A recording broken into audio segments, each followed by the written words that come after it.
Mobile 2.0 Classic Mode improvements. Hello there PUBG Mobile players, PUBG Mobile 2.0 is now available. In this video, we'll introduce some updates to Classic Mode. We hope you like them. Emergency Pickup. In both the ranked and unranked mode, Erangel and Miramar apps, we've added a new mobility item, the Emergency Pickup. After picking it up, you can use it from quick items. Deploying the Emergency Pickup takes a little bit of time. Once deployed, a hot air balloon beacon will be launched into the air, as a beacon to guide the aircraft. Once the beacon is launched, you'll need to tap attach before the plane arrives in order to be lifted into the air. It can carry up to 4 players at a time, and you can choose to jump at any time in the air to reach the play zone. It's a new strategic mechanic that allows you to move around quickly with your teammates and also gather battlefield intel from high up in the sky. With the help of players' ingenuity, the emergency pickup can be used in actual combat to create more thrilling scenarios. It's also worth noting that as long as you're in the blue zone, even if you're up in the air, you'll continue to take damage, so think carefully before using the emergency pickup. Tier adjustment. An all-new Cycle 2 Season 6 is about to start, and we've made new optimizations to tiers. Bronze is now split into 3 mini-tiers, and Silver is split into 4 mini-tiers. There's no change for Gold tier and above. We wish all players the best. Recall optimization. In this new version, we've optimized and improved the recall feature. We've made some adjustments to the recall mechanic.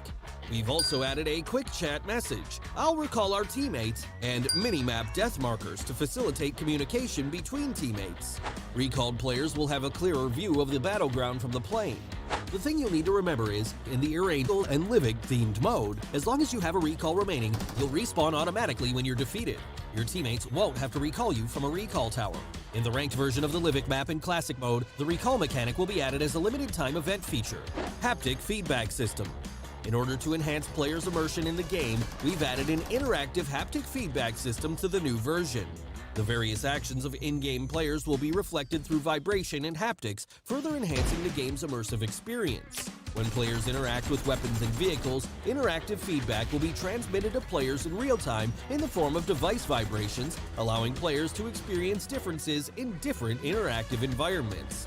When a player enters different states such as running, jumping, and being attacked, the device's vibration allows them to better feel the difference in their own state. Even when the minimap is marked with footsteps, vehicle sounds, and gunshots, the haptic feedback system will also react in real time. The haptic feedback system has 2 quality settings, high and low, and needs to be enabled in settings. At the same time, players can also set the vibration strength and customize the haptics under different combat scenarios. Do keep in mind that high quality requires a device with compatible hardware before it can be enabled. Firearm optimization. For firearms, we focused on adjusting the shotgun's attributes, increasing its hit damage ratio and range to damage, and slightly increasing the base damage of the sawed-off shotgun. At the same time, S12K's capacity has been expanded to 10 rounds, and S1897's bolt action speed has also been improved. We hope that this series of adjustments will improve players' experience with shotguns. General improvements. We've also made tons of optimizations to improve players' general gameplay experience. Now, when players drag the sprint button, accuracy is further improved. The movement of players holding weapons close to walls has also become smoother and more natural. At the same time, in the new version, players will be able to mark shops, recall towers, and zip lines, improving communication and teamwork efficiency among teammates. From a visual perspective, we've also optimized and adjusted the smoke grenades effect. Well, that's it for improvements to the Classic mode in PUBG Mobile 2.0. We highly encourage you to play and see what it's like for yourself. If you want to know more about PUBG Mobile, please follow our official community. See you next time!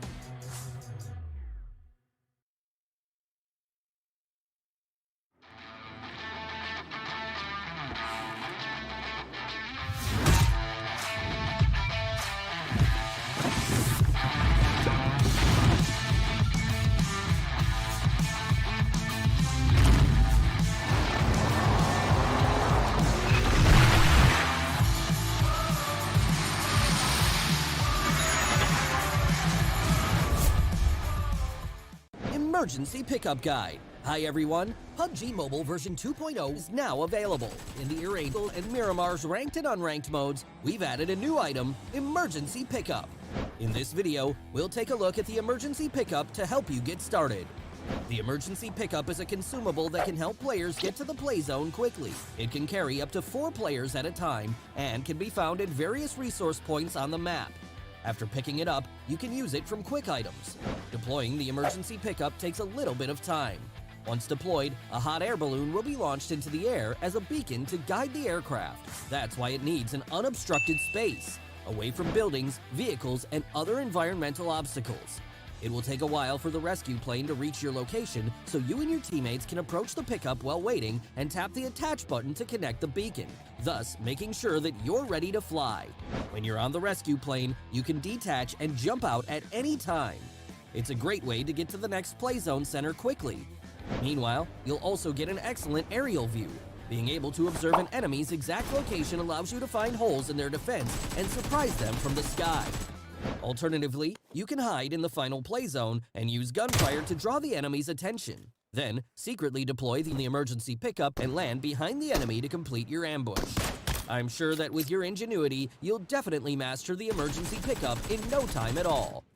But of course, high returns always come with high risks. The hot air balloon that comes out of the emergency pickup will be a very obvious sight on the battleground, so remember to clear the current area first or make sure you're safely concealed before using the emergency pickup to move to another location. Otherwise, your location will be easily exposed, and your enemy will have a chance to corner you. Also, as long as you're in the blue zone, even if you're high up in the air, you'll continue to take damage and won't be able to heal. So, think carefully before using the emergency pickup. I'm sure you wouldn't want to be that unlucky player who ends up trapped in midair. Aside from the emergency pickup, we've prepared some other new contents in the new version. If you want to know more, don't forget to follow our official PUBG Mobile community. See you next time! Hello PUBG Mobile players and fans! We've been hard at work continuously improving and polishing our game, and at long last, the official Livik map is ready to be played. In the official release version of Livik, we've retained the beta version's fast-paced combat while also revamping the major urban areas. At the same time, we've added a new vehicle and new interactables to the map for everyone to enjoy.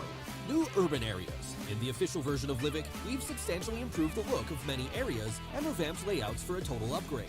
This is all to give everyone a fresh combat experience. Mid-Steam. First off, let's introduce Mid-Steam. The gateway with the name of the area and the main street in the city are the new landmarks. With buildings of different heights, this area will give players plenty to think about when strategizing. Take the high ground advantage or battle in close quarters.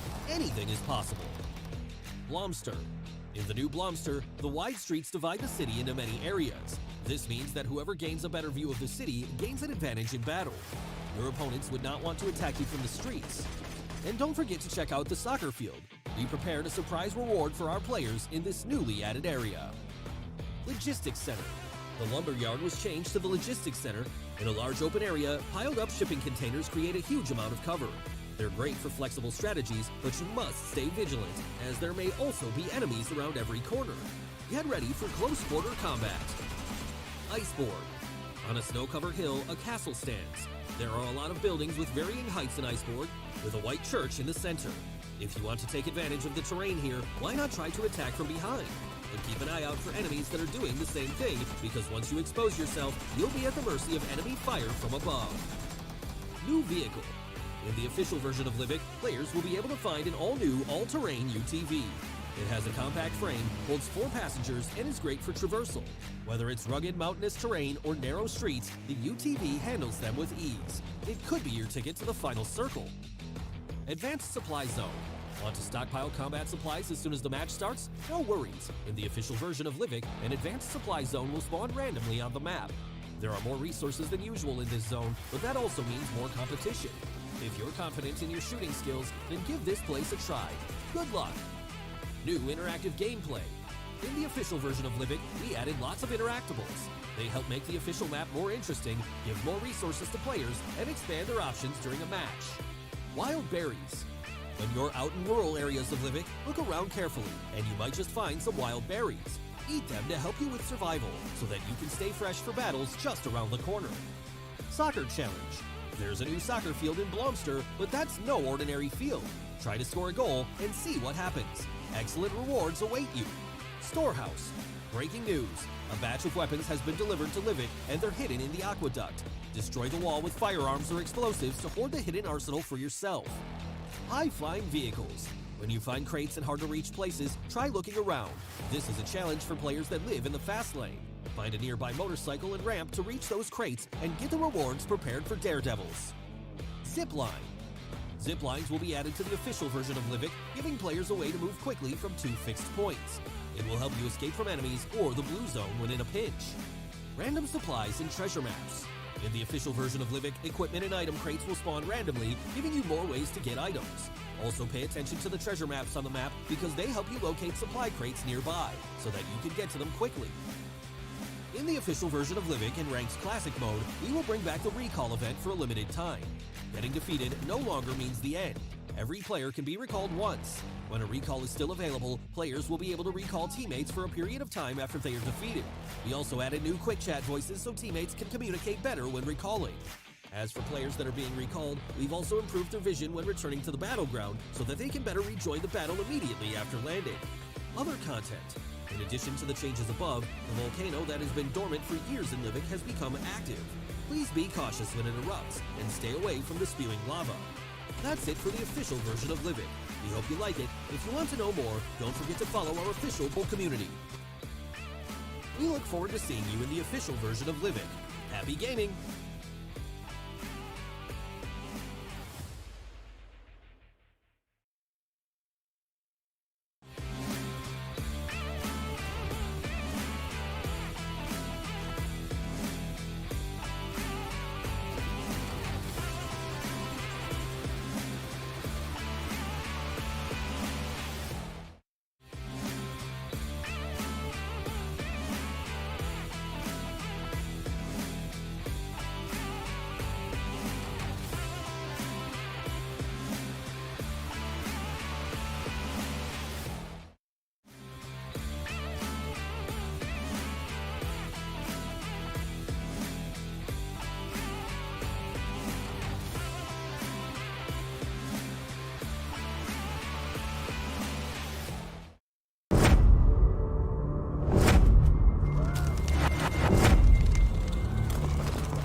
all-new Cycle 2 Season 6 is about to start, and we've made new optimizations to tiers. Bronze is now split into 3 mini-tiers, and Silver is split into 4 mini-tiers. There's no change for Gold tier and above. We wish all players the best.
take a back seat.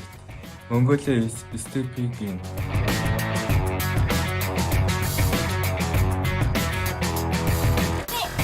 The pride of Nepal is coming to get you. Forged in tough battles, we bring the Pakistan juggernaut.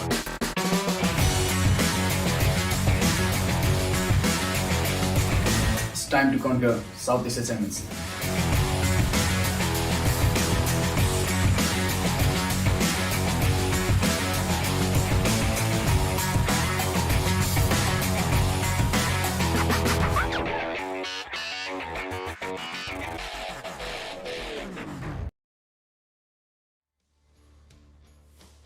Gentlemen, to day number 2 of the PUBG Mobile Pro League South Asia Championship, brought to you by the Oppo F21 Pro. This is Super Johnny, joined by Necro alongside with me, and as I said, day number 2, it is going to be exciting to watch what these teams are going to put on the table to, well, put themselves a little bit higher on the overall rankings right now, which took a very interesting turn after the last game yesterday. But hey, what is going to happen today? Only time will tell.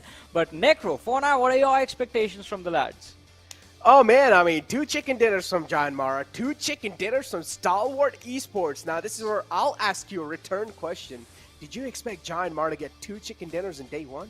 I mean, to be honest, based on how they were playing during the PMPL South Asia Finals. PMPL South Asia Finals, I didn't think this was going to happen. I thought JyanMaara, they were going to be somewhere between in the top 10, but playing like this right on the very first day, I mean, color me impressed, and I'm waiting to see exactly what the next level for JyanMaara is going to be. Are they going to be able to topple Stalwart Esports from the first position today? But they are not the only team in contention right now. DRS is not too far behind, sitting on the 3rd position with 69 points to their name. Then you have Seal Esports following them quite closely with 65 points. But while we see a clear difference within the top 4 teams, there's a very, very small gap between the team sitting on the 5th position, that is Deadeyes Guys, and the team sitting on the 12th position, that is I8C. Now, that is one more thing we need to talk about. I8C, outside the top 10. What is going on? What is happening right there?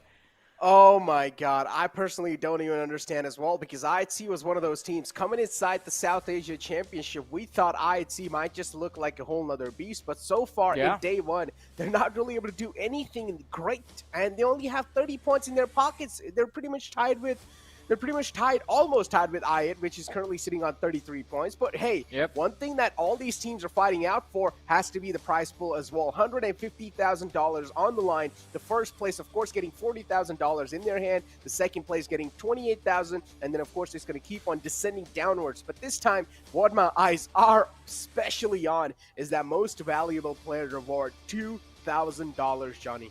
Exactly, and it's going to be quite interesting to see exactly which one of these individuals will be able to walk away with that money in their pockets. Right now, we do see Stalwart Esports is, well, I believe it is top right now, who's sitting on the top of that charts, followed by Pika right behind him. But that is going to change. That is bound to change, because, I mean, these teams are going to be fighting for that money by getting points in every single game. The point structure, it still remains the same after all this time. Finish first, you get 15 placement point. You finish second, you get 12. You finish third, you get 10. And then there's that 1 point for every single finish, every single elimination that you secure inside of the match, which ends up becoming quite important for a lot of these teams. But on the other side, though, I mean, talk about pleasant surprise. We have already talked about JyanMaara doing phenomenally well. We've talked about IHC not doing so well, which, I mean, it is kind of a surprise right there. But 52x Rage, I mean, we saw, or I mean, we were able to see, in fact, how they played during the PMPL Pakistan finals, just winning the trophy with no chicken dinners. This time they do have a chicken dinner, and they are in the top 5. So there is an opportunity, top 6, sorry. So there is an opportunity for them to push themselves up on the leaderboard, but for that to happen, they need to make sure that they have a great start to the day today. Talk about a great start, though. Let me tell you what, Stalwart Esports, they are always well known for their rocket start in any sort of a tournament. On day 1, Stalwart Esports should always be on the 1st place. And then on the 2nd place, we of course have JyanMaara. And as I said, that's what Stalwart Esports are known for. They like to start things on a dominating way, and then maybe in the, between a couple of days, they'll try to take a seat back and try to readjust and recalibrate. And then in the final moments, they'll come back again even stronger. So this is what Stalwart Esports likes to do. Then we have JyanMaara in front of us as well. with 78 points on the second place. Then we have DRS Gaming with 69 points and Seal on 4th spot with 1 chicken dinner. And they're also looking pretty solid. So I'm not going to lie, Seal is another beast that I'm really worried about because they were the one who won the PMPL South Asia League stage. I mean, and you have to be worried about Seal Esports as well. They are a pretty strong team in their own right. And if you take them lightly, then that is going to be a very big mistake. On the other side, though, we move on to the second page of the rankings. And as we have been talking about I8C quite a lot now, we also have to talk about the team right above them, I8 Esports. I mean, one of the strongest teams from the previous seasons of the PUBG Mobile Pro League. This time, even they are struggling quite a lot. And it's the same story with I8 as it is with I8C Esports, wherein the teams are doing really well within those team fights and whenever they have to use those weapons, but the rotations are the thing that are, well, keeping them down in these overall rankings. Talking about keeping them down, we have the player from Stalwart Esports top, of course, all the way on the top currently on the first spot. Then we have Pika, but Pika, again, he's leading the charts in the elimination bracket. But as I said, overall, the first place will always be just combined with all the stats equally, and then it'll be just, you know, combined, and overall the average score will be found out, and that's how the first place will be given away to the MVP guy. But yeah, as you did see, Tops' damage was miles away from another player of that Stalwart, which was Pika. So it makes a lot of sense too why Top currently is all the way on the top in the MVP's bracket. But then you also take a look at Killer YT from the side of DRS, a team that did not really have that great of showing, but still I would say an okay day one, because we know DRS is another one of those teams that will like to get that first spot in their hands. Currently they're sitting in 3rd spot, so I'm pretty sure DRS will try to get their hands on the 2nd or 3rd first place, but I'm not gonna lie, day 2 scares me for the top teams. I mean, I agree with you. Day 2 is definitely going to be scary if you're one of the teams sitting in the top 5, but for the other teams, it brings with it the opportunity to make a recovery. Talking about recoveries, we did see kind of a recovery yesterday with the teams DRS and T2K, where in the first 2 games there were massive blunders from their end, but they were, by the end of the day, able to bring their total tally to a decent position. But on the other side, the best position to be in is at the top, and that is where an interesting fight is right now, well, happening in front of us. It is Stalwart Esports versus JyanMaara, and this one is something that no one could have predicted. This is what the top 2 was going to look like at the end of day 1. But Stalwart Esports was sort of the usual suspect for one of the teams in the top 3. JyanMaara, I think, have been a very pleasant surprise for us. And not just that, you can already see even the difference between the first spot and second spot. Look at the aggression that Stalwart Esports shows, and they like to just display on the board. 9,000 plus damage, and then JyanMaara only had 6,000 plus damage. So that in itself just speaks volumes about Stalwart Esports and why they're currently conquering the overall rankings. And I'm pretty sure Stalwart Esports just keep on playing the way they're playing right now. They are just going to be dominating the entire stage as well, as we do see a couple of highlights from the players of Stalwart, and this is how they really dominated day 1 in general. Not just on Sanhok, not just on Miramar, Erangel too. They just made it look like it's their home. I mean, especially that performance in the final Miramar yesterday, that was something else from Stalwart Esports. They pulled off a number right there, just eliminating one team after the other, back-to-back squad fights, and they did not miss a step. Everything was working perfectly for this team, but then JyanMaara also were pretty consistent. As you mentioned a little bit earlier when we started off the day, 2 chicken dinners in day 1, that's a pretty big deal right there, and that should have gotten them the advantage or kept the difference a little bit closer. But then there were those games where even we saw JyanMaara take an early exit, and that is where Stalwart Esports in fact ended up capitalizing, due to the fact that we know this team is going to be aggressive. Even if they are going to be taken out, they make sure that they go out with at least a few elimination points in their favor, and that sort of ends up helping them at the end of the day. Not at the end of the day basically, but at the end of the tournament. Those few extra points matter. We have seen trophies, well, teams missing out on that trophy just because of 1 or 2 points, and it is quite often that is the scenario right here. But we just started. We have just started these PMPL, this PMPL SA Championship. Yesterday was day number 1. Day number 2 is still yet to begin. The first game always is going to be on Erangel, but we do have the performance graphs as well in front of us now. And then you do see that stagnant climb, the consistent climb that was there by JyanMaara till the end of the day. Exactly. It kind of dropped down in game one, though, not going to Yeah. lie. JyanMaara got taken out pretty early, so JyanMaara did not really wrap up a lot of points in that one. But on the other hand, though, you can already see JyanMaara started the day off on a great note. They kicked things off on a great note. They got a nice chicken dinner for themselves. If I'm not wrong, they had like 25 or 26 points in the game one. So overall, they had a phenomenal performance. But again, this is where we question ourselves. Are we going to be seeing the replication today as well? Or are we going to be seeing the downfall of the teams that are currently in the top? I mean, I don't want to see a replication of yesterday. I don't want to see the same results as yesterday. I want to see the teams in the second half of the leaderboard sort of step up, especially because there are a lot of big names right there. Yeah, I mean, it's going to make the standings a lot more interesting. It's going to make the fight for the title a lot more interesting. And I mean, this is the moment, this is the tournament where the champions of South Asia are going to be crowned. So, So the more intense it gets, the more fun it is going to be for us and for our lovely viewers as well. And let's not forget, again, we are going to be making predictions before every game, and you guys have the opportunity to join us in doing so as well on the PUBG Mobile Esports South Asia's official broadcasting channel. So once again, make sure you're tuned in for that. About how exactly you will be able to participate in those predictions, we'll let you know once we are into the game. Exactly. I mean, you guys will be able to, just vote space the team tag you guys want, and you guys will be able to vote for the teams that you guys are rooting out for in that particular game. If you guys want, for example, Stalwart Esports to win, so you guys can go on the PUBG Mobile South Asia YouTube page, and you guys can type vote space STE and just press enter, or just send the message in the chat, and pretty much your voting is done. And then you guys will be able to see a nice overall graphics of the audience vote. And I'm not going to lie, yesterday, I mean, even though 52X Rage was another one of those teams that came in from the Pakistan side, surprised all of us, astonishing performances without a doubt. But now I want to see what they've got in their back on day two, because we talked about this. And especially teams like Deadeyes Guys and IHC as well, they will need to step things up. Deadeyes Guys currently, they're sitting on 5th spot. IHC currently, they're sitting on 12th spot. IHC, I'm pretty sure, even though when it comes to the elimination points, they are going to be really close, but Deadeyes Guys, they always surpass a lot of teams in that placement standpoint.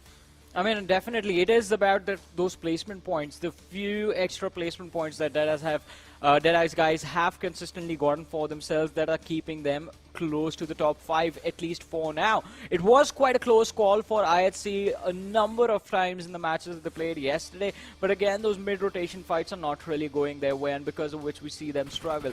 Now, as you mentioned, Necro, Deadeyes Guys sitting on the 5th and IHC sitting on the 12th position. As we pointed out earlier as well, the difference between these two teams is not a lot. So that means every single team, starting from 5th, 6th, 7th, 8th, 9th, and all the way to the 12th position, one single game can change their fate. The higher you are already, it's going to be an extra benefit for you, because if Deadeyes Guys, imagine them securing a chicken in the very first game of the day, that's going to propel them into the top 3. So situations like that are definitely going to give a few teams the upper hand, but today the first few matches for the teams specifically outside the top 10, for them it's going to be all about closing in the distance, and in doing so I think IHC, I want to see what they are going to bring to the table today, because yesterday again wasn't really their day. They were struggling the entire time. Again, sitting on the 12th position is not really a spot where anyone would say, like, all right, IHC is going to be 12th. No one would think this is what the competition was going to be like. Exactly. Now, as you do take a look at the performance comparison between IT and Deadeyes Guys, and you can clearly do see, right? IT, of course, they're having like a nice, consistent downhill way. On the other hand, Deadeyes Guys, some are down line, a bit inconsistent in some games. They're faltering out. For example, Game 1 wasn't really their cup of tea. They're on Game 3 as well. A decent performance. Game 4 had a massive performance, and then in Game 6, of course, they had an insane climb the graph as well. So this is something that IT is currently missing out on. And if I'm not wrong, IT is one of those teams that is currently leading the charts when it comes to the elimination points. They're looking really good, but what problem for IHC always has been is that sometimes they tend to be too aggressive, and they'll need to start prioritizing those placement points too. I mean, I agree with you on that. That we have mentioned it time and time again. You have to make sure that you pace that aggression quite nicely, but let's see. Have they made any changes, and if so, are they going to work out for the team? We do have the schedule on our screens once again, ladies and gentlemen. We're going to be starting off like always on Erangel, followed by Miramar next, then we have another Erangel, and then the whole rotation it is going to take a wild turn. We'll talk about that a little bit later, because we do have the Erangel's map charts in front of us, And this is where Stalwart Esports, Deadeyes Guys, even JyanMaara were able to do really well for themselves. I mean, considering JyanMaara walked away with a win in the very first Erangel yesterday. I mean, they did. And this is something that really boosted up JyanMaara's overall confidence, right? But hey, let me tell you what, the audience was really happy about that too. So let's take a look at the peak concurrent audience overall, just the viewer rewards, and this is something that we're really looking out for, ladies and gentlemen. If you guys do hit these milestones, we're going to be giving you guys some free permanent rewards in game, which of course, if you guys do hit a nice 50k marker, we're going to be giving you guys a great set. And then if you guys do hit the 70k marker as well, we're going to be giving away some nice crates and sets as well. And then the maximum milestone is going to be 100,000 watching. If we do get to 100,000 watching at the end of the day, or at the end of this entire PMPL South Asia Championship, and we're going to be giving away that nice t-shirt that you guys see. And also PMPL 2022 special crate is on sale currently from May 19 to June 12th, so make sure to grab your sets. And yeah, just try to save some money. You know, I'm a person who likes to save. I'm a person who waits for the sales, and I feel like this is now the right time to go and grab your sets. So let's take a look at the predictions too, Johnny. So Johnny, yep, it's time for the real deal. Which team you want to go for? I'm gonna ask you a question. I just want to hear one answer, Johnny. Nothing. One answer, one word answer, IHC. That's what I'm going to go for. I mean, we've been talking about quite a lot. There's a lot of pressure on the lads. And again, for a team like IHC, not being in the top 3 is not going to be an option. Interesting. You know what I'm going to go for in game 1? Deadeyes Guys.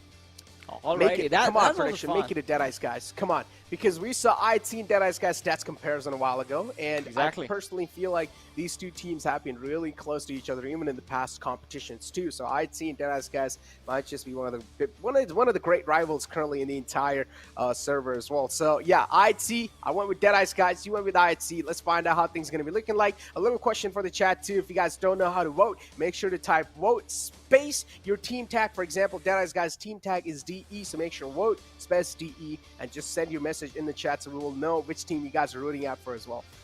Exactly, and those predictions are also going to be shown inside of the game. There's a small little graphic that pops up, so we're going to be discussing that as well. But again, I mean, Deadeyes Guys, IHC, it's going to be quite interesting to see, because whoever ends up doing well in this game propels themselves as well. If IHC do well, if they finish in the top 3 one way or the other, then it's going to put them inside of the top 8, inside of the top 7, and it's going to allow them the opportunity and the breathing space to visualize themselves in the top 3 at the end of the day. Deadeyes Guys, they finish in the top 3 in this game. That's an instant boost for them, getting a little bit closer to the top 4 and, well, maybe even toppling down some of the rest of the competition. And Deadeyes Guys, again, had a pretty phenomenal run in the PMPL South Asia final. So it's going to be quite interesting to see, can they regain their old form back? Well, not that old, it's just a month-old form, but still, can they regain their composure and start performing in a similar manner? Because that is what will be needed from Deadeyes Guys if they want to take the next step, challenge Stalwart Esports, challenge JyanMaara in the top 2, and try and snatch the trophy away from them. Johnny, now we touched up on Deadeyes Guys, we touched up on IHC, we touched up on Stalwart Esports, we touched up on 52X Rage, but I feel like another Titans that currently haven't been mentioned are I8 Esports. And I8 and Salt Esports, of course, now that's Salt as well has merged in, but we also need to talk about I8, which is something that is really kind of a blunderous start, I would say. On day 1, this is something none of us expected. We expected a team like I to actually take the cake and maybe be somewhere in the top 3, not in the top 3, maybe in the top 5 on day 1 to kick things off well. But this is where a question can be asked for not just you, but also audience, is that, what do you guys think, man? Like, considering the fact that they did not really perform that well on day 1, how is their mental going to be looking like? Johnny, so do you personally think they're going to be having like a lot of mental pressure on day 2 to perform because they know they've got a huge fan base? I think the mental pressure is going to be there regardless of what the size of the fan base is going to be there, because these are competitive athletes and they always like to win. Losing is not an option for them. So it's going to be quite interesting to see exactly what I8 are going to be thinking today, because yesterday I had a conversation with this about with Blotter yesterday during the matches. Like, it didn't feel like I8 were necessarily making a lot of mistakes. It was just that they were unlucky most of the time, specifically on those Erangel runs. Because every single time you would see them just get sandwiched out of nowhere. No one could have predicted like the backstabs coming in. Even when they were taking head-on fights, someone else will just come in from the flank, start taking them down. And they tried their level best to at least secure a few extra points. And I mean, goodness gracious, Crypto was just playing out of his mind, just always securing those elimination points for himself and for his team as well. And that is the reason we see I8 just a little bit further ahead of I8C. But again, both the teams are in a similar situation, and just toning down that level of aggression, at least in these first few early games, might just be the thing that helps them out. But hey, the match is about to start. We do see the lovely players on our screens, and now all we have to do is just wait for the trajectory of the plane to see what the game is up to and what the players will be up to. I mean, again, now, ladies and gentlemen, just a little request, a humble request from me, and not just me, from even the entire PUBG Mobile community, is that take a few minutes from your life and help us make PUBG Mobile Esports even better. There's a link in the chat that's currently pinned on top of the messages. If you guys do go over, that's a little survey, so make sure to take that survey and help us make PUBG Mobile Esports make even better. But currently, here we are in the game 1 of day 2 of the map of Erangel, where the plane fly path is going to be starting all the way from Zarki towards Milta Power.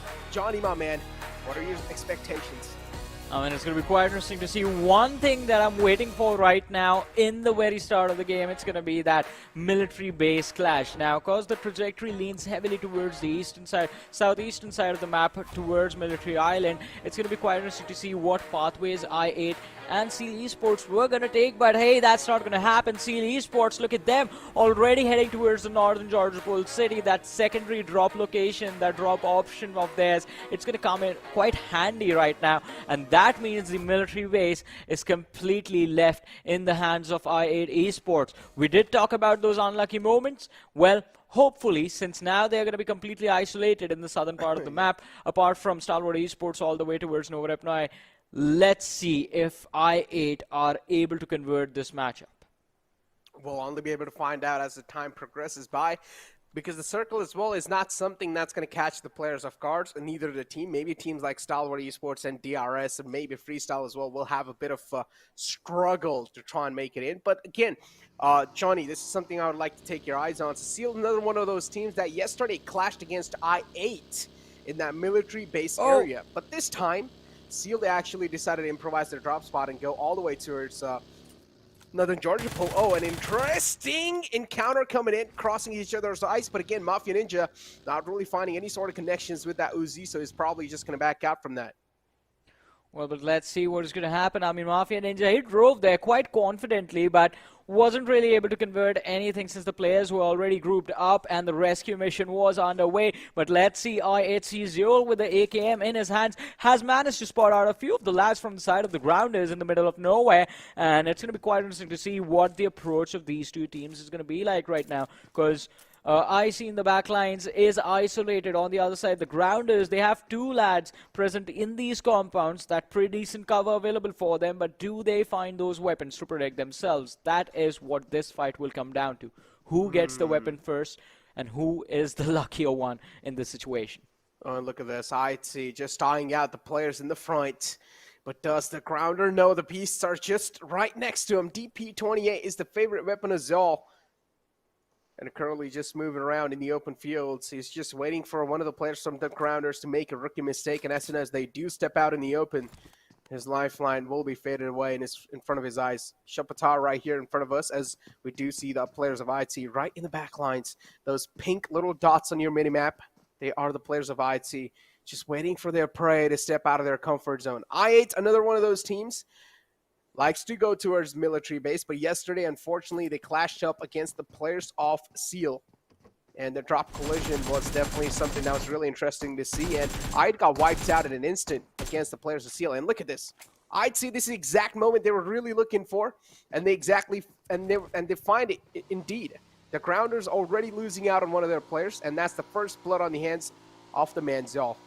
Well, that's the first blood right there, as you mentioned. And again, this should have been an opportunity for them to secure a few more extra points, since a few more individuals from the side of the grounders are not too far away from this position. But let's see, IHC right now, all the lads being extremely careful. We do see Godless again and again just making sure those compounds are clear, but Zigzag could be spotted out in the open. And IC with the M16 now, just make sure that the grounders are going to be down to a two-man squad as soon as the game starts. 2 points for IHC, while trouble in paradise for the grounders. Talk about trouble in paradise and talk about this. IHC, they're already out of their comfort spot here, just moving around. They still need to get their hands on some comfortable loot, that's for sure, because they only have one first aid, as you can see IHC's loot, and 5 bandages to work with. So IHC, this is not something, or this is not a state they would want to be in. They always would want to be in their comfort zone if they do like to play that aggressive. And one thing that can really be talked about IHC is that how confident they are in their approach. They're not really scared of separating away from each other, and they're not really scared of taking any sort of fights. But that as well sometimes can pan out in a bad way. One of the players get caught off guard in the open, and then the other player can also get taken out pretty easily. So the separation sometimes might lead to their demise. So I personally feel like IHC is kind of a team that will need to stick to their roots, or that will need to stick to each other. Well, but let's see. I mean, as you said, sticking to your comfort zone, sticking to what you are comfortable with, those strategies, those plays, that is going to be the most important thing right now. But ooh, that's a beautiful shot right there. Just zooming out from the logo. What's your dream car? The McLaren F1. That's the older one. From I believe it came out in 1998 or the early 90s, somewhere in the mid 90s. That has to be my favorite. But we do know someone who loves Lamborghinis. Oh yeah, I love Lamborghinis too. They just have like their own class at this point. But again, a little question for the chat as well. What is your guys' dream car? Let us know in the chat, you know. Because, again, you might just find someone that likes the same car as you, and you might just make some new friends with each other, you know? Some new friends that I don't really have any friends, so I'm just helping you guys to make some friends. Yeah, that's the life of a gamer right there. You just stay in all day, just grinding it out, playing those games. And don't really have a chance of going out much. We just make our friends online, I guess. But at this point, look at that. Look towards Ruins and Georgiopol. There's a massive cluster of teams already forming right there. Freestyle, I think, they will have to find a way to deal with Regicide in a few moments, since there is going to be a little bit of a collision mid-rotation between the two teams. But if there is a decision to just walk away from each other, then maybe we won't really see an early game fight. Stalwart Esports on the other side, again towards Novorepnoy, completely isolated. But we have seen in the past, specifically during the PMPL South Asia finals, that DRS read their strategy, and they will always try and figure out a way to block their rotation on the Novorepnoy bridge. Now, I want to see if that happens today. Again, I personally feel like this is something that the Circle is going to deny. Even if DRS did want to block out the players of Stalwart Esports, unfortunately, the bridge is just not inside the zone. So DRS would know that it's not really worth it. But if they do want to camp out on, they will try to go on the left side of the bridge. But again, that will be filled with risks, and that's something DRS would not really want to take in this early part of the game. So DRS would take things a bit slow and as cautious as possible.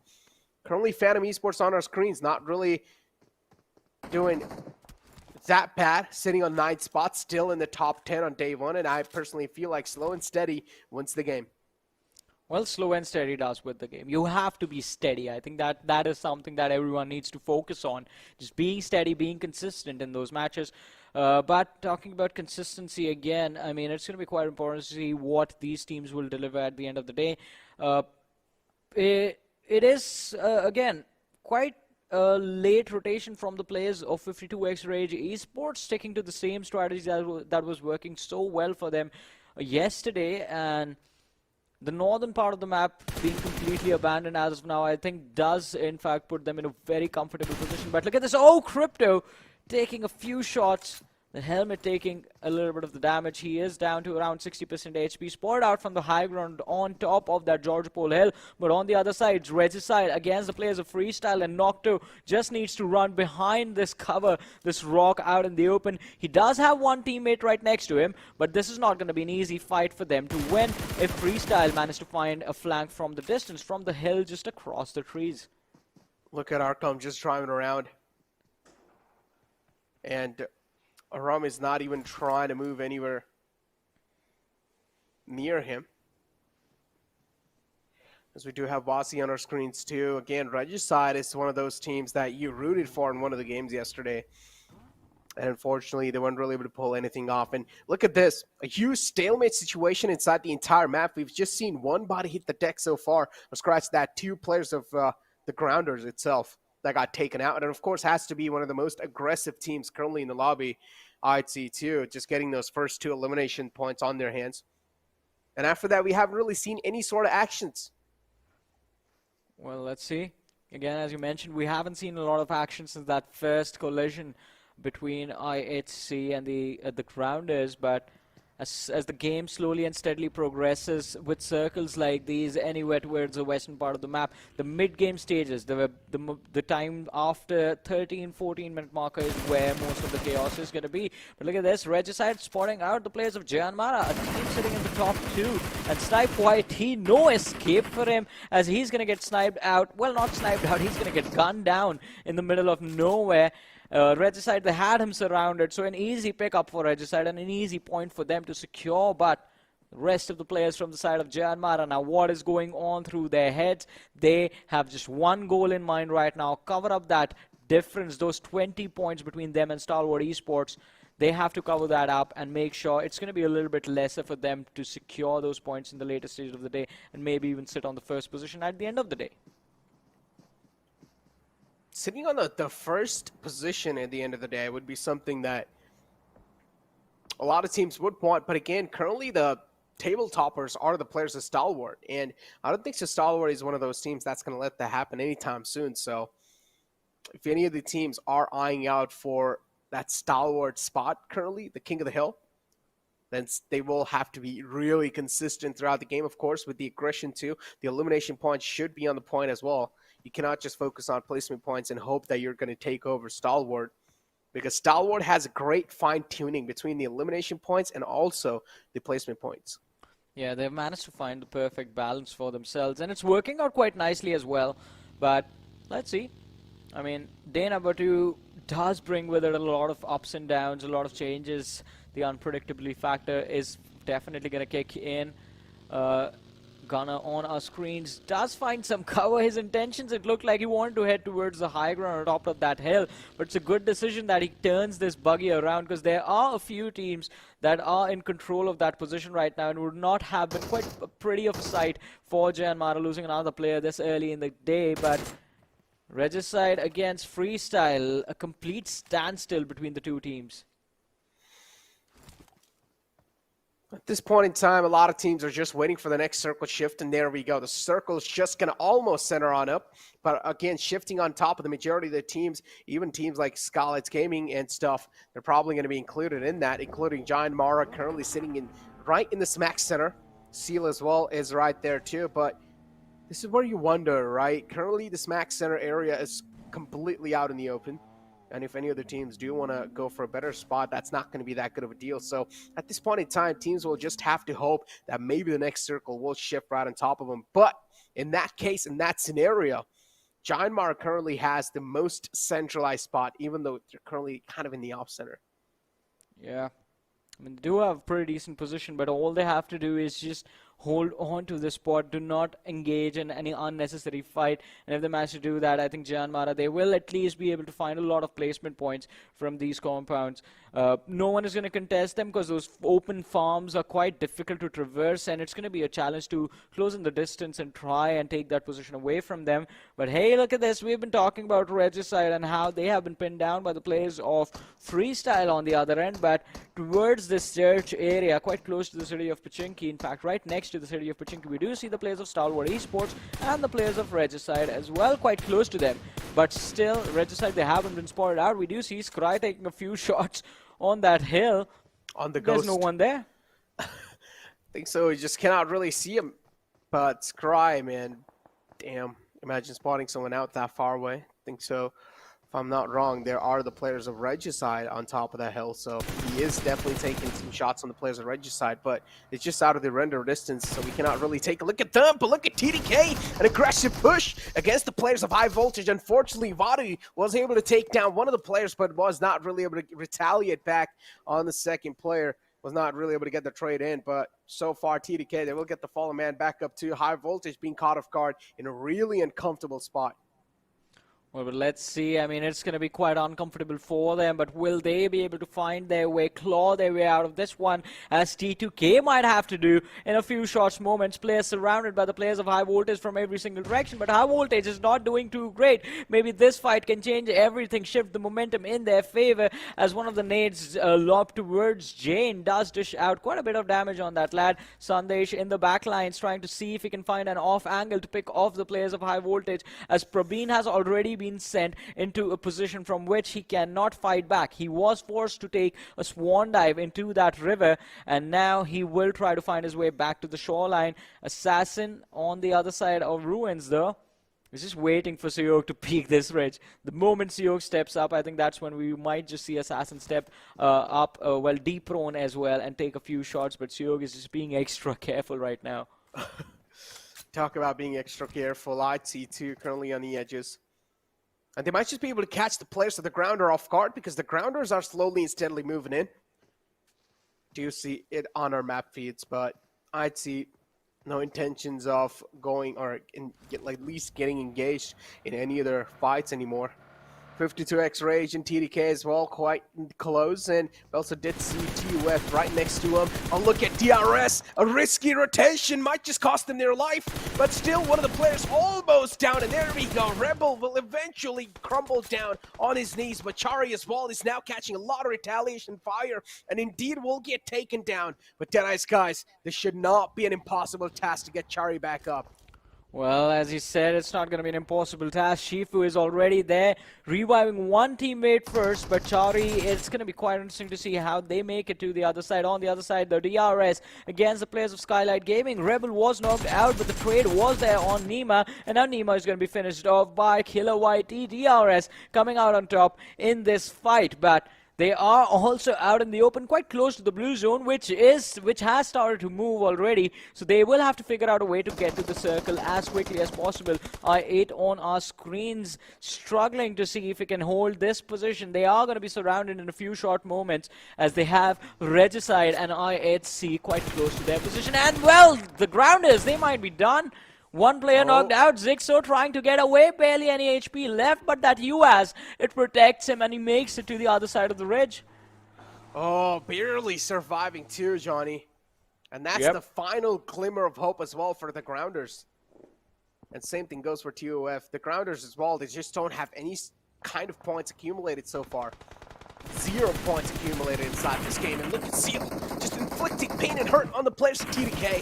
TDK have no other option.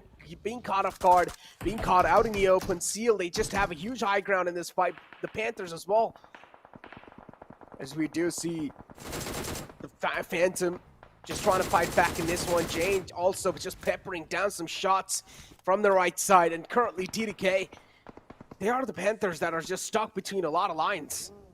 Yep, and it's not going to be easy for them to cross those lines, but for now, Slipknot knocked out in the open. See Wally in the back lines there, looking to see if he can secure a few extra points for his team as well. This is going to be a perfect opportunity for them to third party, but Yeta, he knows where the shots are coming from now. Slipknot's elimination, it has been secured. And Seal Esports are now in a very awkward spot, because there's T2K who are guarding the edge of the circle, and they're trying to block the pathway for both the teams at the same time. They're trying to stop Phantoms from entering the zone, and they're trying to stop Seal Esports from entering the zone. It's not going to be easy for T2K to pull this off, but they have to time the aggression and just pace themselves against these two teams, take help from the blue zone when it closes, and then maybe they can convert this fight. But let's see what's going to happen. But on the other side, the Grounders become the first team to be eliminated from this game. Look at the audience prediction as well, Johnny. Every single audience, or at least majority of the audience, are with the players of Phantom Esports. A lot of prayers indeed with them. So Phantom, they will have to come through inside this game. As Seal, they're still trying to pepper down some shots in the front, trying to find any sort of connections through the smoke, but still they're not really able to do so. The nade crawls quite close. The players of Seal are hurt. Well, the players of Seal Esports, as you said, they are going to be hurt, but Phantom Esports, oh my goodness, the audience, they were with them, but T2K, they had other plans. Phantom Esports forced to take an exit. Seal Esports not doing too great in this game as well. Just struggling. T2K applying a lot of pressure. And that fight from the players of Tree to Kill was very impressive. Look at that. They're already sitting on 7 eliminations. Sitting on 7 eliminations. Sundays just tapping away. At this point in time, it's an absolute wreckfest. I'd see here. Currently outside the zone, they still need to try and make it in, but the problem is the grounds they will try to navigate, it's going to be all out in the open. Thor from TUF is the solo survivor, currently sitting inside the zone. At this point in time, the game has to be for the survival. Try and make no sound, make sure your position, your identity is as anonymous as possible. Deadeyes Guys here against the players of JyanMaara. Deadeyes Guys eyeing out this compound. It does look quite precious one too. So Deadeyes Guys want their hands, or they want their fair share of this compound, but are JyanMaara willing to give it up? Well, let's see. I don't think they want to give it up. I think they want to hold this position. Oh, true! Damn! Wow! You still think so? Oh, he's on fire! No! He's down. Yeah. See, that's why professional stuntsmen are, well, they train quite a lot for stunts like these. And look at that, the third party from High Voltage, Praveen just spraying down Chari. The fight has changed hands now. It's in the hands of the players from JyanMaara. And yes, Necro, it is a massive blunder from the players of Deadeyes Guys, not checking their surroundings. And they are being punished for that. True Love, he's bleeding out slowly and steadily. Chari is getting a revive, but look at Nofia is closing in the distance. One nade in that corner of the compound. And Deadeyes Guys, they are going to be done for. No escape for them, but Nofia takes a fight out in the open and he's gonna get punished, knocked out for no reason at all. Now, one mistake from Deadeyes Guys, they almost got eliminated, but they survived. JyanMaara, they have made a very massive blunder. From a 3v4, it's a 2v4 now, and Gunner, he's gonna get gunned down as well. That leaves just one last player from the side of JyanMaara left, and well, I don't think JyanMaara is gonna be finishing any higher than, well, then top 10 right now, unless someone else gets eliminated at this very moment. How the tables turned, that's all I'm going to say. I thought Deadeyes Guys are going to be crumbling down because unfortunately that team Molotov, that team kill that came in, that just kind of messed Deadeyes Guys up, but still they're able to get their grip back up inside the game. And this exactly speaks volumes about this team in general. The confidence, the expectations this team is just delivering on, all the just experience this team has. It's insane. And the experience is what helps you get out of these tricky spots in general. And Deadeyes Guys, so far, they're alive with 2 men. And those 2 players are looking really strong. Same thing goes with JyanMaara as well. But JyanMaara, they will need to try and move as close on as possible. Skylightz Gaming is the only team that is currently inside the next zone. And they are looking like they're going to try to they're going to try to gatekeep every single team here. Well, let's see if they can actually make it happen. Stalwart Esports on the other side, having spotted out the players of Skylightz Gaming inside the zone, would like to make sure that they are not going to be there in a few short moments. But it's not going to be easy. Chari again in 2v2, still stuck against the players of JyanMaara. Now this is a brilliant recovery from them. And hey, Susan takes down one more. Now Chari is going to be in the blue. And JyanMaara, what just happened? Deadeyes Guys, one mistake after the other from being in a situation where they could not lose in a fight, in that particular fight, to actually just throwing it completely out the window. Johnny, this is just an absolute roller coaster of emotions. We for a moment thought maybe JyanMaara is going to win, then we thought maybe Deadeyes Guys will win, but what's going on here? Ouch. Straight up grabbing the vehicle on that tree, because because High Voltage doesn't care. They want this one in their hands. They want this spot. They want to be in the controlling spot inside the game, but that's not going to be the case because High Voltage as well. Now Assassin's going to be the last man alive. That was quite a risky push. They should have realized the center spot sometimes also means being the center of attraction, and Assassin will be assassinated, and that's going to be it for High Voltage. Look at this. 52x Rage again alive. I8 with all 4 players up. Johnny, this might just be I8's chicken dinner. Well, your predictions are going to be on point. IA doing so well for themselves. As you mentioned, all 4 players still alive. And they also have a very good spot inside of the circle. They have the southern edge all for themselves. And then there's a slope right in front where the players of Stalwart Esports and the players of 52x Rage are basically stuck in that position. I8 with the man advantage. All they have to deal with are the players of T2K right next to them, but they can take their sweet time in doing so since both the teams are completely out in the open. So if the circle moves away, then even T2K won't have left anywhere else left to go. Look at that nade. Wonderfully lobbed by Uzim. There's the pick. Stalwart Esports. They are out, and we are here in the top 3 of this particular match. 9 players remaining. 4 from the side of I8, and, well, 52x Rays, they have been spotted out as well. Oh, and this is something I really want to point out. Currently, I8 are playing with Ghost in their team, which used to be a former member of Sights, if I'm not wrong. So, yep. a stronger opponent for all the teams that are currently trying to fight against I8. And this is going to be tough to fight against indeed, because they're looking at full force, they're looking at full form, and they're looking to conquer this entire game too. Trying to hold the players of 52x Rage off at bay. TDK catching a lot of shots. Jane out in the open, cannot really move back in the cover. Jane will be eliminated, and Faster unfortunately get its kill stolen, but it's okay. TDK too, they exactly know where the players of 52x Rage are. It's the final man up for TDK. The last glimmer of hope alive, it's going to be Sandesh.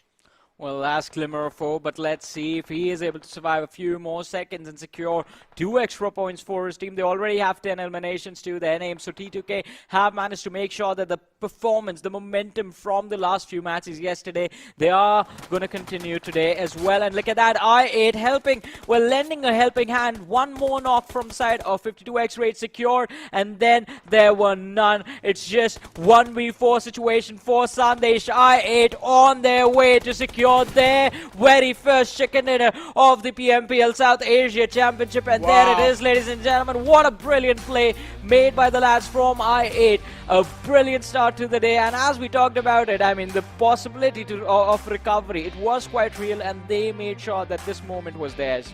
Talk about starting the day off with a bang, and I8 have done it. A lot of questions were raised against the players of I8, but finally coming back stronger than ever, starting day 2 on an aggressive stance, starting day 2 overall in a dominating fashion. I8 have proved all their grounds, and they're not going to let the fans disappointed.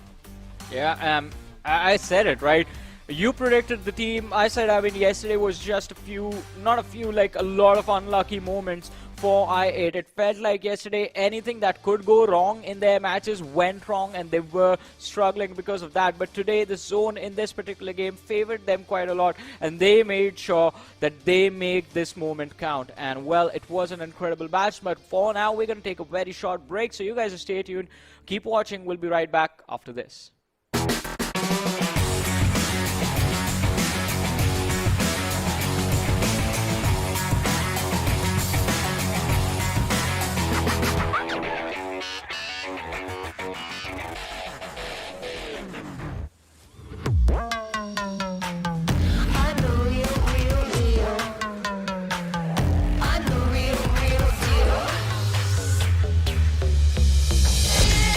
It's a bang, even though my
and welcome once again to PUBG Mobile Pro League right here as we move on across from this day's first game. That was quite an exhilarating start, of course, Necro, because we were talking about I8 and wherever they lost in the fog yesterday. Well, here they are, definitely proven it to the entire lobby that we were just loitering around trying to understand you, but, well, they've definitely started the day with a really good, rock-solid start. And this is what they really needed too, to gain their trust back from the fan base as well. And now as we do have the match rankings in front of us, I had, of course, with a huge chicken dinner with 24 points in total. TDK with 23 points, not really far behind from them. Elimination points were definitely wrapped up from them. And so I feel like day 2 has to be another day where TDK as well will try to claw their way back up, because teams like TDK, teams like Skylightz Gaming, they will need to try and fight for the pride as well.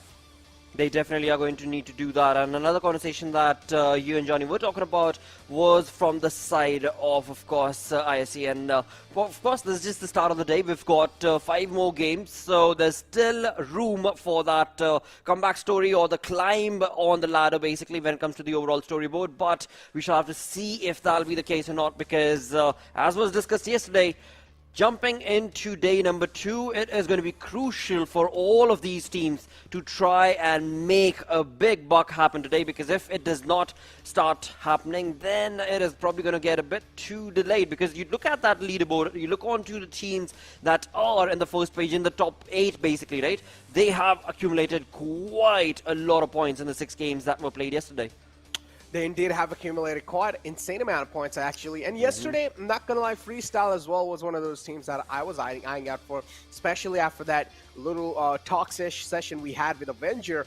And today, they're not really able to show up, on at least in the game 1, but hopefully in a couple of games that are going to be upcoming soon, they will be able to show themselves up. But ladies and gentlemen, let's move on over to the Oppo F21 promo to find out how teams are actually players off the grounders out in the open, and they easily were able to take them off, or at least pick them off one by one. They definitely were, and as we move on through from that fight to the next, in the first few minutes of the game itself, there were quite a lot of hiccups and hurdles for a few of these teams, as we do see not only for the grounders, but of course from the side of Regicide also, we had a lot of aggressive plays being showcased. TUF trying their level best to hold on to the momentum that they had as day number 1 came to an end, and moving on through to Phantom Esports, a team that the viewers had yesterday spoken about quite a lot and voted for as well. So today is going to be proven grounds for the side of Phantom Esports.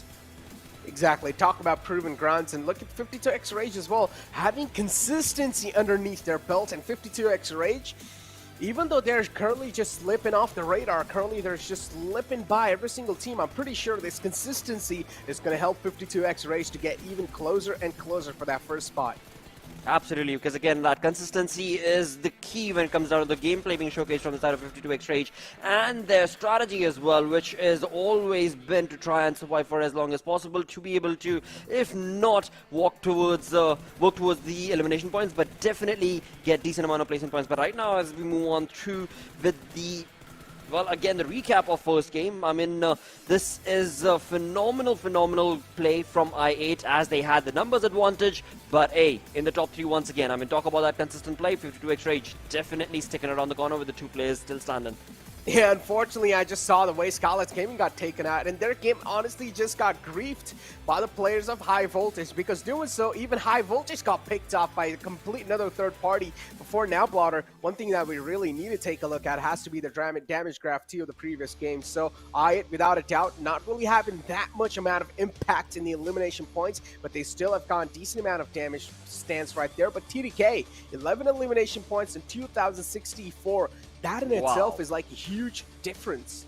A big difference indeed. On the other front, or rather on the receiving end, or not the receiving end, we do have FS right there with only 28 damage that they were able to participate in this time around in the first game of day number 2, wherein we are certainly keeping our fingers crossed to see see a little bit more of a resilient play coming in from the side of Freestyle, as they did have a really good day number 1. But moving on through to the storyboard, of course, we have Stalwart Esports still reigning and supreme with 112 points to their name. But then comes in JyanMaara Esports with, again, I mean, JyanMaara, they had the start of the day yesterday, chicken dinner, the end of the day, chicken dinner. But in all of this, looking at the team that has moved up 4 places, is going to be right there on the 7th spot, i8 Esports. Another team, of course, to talk about is going to be Train to Kill, T2K, where they have also been able to accumulate quite a massive chunk of points for themselves from this game. Exactly, and Stalwart Esports still currently staying on the top. I'm just waiting for IC to step things up, man, because even in the last game, IC, they were just getting caught off guard. They were just getting picked off one after the other. And IC, they only need to find a sweet tuning between the elimination points and the placement points, too. Look at the difference, Blotter. 10 placement points and 25 elimination points. That's huge. 25 elimination points is the elimination points that some of the top 10 teams have. Look at Skylightz Gaming. They currently have 25 placement points with 24 placement points with 25 elimination points in. If IT is able to wrap up those elimination points, then they should try and take things a little bit slow and even much more in a calmer or methodical way. And I feel like that can help them out quite a lot in the future run. They definitely are going to be rooting for that sort of a play. But again, dude, when you jump into the battlegrounds, you just don't know which side the coin's going to be turning. And you just have to be prepared and well-equipped with your synergistic play. And that is where the team is, of course, tested. As this time around, we jumped into the game on Erangel. Right off the bat in the first few minutes itself, we saw a few big names getting dropped down low. And, of course, that will kind of hamper their start. But hey, this is just the start of the day. That's just first game turn. So as we push on, let's have the prediction taken care of course. So now, Necro, we're jumping into the map of Miramar. What team are you going to be predicting and rooting for, dude? Oh, man, it's going to be a little tough. I'm not going to lie. In the map of Miramar, I'm going to go with IC. I'm going to go with IC because currently IC is another one of those teams that really needs the prayers.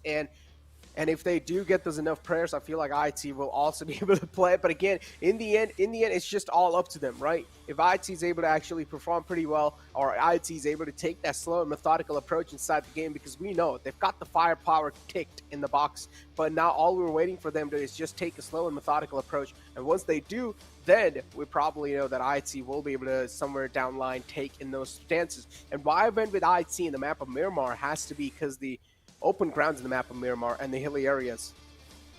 True that, of course. And, well, with that set in stone from Necro, I'm going to push on to have a look at the side of Freestyle this time around and see what sort of a play are they going to be making on the map of Miramar, and maybe walking away with a chicken. We shall find out, but that is going to be from my side, the prediction coming in. Freestyle. Now, viewers, do not forget, you can also tune in, you can also chime in, and all you gotta do is vote, space, whatever team that you want to be rooting for when it comes to game number 2 of the day. With that, let's get jumping into the game. Let's get busy with the flight path and find out where are these teams going to be allowed to get that drop working for them or not. Again, I mean, it is going to be up in the open, but we shall find out what the case is going to be.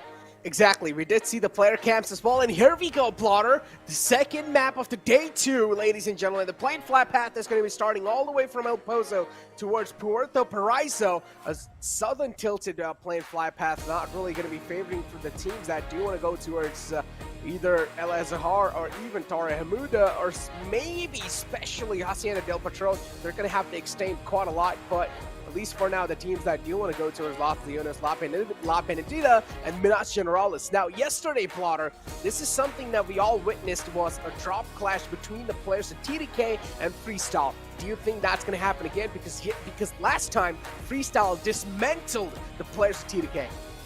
They did, dude. They, I mean, you know, that's some hurt being brought on from your side for the team, but I don't think that will be repeated. I doubt, and of course, I would hope that that's not repeated this time around on day number 2.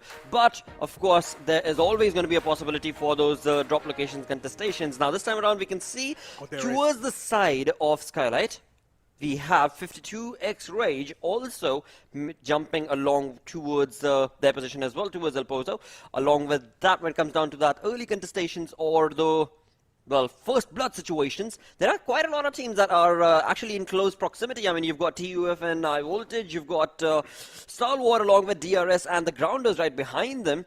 So a lot that could be taking place between these teams. But for now, of course, looking at the zone. The zone is going to be all the way down towards the eastern side of the map, where Minas Generalis is going to be the center. Junkyard, maybe Junkyard could be the final finish that we'll be rooting down towards, but right now, what a sweet, smooth flow coming in from the side of these teams as they just... I like the glider.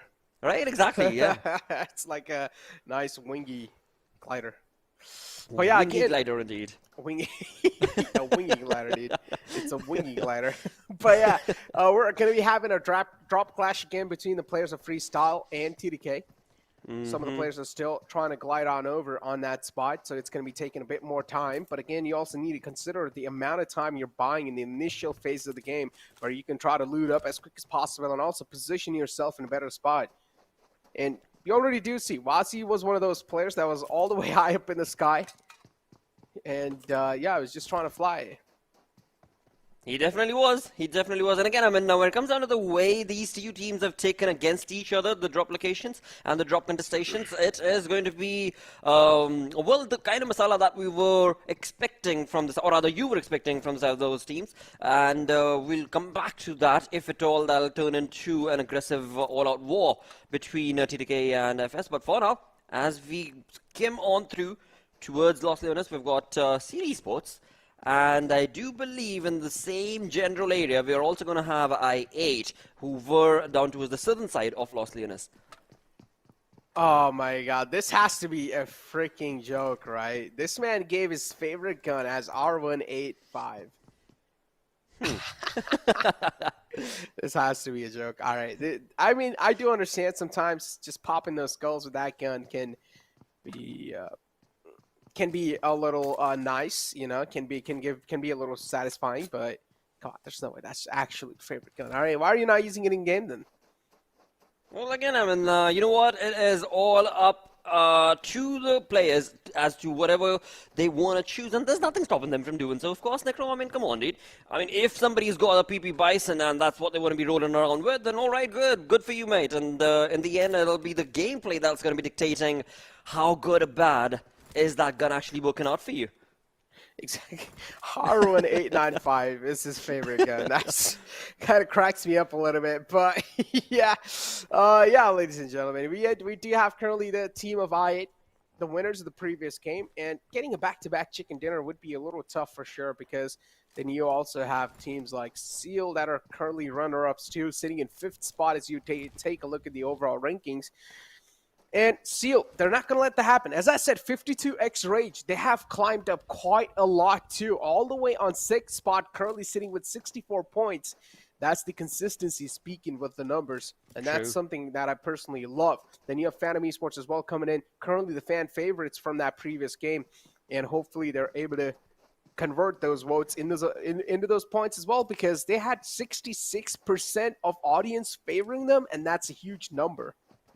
Absolutely is. Another team to actually bring up and talk about is going to be the side of High Voltage, because if we glance on to yesterday's stat, which were 5 games played, and I believe they were sitting at, what, 6 points in total?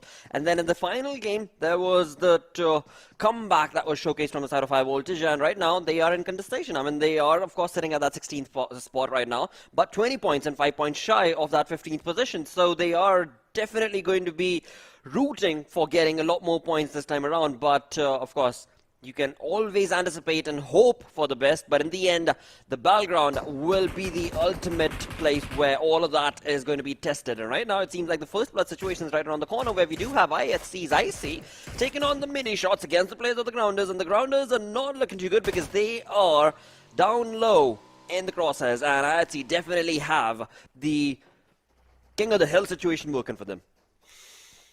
IT over here, yeah, indeed, the King of the Hill situation, and the Grounders again on the receiving end. What's going on, IT? Are you guys having a nice target on the players of the Grounders? Did something happen in the scrims, or what? What exactly happened? What did the Grounders do to you guys? IT is just not leaving their trail on the players of the Grounders. They're just not letting them live peacefully. And the Grounders, they're quite scared as well, because considering the first game wasn't really in their hand and they're not really looking that hot in the overall rankings too. So the Grounders do want to take things as slow and as methodical as possible. They definitely are going to want to do that, because that's going to be, again, all about how you're able to progress on from one game to the other, all about how you are slowly but surely bringing in that consistency, and that is something that we do want to see from the side of TG. But on the other front, trying to kill a team that has played phenomenally well in the first game, have jumped themselves quite a lot in terms of the positions. Right now, going to be looking on to that rivalry that's been created between them against the players of Freestyle. But for now, Marek, the only man who's in the compound and trying to kill, have 3 of their players already. But along with that, it is going to be 52x Rage opening on the onslaught against the players of the Grounders. Now, 52x Rage, they better be careful as well. They probably did not know the compound was taken on by the side of the Grounders. That means they definitely do not know that IHC is waiting up on top. And, well, it's only a matter of time that that question is going to be answered if IHC are going to be bringing in that crosshair towards the players of 52x Rage and bring in that third party. But for now, 52x Rage definitely getting the better half of those fights. They are, and Mullik is just crawling around in the house. Oh, Sanhok almost got a little bit of glimpse of Mullik. But again, TDK and Freestyle, they're just engaging in the fight. This is exactly what happened last time, too. And Freestyle came out on top, but this time TDK, they're looking like they have way much more stronger expectations from themselves. And they do want to come out on top in this fight. But Jane has already been picked off, and this is something Freestyle were really looking for. A rookie mistake from the side of TDK, and Freestyle instantly punishing them. Oh, yes, indeed, they definitely have. I mean, this rivalry that's been created between these two teams is an eye candy for sure. But in the kill feed, we can see 52x Rage are just completely stopping the Grounders in their tracks. And in doing so, it is not looking good for the Grounders for second game of the day as well. On the other front, T2K and FS still continue on. So Yo, just cooking that nade to perfection. Will that be able to give any damage? Nope, not yet. But, of course, his position right now is a little dicey, because the numbers are definitely favoring FS, and Freestyle, in just a matter of time, they can push on to take that player down, but just able to get away. CEO just barely able to get away, and now the only thing that I can anticipate for the side of T2K is to just get out of that position, run as fast as you possibly can, and yep, that's exactly what they're doing as well. So yeah, that is a good start for now. Freestyle are looking so solid in their 4-on-4 fights, and that's something that indeed has been impressing us even yesterday. But unfortunately, they weren't really able to start the day off on a great note. True that. I mean, you know what though? So when it comes down to the way this was played out, I do believe Freestyle were waiting. I think they knew that T2K is not going to let this go that easy. They're definitely going to be coming on down. And this time, if we kind of just glance back as to the way that fight started off, T2K, they were spread out, but FS, they stuck close to each other. And that snug way that they played that fight is definitely why the 4-man advantage worked for them against the players of T2K. Exactly. DRS Gaming, look at this. I mean, TDK, they got out of one harmful situation, and they just found themselves another. As DRS, they're currently the Overwatch.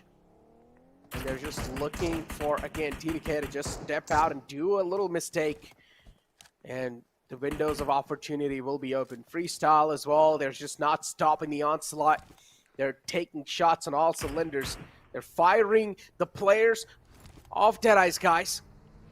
And look at that. 2 of the players are already taken down solo. A lot of damage inflicted indeed. And Deadeyes Guys, they do want to make sure they're being as safe as possible, because one of the players almost got taken out. That could have been a casualty. Yep, the revival is definitely going to be around the corner, so no problem at all over there. And again, the distance favoring the side of Deadeyes Guys for now, but for how long is that going to be the case? As we look on through to the players of FS, they are a synergistic bunch today, but in the mini-map, there is a team that is around their vicinity making rotation in the brown vehicle that we saw. So there could be some contestation against the players of FS as well, but we'll come back to that storyline later on in the day, because right now it is DRS, the real soldiers. They have the information, but getting back to the storyline, which was the team in Braun making the rotation. It's JyanMaara actually. And just a couple of minutes ago, we did see JyanMaara did lose one of their players, and that's going to be Susan, thanks to, I believe it was Seal, if I'm not mistaken, or was it 52 exchange? Either ways, they've lost one of their players. So JyanMaara off to a rocky start for them as well. Even in the last game, JyanMaara took an early hit, and that's why they weren't really able to come out that strong in that previous game. So these early hits is something JyanMaara will need to try and avoid. But we also did see the first airdrop on the board. It was the MG3 with also a couple of upgrades if the teams or the players do want to go for it. And I'm not going to lie, Sundash is looking kind of fine today. He's looking fresh. He's looking clean. So hopefully he's going to be able to connect some clean headshots as well. He's looking clean, he's looking fresh. And so he's going to be able to get a clean sheet in the kill feed. Maybe we shall see. But right now, when it comes down to the side of Regicide, they seem to have an eye out against the players of IHC. And Alex, once again, the dude who is just not allowed to stand true and tall in these battles when it comes down to IHC. And there are 4 players. It is Alex most of the times who I've seen getting gunned down, and with that, it is not off to the kind of anticipated start that we wanted from IHC, but hey, the day is still too young. Anything is possible, and IC we can clearly see is bringing in a little bit more of the damage, but not before Insane, along with the squad. Has something to say to that, and all of that burst damage is going to be brought on down to ICN. That is going to be the end of the dude. What a play, dude. I mean, I see what is going on with them. Yesterday, Johnny was talking about, you know, diapers on and off and whatnot. But right now, it seems like, yeah, there's a lot more things that they need to figure out. Because look at how easily they're getting picked off one by one right here. Oh, Godless, that was way too close for comfort. Unfortunate circumstances for the players of IT, but one of the players did get taken out completely. Now Godless is just isolated all by himself inside this compound. And look at Regicide, they're looking to capitalize on this one. Godless, he's being isolated, he's trying to fight back as strong as possible. Voltrix finds him, and a nice prone shot will take him down. Voltrix, a great elimination inside the game. Godless already a big threat neutralized from the lobby. Wow, how and wow. That... Class 101 sort of shots being taken on against the players of IHC. This is so brutal to see, dude. But hey, that's how the cookies crumble for the side, or rather against the side of IHC indeed. And when it comes down to the way that they are playing, they are a bunch that is lost to the cause when it comes down to this PMPL. I'm not going to lie. Last time, I read one comment in the chat, and it was one of the viewers. I don't exactly remember the name of the person, but he said, It's hot summer in Miramar, so icy melts. Well, that's too literal, mate. But hey, come on, you've got the likes of Godless being a part of that same lineup. Now, what's up with that? You know, that itself, the name itself clearly states that there needs to be a lot more daunting plays that they should be able to take on. But yeah, it's just not the same team that we knew. On the other front, from the Mongolian side, Stalwart Esports have definitely picked up the mantle, and somewhere along the line is also going to be the side of course, Phantom. But all of that we will brush up upon later, because right now, Stalwart is the team that... okay, never mind Stalwart, because we're back to the side of Stalwart Esports as they take on the shots from far, far distance away against the players of Team TUF, and TUF are... well, again, they're ready, they're equipped, they're prepped. As Edgar, we did see, was also aware of the position of Stalwart Esports, but in between all of that is I8. I see just, I mean, it's like IHC in general. They just get caught off guard in some really unfortunate circumstances, but the problem is, why are you guys putting yourself into those? The problem is always IHC's aggressive standpoint or aggressive mindset inside the games. And maybe IHC, if they do want any sort of chance to even dominate the lobbies or even to be some of the top teams currently in the overall rankings, then IHC will need to take things a bit slower paced indeed. And they will need to prioritize the placement points. And when they do get themselves in a nice spot, then maybe go for those elimination points. But currently, the circle is going to center up on the players of DRS, and DRS, they have the best spot in the game. They're currently in the prime spot. They're holding the top of the grounds as well. And now if you talk about the King of the Hills, DRS would be able to accumulate a lot of elimination points. They ought to be able to, as again so perfectly pointed out by you, that when it comes down to the zone, when it comes down to their position, it is all working out perfectly for them. But on the other front, which is not looking good, the thing that is not working out right now is the aggression and the stance that Phantom Esports have taken on to play in this lobby, because they are getting picked off pretty easy from the players of JyanMaara. And right now, JyanMaara are looking on capitalizing those points, and they will do so easily as well. But Mad Max, the dude, is still around in the vicinity, and very close to him, of course, is going to be the team of High Voltage. Now, High Voltage, they need those numbers. As soon as I talk about numbers, the numbers coming on there. For High Voltage, it is 20 points for now, and they have not been able to get any elimination points as of now in this second game of the day. So they need to be able to really capitalize on the position and situation. But do they even know? Do they even know that there is a team right next to them around in the vicinity that's going to be in the name of Phantom Esports? But moving away from all of that, Deadeyes Guys seem to have gotten a very advantageous position in this compound against the players of Seal Esports, and in doing so, they have definitely burned down one man. That is not looking good for Seal Esports, as they tried to jump in to be a part of this compound, but they were completely denied. But in all of that, the third-party situation can be brought on against Deadeyes Guys from FS, who are lurking in the back. What did I just see in the kill feed? One of the players from Phantom just fell to his own death, and that's an unfortunate circumstance. The Phantom do not really want to find themselves in. High Voltage ramming their vehicles against the players from Freestyle. Wassy is going to be the man in the back lines, but Extreme is currently knocked out for being out in the open. Does not really have the HP supporting him, but Wassy still is going to be eliminating that player, and Freestyle, somehow they're able to stay alive with a little stick in their hands to just support them. But still, Freestyle, they're quite in a world of hurt. They will need to try and get the fallen man back up. Deadeyes Guys, all 4 players up, going to wipe out the existence of Seal.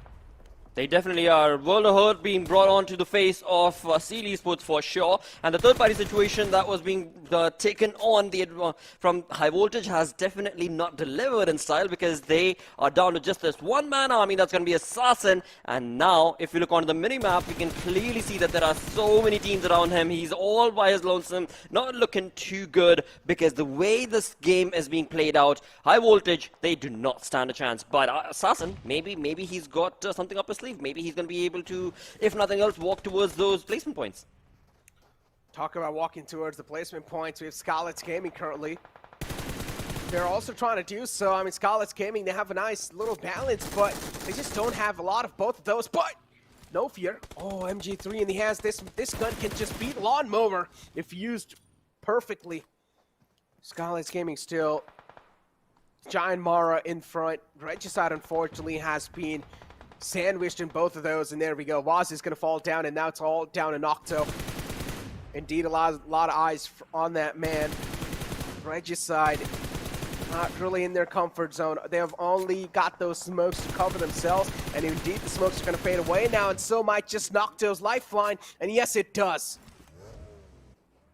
That was a good play. That was the really, really well-executed play coming in from the side of that player. But in doing so, of course, right side not having the comfort of that position and that compound, or that shack, in fact, is what it was. But moving away from that fight, we've got 12 teams remaining, 20 minutes into the game. DRS, as we had spoken about earlier, have found themselves in a really, really wonderful position, but are they going to be able to capitalize? Along with that, in the kill feed is IHC Ziol coming into the action and taking on some shots of his own and bringing in some points and hurt to the opponent team. But will that be enough? Of course, is going to be the main key factor whenever IHC is in the kill feed. And along with that, I8 also taking on some shots against the players of 52X Rage. So couple of different fights taken on across, because it is Miramar, it is an open ground battlefield, and there are just so many teams who are going to be able to capitalize. And right off the bat, as soon as we talk about capitalizing on situations, DRS sitting on top of that hill are bringing in a damage kill feed for themselves against their opponents, because right now, I just want to see how many, there are only 2 elimination points, but they definitely have a lot more information. So the defeat points that they've got 2 is surely going to rise up. Talk about things surely gonna rise up. DRS just mowing down that vehicle. Spraying it down. Delta was able to connect a lot of shots, but unfortunately action will be indeed taken out by rules from the side of DRS again. And oh, that's a really risky one too. Stalwart Esports, this time it's not gonna work out. Now it's all down to top and Pika and Walt. Stalwart Esports, they just get absolutely demolished. What was that from Stalwart Esports? I mean, they just had a clear straight line as if they were stuck on that rail and they just wanted to grab that and go straight into the zone. I mean, just does not make any sense. I mean, you've already lost 2 players to the exact same line and you're going to be following along in the same exact strategy. Yeah, that's just a pathetic play coming in from the side of just the pressure point. You know, the pressure point is where this thing was caught. But moving away from the pressure points, we do have the side of IHC also slowly but surely jumping into the arena, taking on a fight of their own as they still did have... Okay, well, I spoke too late. They did have that rotation working for them, but not for long because Deadeyes Guys, as well as the other teams, jumped in to just stop them in their tracks. With that, 7 teams remaining. We've got JyanMaara's 2 players right in front of our screens, and DRS, they are just bringing in a hurt of trouble to the team and their opponents because they have 7 elimination points already confirmed. I mean, at this point, you cannot even blame any sort of teams in the game. The spot that DRS has, I mentioned this too, they are the king of the hills indeed, and the spot that DRS is wielding right now, it's absolutely insane. Also had the high ground. They're just mowing down any of the teams that are currently out in the open, trying to make that rotation, and this in itself just makes a lot of sense. The spot, they're able to utilize it to perfection, as we do have the players of Deadeyes Guys too. All 4 players are up so far for them. TDK as well with 3 players up, and Deadeyes Guys, of course, now they're going to start to inflict some hurt. Oh, they have been inflicting a lot of hurt. If you look onto the elimination points, they've got 5 already, and the compound that they're in the map, we can see, is now outside the zone. So sooner or later, well, sooner hopefully, they're going to have to jump away from that compound to get into the zone. And talking about the zone, well, DRS is all over it, mate. T2K is right around the corner in vicinity as well. But is it a bit too late to take that away from the side of DRS? Wherein all the 4 players of DRS are now going to be hunting down T2K, where T2K is just a 2-man army, but I mean, wherever you look, DRS is all across the board, you know, I mean, they've got the information, they are just slowly but surely working towards that chicken right now.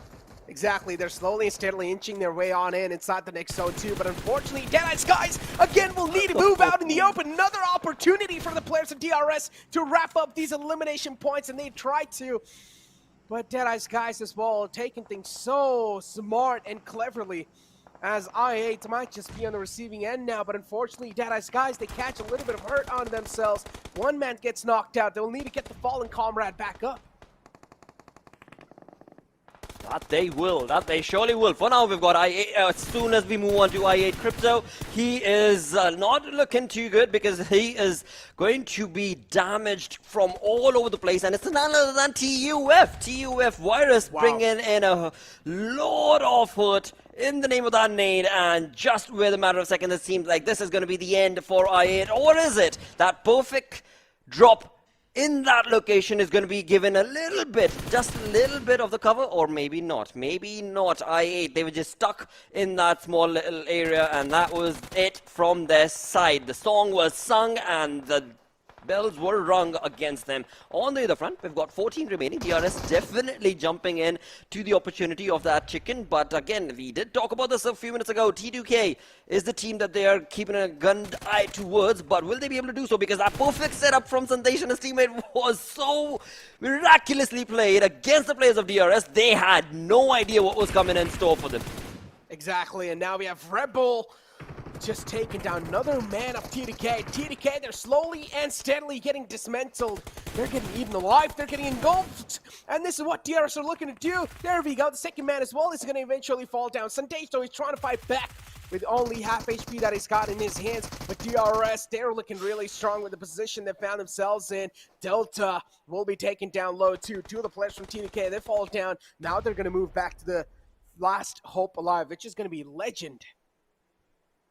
Sheesh is what this is right now for the side of DRS as well as TDK, where indeed Legend, the man that you just spoke about, is going to be able to give that revival, as DRS are also going to be working towards the exact same strat. But in all of that, we've got Deadeyes, who are just a two-man squad, True Love Sir as well as Frag Boy, who are going to be jumping into the exact same position that I8, I believe, were eliminated from, and TUF, look at the way that they have played. I mean, we've got Virus walking away with 4 elimination points already. 3-man army is what they are, and surely taking on a lot of the points. And DRS now, after having cooped up, they are just going all out guns blazing against the players of T2K, and in doing so, Delta has been brought down, but that's not going to be stopping DRS, or is it? Because Sandesh, he is playing out of the world right now for the side of T2K, and he is the man who is holding that limelight for the side of TDK, but not for long, as DRS jump in to just completely swoop that across. But this is the moment that TUF and Deadeyes should be able to capitalize upon, but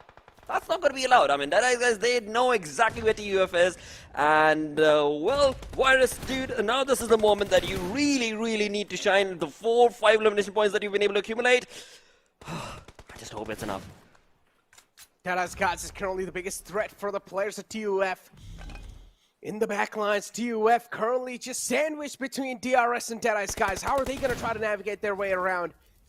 And TUF, clearly you do see the paranoia setting in as well. Deadeyes Guys just trying to drop the salt on their wounds. What a nade from the side of DRS. Another one's going to sail in like a pirate.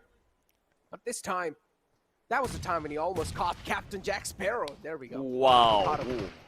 What a perfect play, perfect strat play coming in from the side of TUF as well as DRS. But right now, the King of the Hill situation once again going to be favoring the side of DRS, as Killer Whitey and Rebel just completely hunker down the position of the the final two players of the side of TUF indeed. And TUF, they are looking in a very precarious situation, but the small little edge and ledge is working for them and against the King of the Hill situation that was in favor of DRS. Right now, they're going to have to be a little careful, because as soon as they jump in to take on those fights, the TUF should be able to capitalize. But no, not going to be easy. Not going to be easy, because not going to be. DRS is all over the place. They are, and TUF currently in the lower grass. There we go. The player's trying to inch on way in, but that's not going to be possible. DRS taking the final elimination point in their hands too, and that's going to be it. What a way to close things out. And DRS, oh boy, TUF2, a great performance, a great showing in this game, but still DRS, oh boy, the hard work's eventually paying off. 28 total points too. 13 elimination points, moving on to the second position with this gameplay. Amazing turn of events for the side of the Real Soldiers, as they have miraculously jumped up well, quite a lot of numbers, of course, and quite a lot of positions as well. And this is what they were rooting and eyeing out for.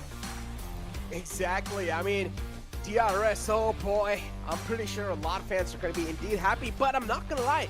Phantom Esports is currently the most fan-favorite team in the entire chat, and Phantom, so far, they're not really able to show themselves up in day 2. I don't exactly know what can be done from their side to improvise a lot of things, but I'm pretty sure Phantom is another one of those teams that has came out of the blue, that has surprised all of us, and they indeed have some raw talent in them. Oh, they do. Oh, they definitely do. And of course, we saw yesterday from the side of Slipknot as well from Phantom Esports. But you know what? We'll summarize all those conversations in a brief little statement. It's time to take a short little break. We're going to be right back as the conversations are going to continue on.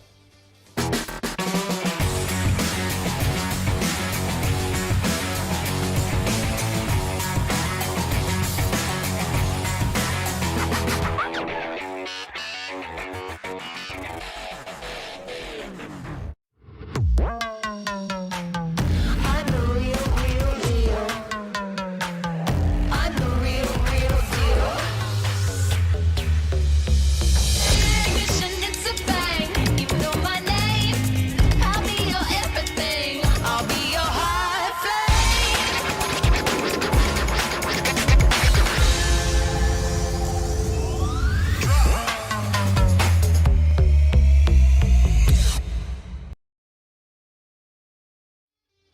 Hello and welcome to PUBG Mobile Pro League right here as we move on along in the South Asia region with day number 2. 2 games done, Johnny. This is turning into quite an eye-opener actually, because the way the teams played yesterday, it was almost as if they had a muffled approach to the entire saga yesterday, and today they're opening that battleground up. I mean, for sure. I mean, it's been quite an interesting start to the day, the way the first Erangel ended and the way this Miramar ended as well. DRS had quite an impressive run in this particular matchup, and we do have Rebel being the MVP of this particular game. 7 eliminations secured by this man with 976 damage and also 2 assists. So quite an impressive performance on the individual level. But hey, DRS, the entire team was also doing really, really well for themselves. They are. I mean, they are all over the place, that's for sure. And again, I mean, the way the zone actually worked out for them. But you know what? We've seen this time and time again. It's not always about just the zone working out for you. You have to be able to capitalize on that situation. And the way DRS did so gracefully, I mean, that was just spot on from their side. And that is the reason why they're the real soldiers in the lobby. But hey, that's just going a bit too far ahead because, all right, they've had a good game. But will that continue on? We shall find out. Yeah, I mean, we will find out. We still have 4 more matches remaining for the day, but we do have the top players on our screens. T2K have been very interesting. The first game was quite decent in terms of the elimination numbers they were able to secure. Even in this match, we do see Legend in the list of top players, surviving till the 24-minute marker, securing 3 eliminations. So a decent combo in terms of how many placement points they got and how many eliminations they had overall. But on the other side, I think there is a little bit more. You need to take a few more steps further if you want to push yourselves and propel yourselves towards the top 2. And again, I was looking at the standings during the middle of the game. Stalwart Esports, they are just like boosters to the max, full pedal to the metal. They are making a very aggressive push, gaining a lot of distance between them and the rest of the lobby. They definitely are. I mean, just when we move on through to the replay, I just hope that replay was caught, because this play that was made from Stalwart is very, very questionable. As the only thing that I did not like from their side. But yeah, overall, the way that they've approached day 1 and right now what they're doing on day number 2 as well, it is working for them. There's nothing stopping them in their tracks. And yeah, just that small little upset that I saw from them did not look like Stalwart at all. But hey, everybody has good days, bad days when it comes to the battleground, and that is something. I don't really want to chuck it down to that side as well, dude, because it's not. It's a class 101. What are you doing when you've seen 2 of you mates already go down the same exact path, and you're going to follow them along for what? I mean, I don't think they care. I don't think they care enough to be scared of everyone. They know they have an upper hand in the situation. Like, looking at the overall rankings, and I think that is the only thing that they're exploiting right now. Just the fact that they're really far enough ahead from the rest of the competition. But hey, this match was something else, and to prove that, we do have the Oppo F21 moments on our screen.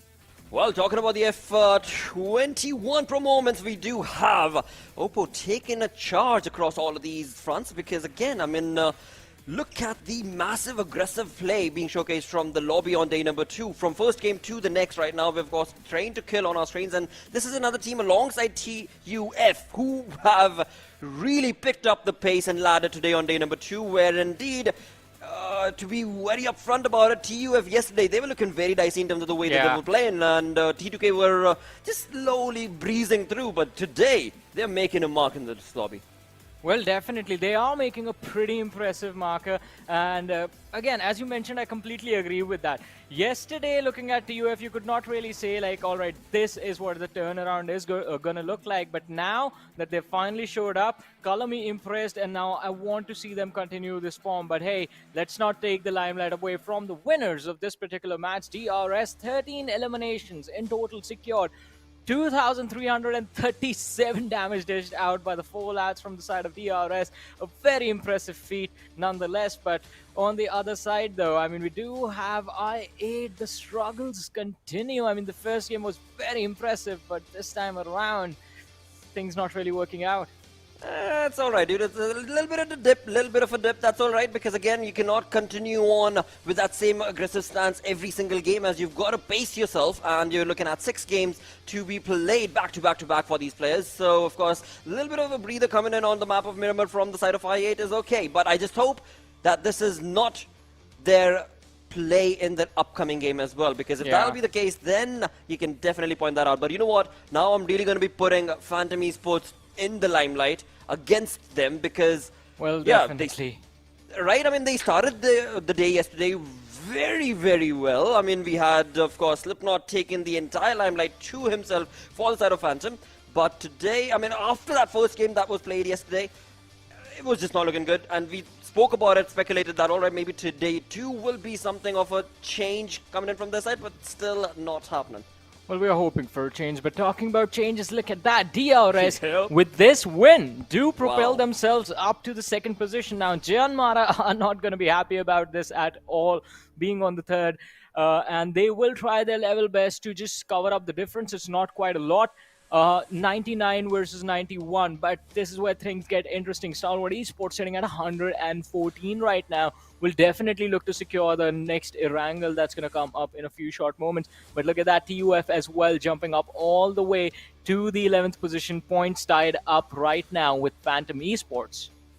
Definitely looking really good for the side of TUF and Phantom Esports. They, as we were just talking about it, they're going to have to pick up that play style that they showcased in the first game, and moving away from that team towards the other side, as we have Regicide, the Grounders, and High Voltage sitting on 14, 15, 16 respectively. Now, there is a little bit of a difference between Regicide and the Grounders, again, from the start, have not had a decent play in today's games, but I just hope they find a footing in this upcoming match. Yeah, I mean, the Grounders have been quite unlucky. So what was happening to the players of IHC yesterday, and seems to be happening today as well, it's a similar scenario with the Grounders. They think a position is safe, they think a rotation pathway is just completely unattended, and that thought is a big mistake. It turns out to be a big mistake. They always keep on getting caught off guard, and it's not really looking too hot for the Grounders right now. But hey, again, as we keep on mentioning, it's just 2 games that have happened. We still have 4 more to go. We do have 4 more games to go. That is true indeed. And as you so perfectly mentioned, as did, of course, the schedule right there, that we're going to be jumping into match number 3 that is going to be played on Erangel. So moving away from the heated map of that we just saw on Miramar, and going back to what Necro actually spoke about, one of the viewers actually commented that I hope you heard it, I'm not sure if you did or not, but it was against the players of IHC, particularly against IC actually, as the heat in the map of Miramar apparently seems to have cooled down or melted down IC's aggressive plays.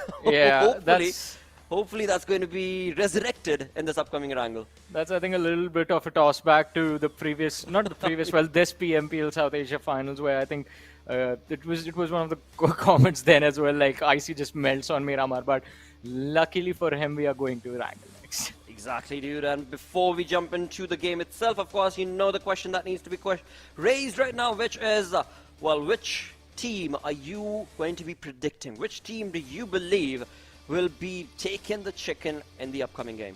I mean, so I want a little bit more chaos in the top 3, so I want to see if JyanMaara would be able to walk away with another chicken dinner win, because that's going to push them quite close to the players of Stalwart Esports. Or even if DRS walks away with it, I'll be happy. I just want Stalwart Esports to be at least under a little bit of pressure. They have a pretty decent lead right now, and I want that to go away. If it happens in the final day, if they have a massive lead on the final day, then it's okay, because it's just the last few set of matches. But this early in the tournament, I want things to be a little bit more interesting. All right, I did say I'm going to be bringing the limelight down towards this one particular team, and that's been an eye candy for the viewers, of course, which is Phantom Esports. I'm going to be choosing Phantom Esports, and of course, sticking my guns off to a very weird universe, but we shall see if if the PUBG gods are going to be decent enough towards the side of Phantom when it comes down to this game. I mean, Phantom Esports have been quite interesting to watch, because they are doing everything right. It's just the fact that the zones are not like really favoring them at any moment since yesterday till now on Miramar as well.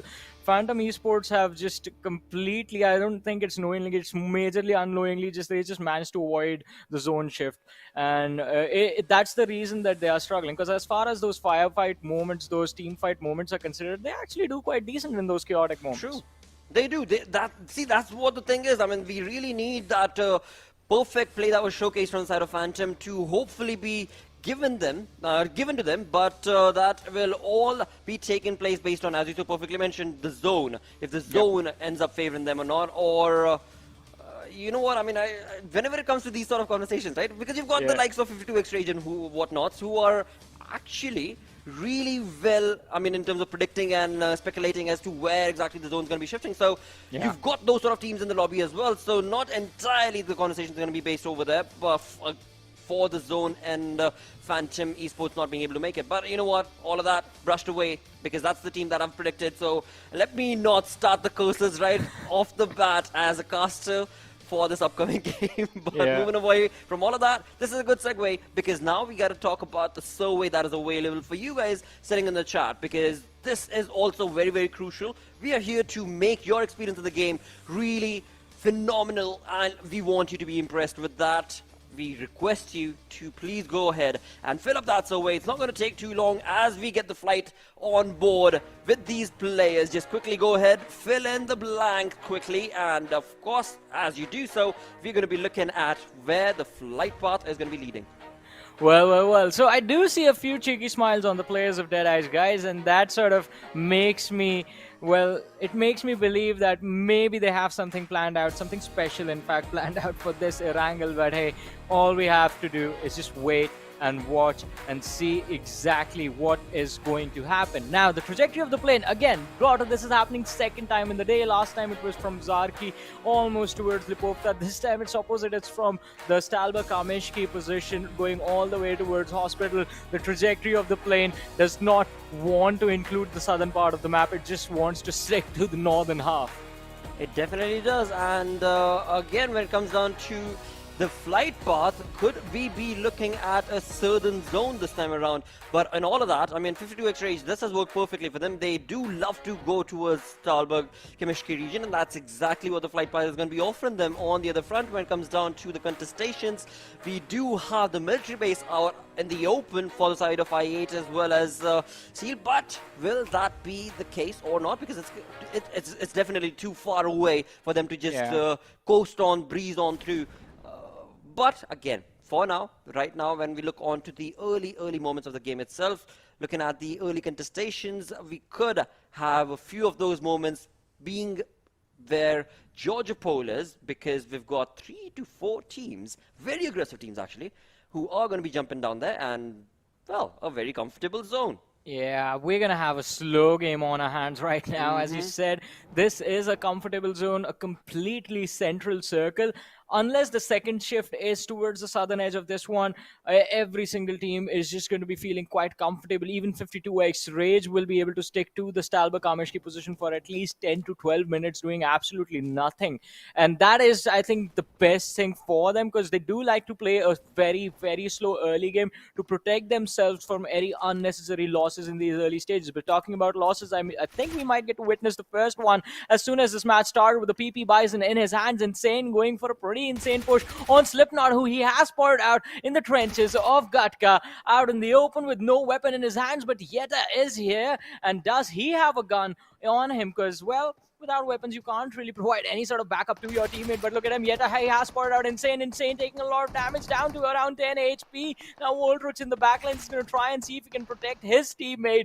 It's a 2v2 situation in these trenches, and Slipknot, look at that, just using those small little gaps, not gaps necessarily, the crevices of the terrain of these trenches to his advantage, just moving perfectly, protecting himself at the same time and closing distance between himself and his teammate. But Insane, not a lot left for him to do. All he can do is just stay prone down and wait for Yeta to actually find a knock or an opening against these players of Regicide in front of them. Well, that is true, but right now, I mean, I'm a happy caster, or am I? Because again, as soon as I pointed that out, the curse started coming out, and it seems like Voltruch's position is going to be favoring him and his team, of course, as they are going to be not dropping, but definitely bringing a lot of hurt to the players of Phantom Esports in this game's early few moments. But right now, seems like Phantom Esports are going to be able to get away from the trenches. No trouble at all, as we have all the players from both the teams standing. A little bit of damage, of course, was dished between the two, but that's no problem at all, as for now, we are going to be looking at all 64 players in the lobby still surviving. But that early first blood situation was so close. And that too against Phantom Esports, because the positioning coming in from the side of Regicide was so spot on, taking on those flanks and angles. But with all of that dusted, all of that first blood situation taken care of, we are going to be looking at Stalwart, who have made it to the military base. I8, it seems like, are going to be going down to the military base, maybe, which again will work out perfectly for them, because there's absolutely no team in the vicinity to be able to give them any damage whatsoever as they try and make that rotation for themselves. But one thing to be spoken about in that is going to be the fact that they probably are going to be missing out on at least 4 to 5 minutes of this game, because they are taking all that time just to travel to their comfortable spot. But in all of that, talking about comfortable spots and comfortable places, we would request the viewers right now joining us to please, in chat, just go ahead and vote for your favorite team. All you gotta do is type in vote space the team tag. As simple as that. And that is going to be brought in through to percentage prediction, and we shall see who today's highly percented team is going to be. Yeah, there's a lot of calculations, a lot of maths running in the back to convert the numbers to percentages. But yeah, I mean, vote for your favorite teams, show some love to the players, to your favorite teams. And again, the format is quite simple. Vote space the team tag, and also you have to make these votes on the PUBG Mobile Esports South Asia's broadcasting channel, so make sure you're tuned in the right place. Otherwise, you're going to be cheering for your favorite teams in the wrong spot, and the votes are not going to be counted. So again, PUBG Mobile Esports South Asia's broadcasting channel, that's where the votes are going to be counted. Vote space team tag. And again, as we were talking about a few moments ago about the collision between Phantom Esports and the players of Regicide, I have to say this one thing: Phantom Esports had a lot more to lose in that fight as compared to Regicide. Regicide are sitting on the 14th position with 36 points to their name. Any extra points they get are only going to propel them upwards. They do not have that much to lose, but Phantom Esports are on the 10th spot with points tied up with the players of TUF. So had they lost one player that early in the game, then they would have been in trouble, quite struggling to secure those points and struggling in those team fights in the later stage and the mid-game stage of the match. But on our screens right now, Stalwart Esports, the team sitting on the first position, and the team, two of whose players are right now competing for that MVP prize money of $2,000. Absolutely, Pika right there, looking really spot on with the hurt that he's been able to bring to the lobby. And again, when it comes to another point that I do want to make is going to be for the side of I8. I mean, yesterday we saw them slowly fall off their play. But today, as the day started off, the first game itself was an eye-opener to the lobby that I8 is back. But this time around, we shall have to see if they are going to be able to stick to their guns in the second Erangel of the day or not. Because on the map of Miramar, they were nowhere to be seen. They did not really get enough points or even part of good fights. So I8, lot riding for them in this game as well. So this is going to be crucial. This game is going to be crucial for the side of I8, as they have decided actually to not go down to the military base as well, as the zone is going to be favoring them. They were pretty much in the center, so easy peasy conversation for the side of I8. But right now, JyanMaara on our screens is looking like they could be bringing a hurt of wonderful trouble against the players of High Voltage, where High Voltage are equipped and prepped and ready. But is that enough? Is that enough? Because for High Voltage, there's still a lot riding on the line. They're sitting on that 16th position. They need to be able to maintain that, maintain the numbers for themselves. We've still got 64 players surviving in the lobby. It's still too early to lose out on any battle, especially for the side of High Voltage. And of course, could be the same case for the side of JyanMaara as well. No team wants to be looking at the first blood situation for them, or rather against them. And no team, of course, wants to be the first one to get eliminated. Yeah, I mean, definitely no one wants to be the first one back to the lobby. That's going to be quite upsetting. And in fact, no individual has gone out till now. So that's definitely an upside for every single team performing right now. 8 minutes in, you haven't lost your players. Good job, but you have to be careful moving forward as Slipknot just runs towards the players of IHC and gets blown to smithereens by the entire team, with Alex fighting the knock and the finish being secured by Godless. A big blunder out in the open from the players of Phantom Esports.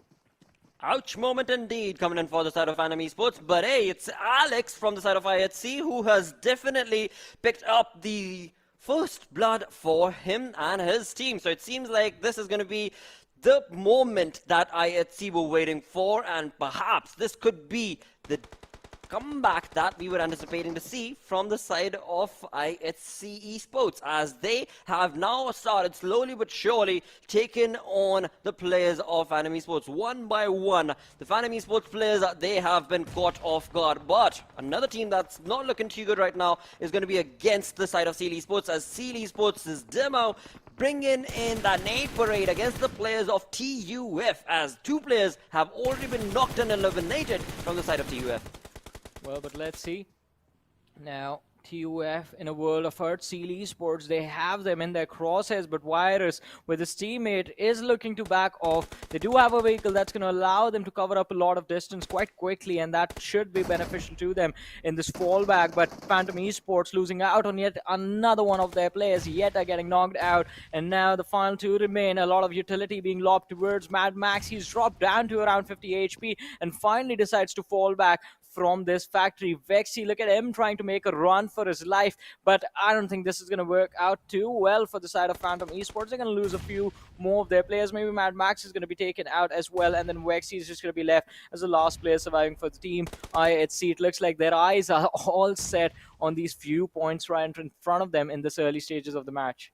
Oh, that definitely is going to be the case for the side of IHC against the players of Phantom Esports for now, but I'm not too happy with that, definitely, because I predicted and wanted to actually see Phantom Esports do really well this time around. But hey, I mean, it's still too early to say anything. They have two players surviving, but looking at the scenario that they're stuck in, it is going to be a troublesome fight for them to take on against the players of IHC, who are very well equipped with the information. But right now, it is going to be high voltage taking on, or trying to take on, the players of Deadeyes, as they got the information based on the buggies, but the audio cues have not resulted in any eliminations for themselves. So high voltage, I mean, they're playing it really too safe. I mean, sitting on that 16th position, I don't think a team should be playing it that safe. But Vexy, the one player who could have actually walked out of this fight, has decided to jump in, and in doing so is definitely going to be brought down to his knees, thanks to Alex. Again, I mean, Alex from the side of IHC, he is playing it to perfection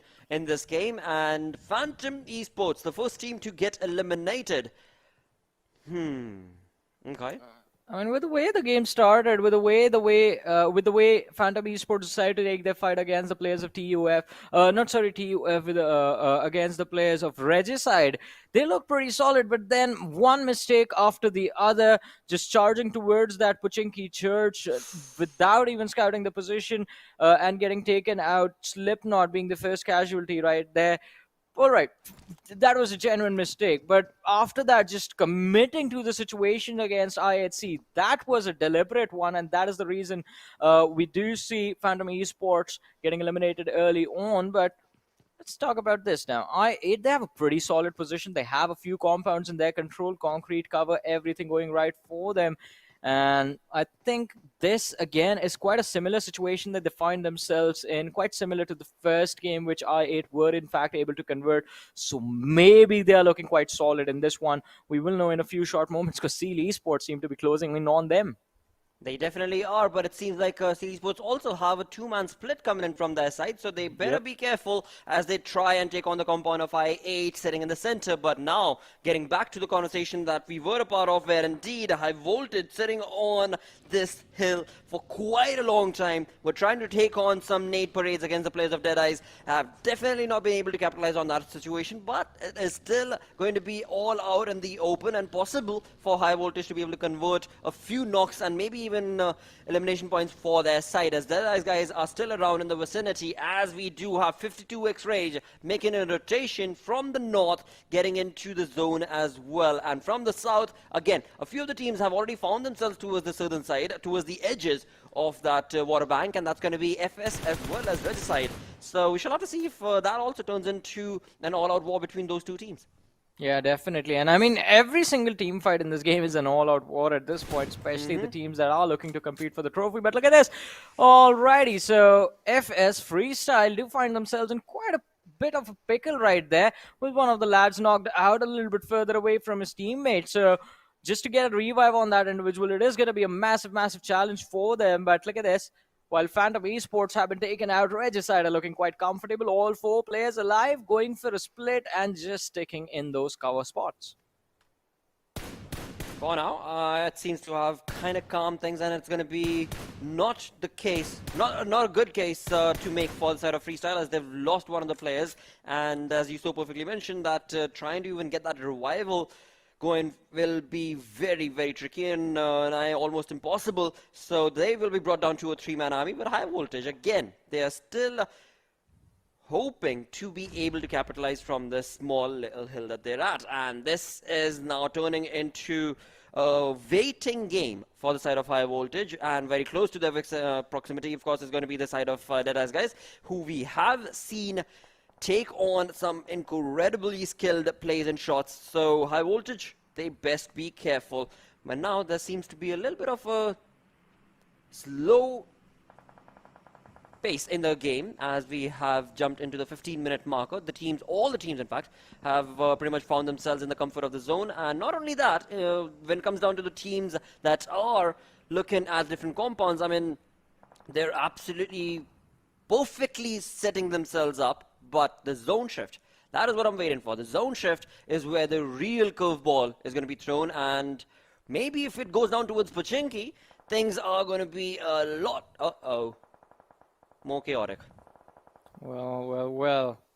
More chaos has been instilled in this lobby right now, as the circle takes a shift towards the west, and IHC find themselves in a wonderful position. But Skylightz Gaming on our screens taking a fight against the players of T2K have managed to secure 1 knock at least on that hill slope, but it's going to be quite tough for them to actually convert it into a finish. There's quite a lot of distance between the two teams, so Galzin and AJ are looking to slowly and steadily make that push. But Sandesh, he has gone for a revive, which was successful, so Legend is back on his feet. All he has to do is just put on the first aids and be ready for the oncoming assault upon them. But still a little too quick. Skylightz Gaming, they don't waste any time in pulling the trigger, and Legend might just be knocked out for the second time. He's running towards the blue zone to avoid the shots, and he manages to make it to the other side. But for a few short moments, Legend is going to be separated from the rest of his teammate, and he will be knocked out by the blue zone out of all things, just denying the point to the players of Skylightz Gaming. T2K, they have taken a hit, but at least they don't give away that point to the opposition.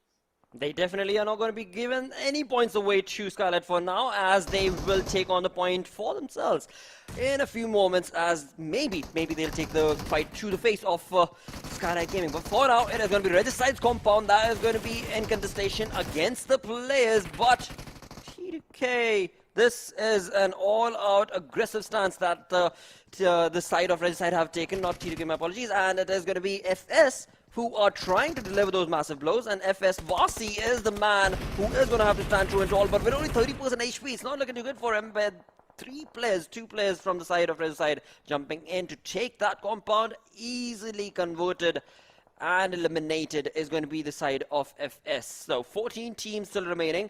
Seal, Baron and Demo out of the open against the players of Deadeyes. Now both these teams are looking pretty comfortable in the spots that they are at, but they best be careful, because the contestation could be brought on from a third party, maybe behind them or up on top of that hill. Well, let's see what is going to happen. But for now, Regicide are getting pushed upon by the players of Stalwart Esports. Luckily for them, there is a third party right there. Stalwart Esports have lost one of their players. It's just Pika, Action and Top who remain. Scry getting finished off by the players of 52x Rage now. And it is going to be a 3v3 situation between these two teams in these barn houses towards the southern position of farm. But Stalwart Esports finding the opening yet again, as Insane has been knocked out. And they are again looking to make the push towards the first floor of this barn house. Action and Top Sanhok on the outside, Pika indoors, and a lot of pressure on both these teams, but Action is going to be down on his knee. JyanMaara on the other side have managed to take care of the players of Skylightz Gaming, and I don't think Skylightz Gaming, they're in this match anymore.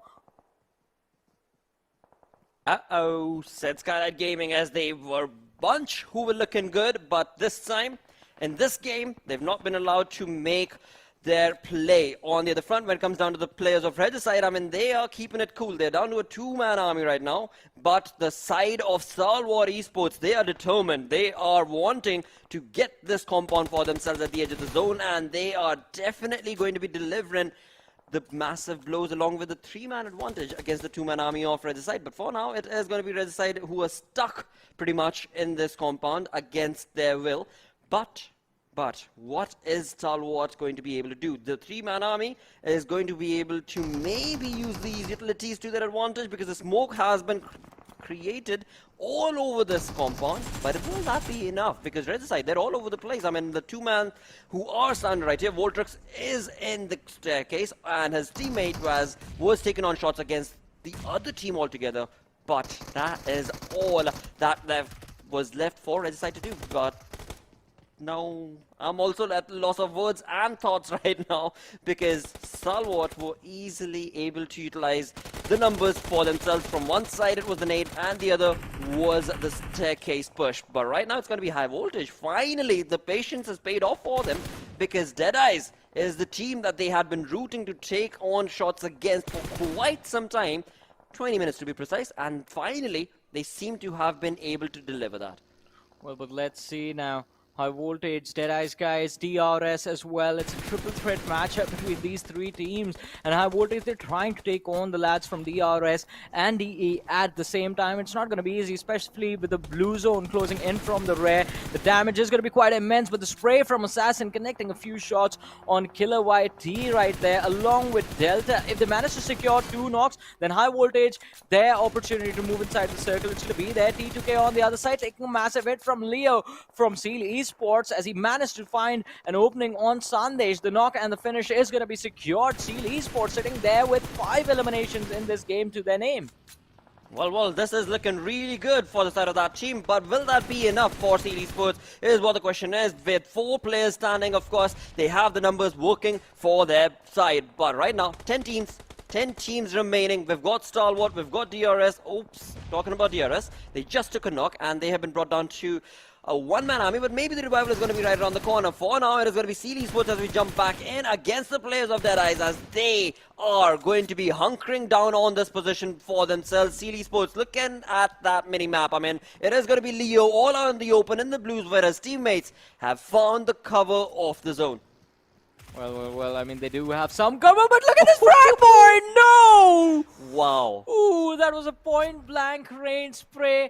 He finds the opening, but turns out it was just a bait, as from the distance, Stalwart Esports managed to find a trade, and well, even though the trade was made, it's going to be quite difficult to bring the 4th man back into the game. We're down to the top 7. Teams 23 players still alive and fighting for the win in this matchup. And look at this hill slope blotter. There are 4 teams stuck on this slope. T2K, IHC, Stalwart Esports are closing in as well. And well, IHC, they've been poured out. Batten going for a spray first and the second. Both are going to be down on their knees. And the third one as well. Alex, he's down. The last man surviving for his team. And they are getting pushed upon quite heavily. Alex, he does have the HP favoring him, but right next to the vehicle does manage to knock out one of the few players. I8, they are lending a helping hand, but not for long. I8C being shown the exit from this lobby, and they're going to be back waiting for the next match to begin. But I8, they're doing quite well for themselves. They do have enough bodies to make it to the late game stages of this match, and well, in fact, I want to see them make it to the top 3 in a circle like this. The game was set to make them successful from the first zone, and now making it to the late game stages. Can they comfortably win this winner chicken dinner, or maybe even finish in the top 2? Well, this is going to be quite a difficult task, but not something that I8 is not capable of, because the numbers advantage, once again, definitely going to be giving them that point and the edge that they needed. With that, they are going to take on this entire zone by storm and bringing in a lot of elimination points for their side. But you know what? A couple of minutes ago, I was actually looking at the Grounders, and I really was, and still am in fact, rooting for the Grounders. They need those points. They need to be able to capitalize on the situation that they're in. But will I-8 allow them to do so with 5 teams remaining? I mean, DDK, there's only one player standing right there from their side, but I-8, they are so very destructive with Blade bringing in the nade and the Scarlet sprays against the players of the Grounders. Shoptar not looking too good with almost 90% of his health already been brought down. The Grounders players, they are just in a stump. They are not really moving. They are not really rolling their eyes. They are pretty much stuck in that small spot. And if they start bunching up, youch, mates. Stop bunching up, because the nade parade is all it's going to take to bring you down. Well, definitely. And we did see a few moments ago the predictions from the viewers favoring Deadeyes Guys, but Deadeyes Guys being forced to take an exit. I-8 might be the next team to go down, as they are stuck between the Grounders and 52X Rays right in the distance. But 52X Rays right now just focused on stopping the players of Stalwart Esports, who have managed to wiggle their way into the top 5, despite them just being a 3-man roster since the mid-game stages. Now again, top has been given a revive, and Action is going to look to push forward, but the Grounders now in an interesting position against the players of I-8 and T2K. Jane just stuck in the middle of nowhere inside the smoke, takes a lot of shots. Now he's barely surviving with any HP on him. Stalwart Esports Action making the push, and well, from the distance is going to be the man who was knocked out a few seconds ago. Top securing that final finish. Down to the top 3 teams now in this matchup. I-8, they're left with just one man, and all of a sudden Stalwart Esports and the Grounders find themselves in a winning position. Zigsaw was knocked out, but the revive, it's going to be an easy one for their team to secure. Uzum stuck between a rock and a hard place right now, one being the Grounders and the other being the 3 players from the side of Stalwart Esports who are inside the circle. It's just Stalwart Esports in the zone. Everyone else is out. Everyone else is out. I mean, this is taken on by a storm from the side of Stalwart Esports. The way that they've been able to capitalize on the fights that were taking place between I-8 and the Grounders have definitely pushed them on to take on this chicken dinner. But Pika going down, Action and Top are the only 2 players who are going to be able to do something. But the Grounders, this is their moment to shine. And Sensei bringing in the Scarlet spray is definitely going to be rooting and bringing in a chicken dinner for a team. Well, it's only a matter of seconds, because we've got Top, the only 1-man army from the side of Stalwart. Correction, we've got Pika coming up as well, and Action out of action for now, because that revival is not going to be allowed. But Stalwart, I mean, even if it's just a 1-man squad, they are not going down easy, as we can clearly see. Yeah, as you said, they're not going down easy. Action is trying to make his way inside of the smoke, but this might just be a bait from the players of the Grounders, allowing him to go inside the smoke and spray down Pika as well. But Top and Pika, they're managing to hold their composure. Top again, just peeking from behind the smoke now with I-8 taken care of. The Grounders, they can focus all their attention on Stalwart Esports, who's going to come out on top in this 4v3 situation right now. It's going to be very intense, and Stalwart Esports, they make a run for it. Pika finding the opening, but Top is going to be taken out in the trade. Kurma doing a brilliant job from the flank. Now Stalwart Esports, are they aware of this? I don't think so. Well, maybe they are. Action finds the second. It's a 2v2 between these 2 teams. One more knock, and Stalwart Esports bringing it down to a 1v1. And it's Pika making the push for the summit of this raid. But the opposition has the HP advantage. The barrel in his hands, the Molotov being lobbed towards the competition. Will it connect? I don't think so, as the players from the side of the Grounders have managed to stay quite safe. Now Action is going inside the smoke to provide his teammate with some extra bit of information, but will it be enough? Now it's an all-out duel between these 2 lads, and Stalwart Esports, they go in and grab themselves another brilliant win out of nowhere, almost getting eliminated, but they do not care. The win is theirs, the points are theirs, and well, now a massive lead is going to be theirs on the overall leaderboard as well. Ouch moments indeed for the side of the Grounders. They tried, but Stalwart, I mean, we saw it.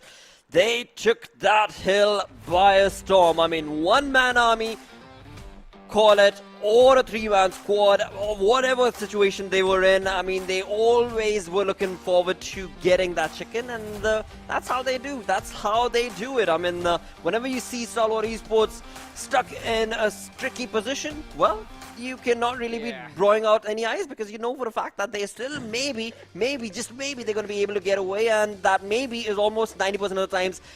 Heck yes, they are going to do it, and they did so with style. I mean, I don't know what happened. I didn't think they were going to get out of the barn situation and farm, but they go on to win the game. So yeah, that was an epic win from Stalwart Esports. But kudos to the grounders as well. They played really well. They definitely did, mate. Well, with that, I'm sure you need a breather, as so do I. We're going to go on a short little break. We'll be right back.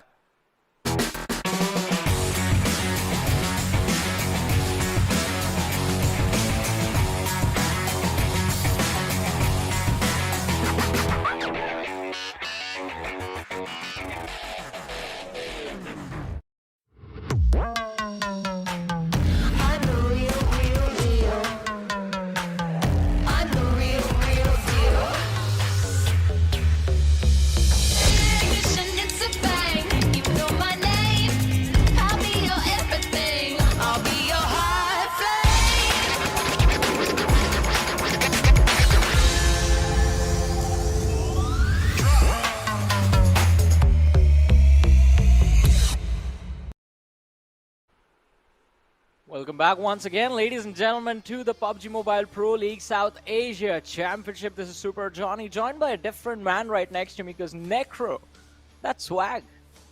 Wow. I'm telling you right now, this is Stalwart Esports. This is literally Stalwart Esports after that win. They're going to be like, all right, guys, where's everyone else? Where are they? I don't see them.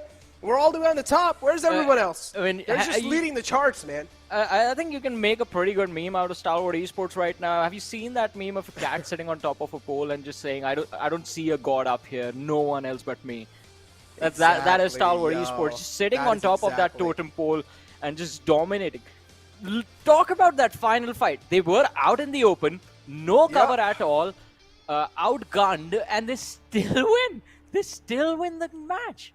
Crazy, dude. Absolutely crazy. And that's what I literally said. I was like, okay, there's no way the grounders lose this. And then Stalwart Esports, they're able to get the Reds back up on the Fallen Man inside that smoke out in the open. And the grounders somehow, they're not deciding to just spam that smoke. And that's where Stalwart Esports just got another lifeline gifted to them. And then the final man just clutches that 1v1. I mean, Stalwart Esports, man, I don't even know what to say at this point. There's just a whole other beast. I would say make them sit in a dark room and make their device's brightness completely lower and give them my sunglasses. Give them these black sunglasses so they will be at least handicapped a little bit for the lobby. Yeah.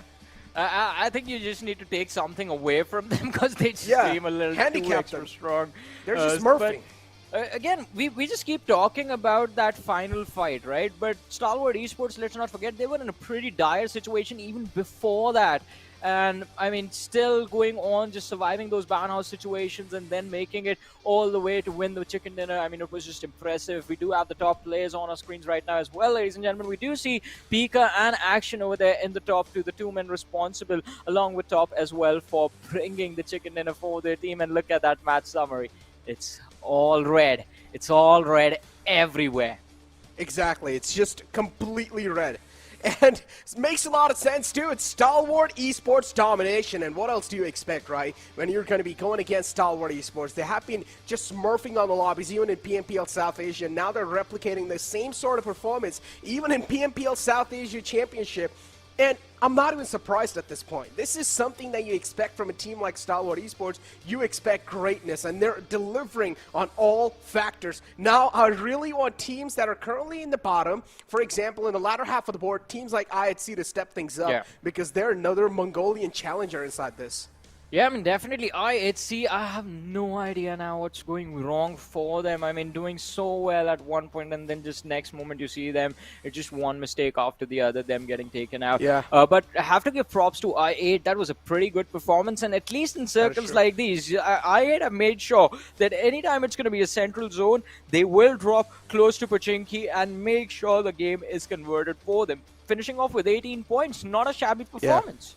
Exactly. Indeed, not a shabby performance. But now, something I really want to find out is how the team path through zone is going to be working over here. Because as you do see the map in front of us, and we're just now waiting for the little lines to be drawn, and there we go. Of course, starting all the way from No Reply, they decided to just go all the way down there, take their sweet little time to loot in, And this in itself means that Stalwart Esports had quite a delayed start to the game because they needed to climb, or they needed to just come down all the way down south, go to Rupnoi, loot up, and then make it inside the circle. So that means they take their sweet little time, they delay their entire entrance inside the next zone, and they somehow make it in, and then they just get blessed by the next circle right on the edge where Stalwart Esports. Well, definitely, as you talked about their rotation, I mean, we've always seen them play this way only. No matter where the trajectory of the plane takes them, they will go to Novorepnoi, try and see if they can make it into the circle comfortably in the late stages of the match. And I think even the zones were quite beneficial to them as well, with the first shift a little bit towards the southeast of the map, towards just engulfing a little bit of that Novorepnoi bridge, and the further shifts just allowing Stalwart Esports to play from edge to edge to edge to edge. And it was an incredible situation. A few moments we saw them make critical mistakes that resulted in players getting knocked out again and again. But hey, this team knows how to cover up those mistakes, and they know how to recover, and I think that's the most important thing. Everyone makes mistakes, but can you fix them? And usually we talk about fixing mistakes in terms of from one game to the next. They do it within the match itself. Exactly, on the fly, and that's something that the adaptive nature really kicks in about a team. And I feel like at this point in time, it's just the amount of confidence that Stalwart Esports wields, right? They have played so many tournaments, they have been doing absolutely phenomenal, and that confidence is something that gives them a mentality where they will start trying things out if something's not working. And that's when you're able to just get that adaptive nature as well. If you're going to have a lot of confidence, you would want to try new stuff, and that's when you will start adapting to a lot of new stuff as well. Yeah, definitely. And talk about adaptation, feels like I8 have also adapted to Erangels at least. I want to see them perform on different maps as well. Hopefully the next Sanhok that we're going to witness, it is going to be once again a map going in the favor of I8. But this time again, we do see a lot of these awkward collisions. We saw DRS, Skylightz Gaming stuck in an awkward spot wherein just too desperate to move around on the map, and they just kept getting caught off guard and taken out. Exactly, and as you guys can see, the grounders as well, the position they had, unfortunately, they also had a nice high ground to play things off of with, but they still somehow choked it up. This is where they messed things up. They let Stalwart Esports get a little too comfortable, let them push on up, and once Stalwart Esports, they got real up close and personal, Stalwart Esports realized that their individual fragging prowess, their gun power is absolutely excellent. So that's where they excel, and that's what they exactly did. They put that gun power on the test, and they actually came out on top. Stalwart Esports, 11 elimination points, and also a decent amount of damage wrapped up in that previous game. That's going to help them with 1,910 damage, and then you have the grounders with only 5 eliminations, 1,361 damage dealt out. But look at I8. That was a huge game from I2, but the problem was the conversion. They only got 8 eliminations.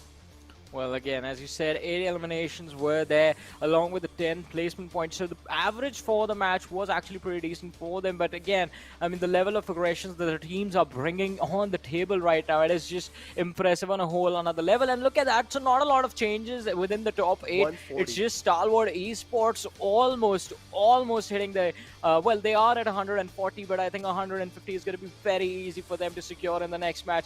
And that's a pretty massive lead that they have for themselves at this point against the players of DRS, who, again, DRS, JyanMaara seem to have not moved that much in terms of their position. TUF and IHC finally making a jump. Grounders as well, leaving that bottom 3 behind them, find themselves on the 12th position, not too far away from the players of TUF. So again, it's going to be quite chaotic from the 10th position to the 12th, 13th position, and it's going to be quite interesting to see what jumps and drops for the teams are going to look like. But let's see. The next map, it is going to be the map of Sanhok, the map of chaos, and anything can happen. But my expectations are pretty clear. I want to see I8 perform on a map other than Erangel today. Man, me too. I mean, I'm not gonna lie though, still a really good, consistent game, right? And it doesn't matter, even if you are just performing on Erangel map, it's okay. You literally have 3 Erangels in one day, so that's quite huge. Enough, 3 opportunities for you to try and strike back and just to get those consistency points flowing in your hands. So even if you're gonna be pretty solid on just Erangel, that's pretty much okay, done and dusted, right? So that's gonna be itself. But Johnny, now it's time for us to move on some real stuff. And what are your predictions going to be for this game? Which team you're going to be rooting out for? Alright, so this time I am going to be rooting for it, as I've said earlier again and again. And I mean, it's going to be quite interesting to see. Because, again, as you mentioned, if you are able to secure those Erangel maps, you do end up getting consistent points for 3 matches in the day. But those off maps also become very important as well. Because in those moments when you slip up, the opposition is also closing in on you and your placement and the overall rankings. And if you are not careful enough, maybe they're going to snatch your spot. Exactly, but I'm personally going to be going with IHC. I do want to see what they're going to be able to bring to the table because so far they have not been able to do anything and they have not been able to pull anything off because so far they've just been a complete mess. And hopefully they're going to be able to get things back together. Hopefully they're going to be able to get the team synergy back again. The communication, I want to see that on point. I want to see some improvisations being made from that team because currently we're going to be moving on into the map of Sanhok, ladies and gentlemen. A much more smaller map compared to any other map currently that's being played in the competitive scene, and Sanhok will amp up the aggression as well, Johnny. Well, but let's see. I mean, Sanhok, I mean, it's going to be quite interesting to see. It's always quite difficult to predict how this map is going to go. Yesterday, we had a pretty central circle resulting in not a lot of fights in the early stages of the map. So this time, I want the circle to be towards either the Camp Alpha Island or maybe anywhere towards the south. But let's see the trajectory leaning towards the south, starting from Kham, going all the way towards Lakavi. And it is going to be quite interesting to see what the spread of the teams are going to look like. Not a lot of drop clashes at this point. It's just high voltage and the grounders heading towards that Camp Alpha Island, who are in fact quite close to each other. And hey, should have wished for something else. We do have a southern circle right now in the game, though. Oh, all right. An interesting one already. I'm up for this Sanhok game, not gonna lie. The grounders too right here in front of us. High voltage as well. Waruji right next to him. And yep, grounders, this is something they've always been struggling with, Johnny. The confidence. The problem is the confidence they have, and they are always struggling with the amount of confidence they're able to show in these fights, and always grounders, they like to back out from it. And that's something the grounders will need to stop doing so. But currently we have 52x Rage and JyanMaara in front of us, and No Fear is right here, still knocked out, and JyanMaara, they're trying to fight back. Oh, caught a little bullet. It's okay, though. Faster is going to be able to retaliate. Well, but let's see. This happened yesterday as well, and the decision from both the teams, both the sides, was the same. It was to disengage the fight and just walk away their own merry ways. But this time, just like yesterday, in fact, JyanMaara seemed to have found an opening. Night is going to be finished off, and in fact, that's going to be the second one for them. 52x Rays not off to a great start, but it's not just them. T2K seem to have taken a hit as well. Legend is going to be knocked and finished. Mad Max do that, and that's it. T2K have lost 2 of their players. Yeah, that's Phantom too, to just get them that elimination point right there. DBS in the hand, but this time the DBS not going to be able to show any sort of aggression or any sort of domination, and JyanMaara just roller coasting on the players of 52x Rage in a blink of an eye, and the 52x Rage team is being completely eliminated out from this game as High Voltage, now they're going to charge on up on the final man alive from, or at least on the man in the nearby vicinity of High Voltage, and he will be eliminated out too. We do see Shapatar though, all the way in the back lines. He's just eyeing out, trying to get as much as info as possible, but instead he's catching some return fire. Shapatar just stepping out of his comfort zone, exposing himself a bit too much. Well, but let's see. The grounders now, a little bit of a misstep right there, and High Voltage, they're going to make them pay for this. Praveen, look at him going wide. I want to see if he's actually going to go for the point secure on that spot, because the grounders, they do have backup nearby, but High Voltage, not the same scenario. And, well, they do find the backup. Wadu is here with Praveen now. Exactly. Look at the capitalization, too, from the side of High Voltage. Instantly getting the confirmation, too. Did realize it did seem like the man was quite isolated, so they went for the confirmation in the weak ults. And now the grounders, they do smell him. They sense the fear. They sense the presence in the front. But how are they going to try to challenge that fight? That's something that High Voltage needs to be really cautious about, because, again, you never know. Maybe there's just those 2 players alive, but those 2 players might just be able to clutch things out. So taking things slow has to be the mature option. Well, let's see.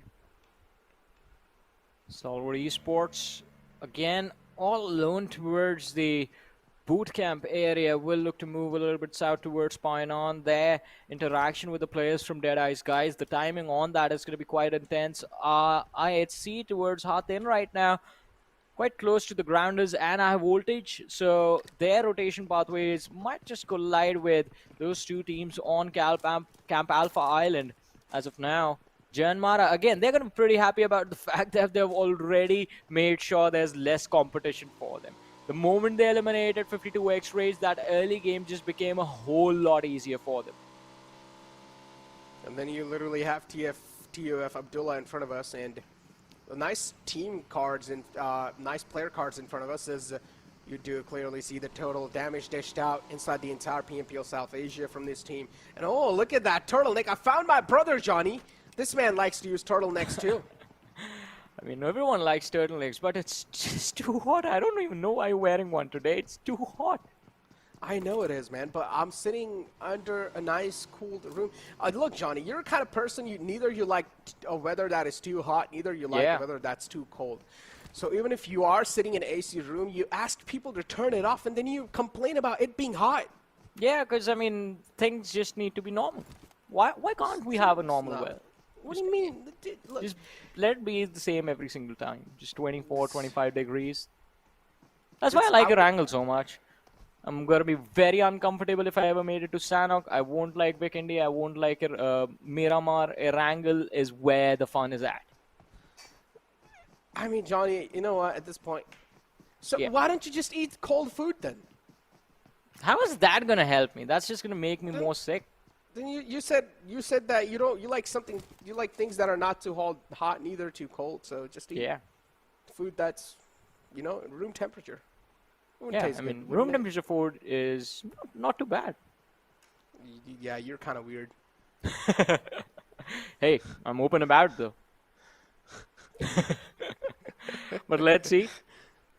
A lot of weird things happening inside of the game, because high voltage, they clearly know that the grounders are there in those compounds in the low ground, but they're still holding on to that trigger discipline, and I think they might have held on for a little too long, because now IHC are in a perfect position to third party. Look at the radar. They're closing in on this spot, and Godless, well, as he was trying to make his way in towards these shacks, he's going to be picked off, knocked out. Zeol has been spotted out as well. Assassin, well, that's a decent distance between the two lads, but at this level, just landing that spray with the M4, it's going to be the easiest thing for the lad from high voltage. But hey, they want to take care of the grounders. First, Sensei just hiding on the cliffside behind that rock. The spray from Praveen and his teammates connecting at the same time. Wadu finding the knock, but Kurma from the other side trading his teammate out.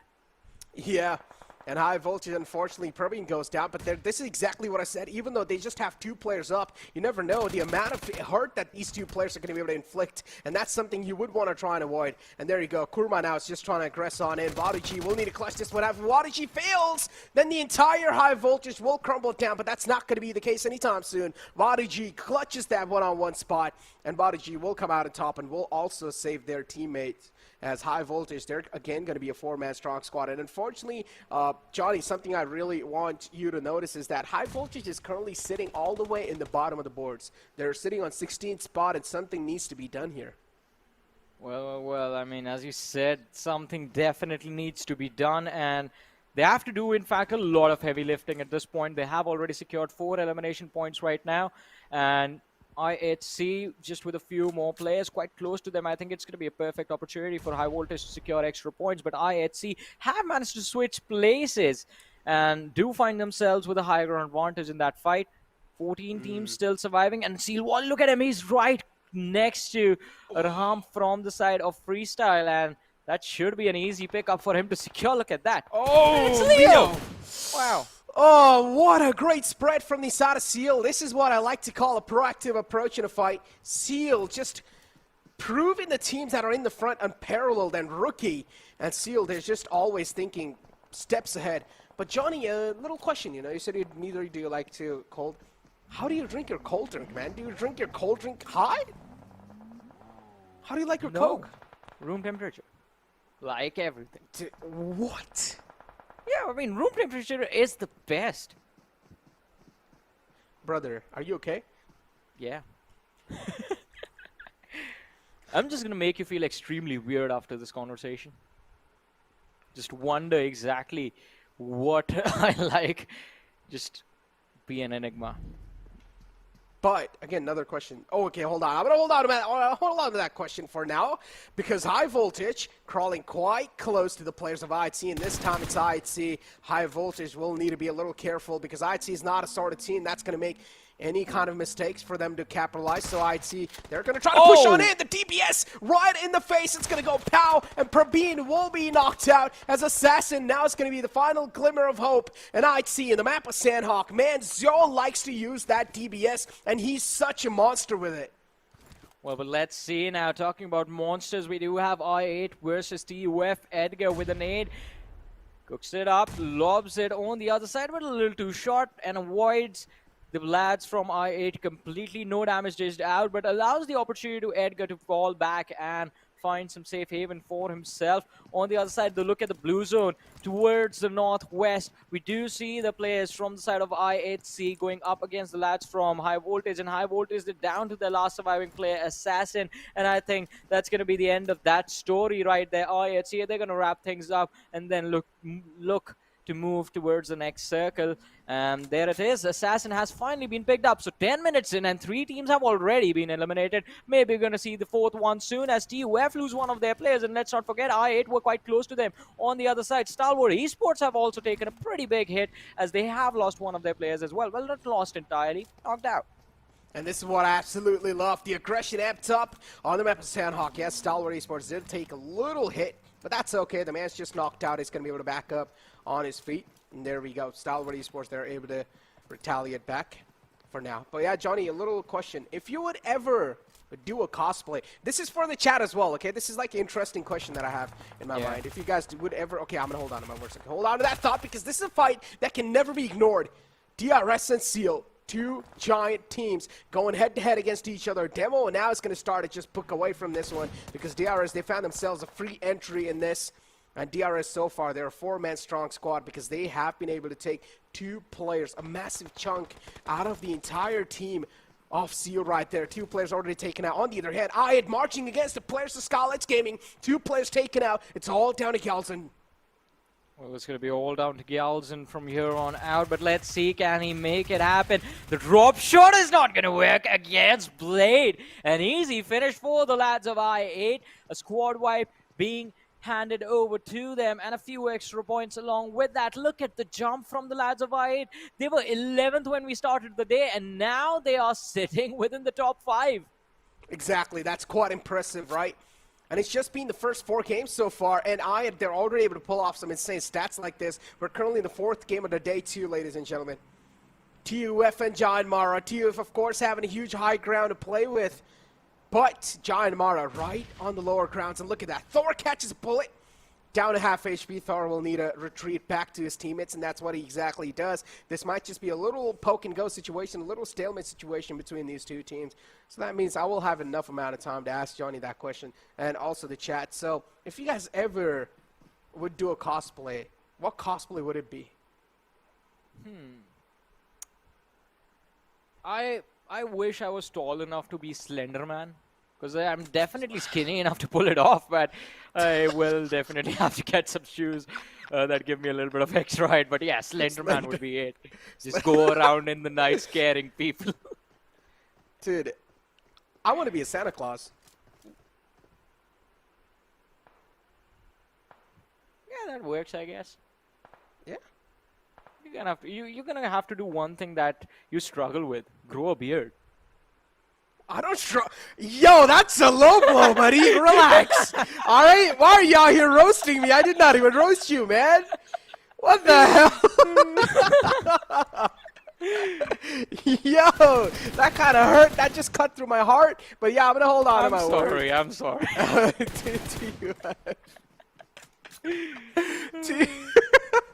Yeah, I saw the opportunity and I took it.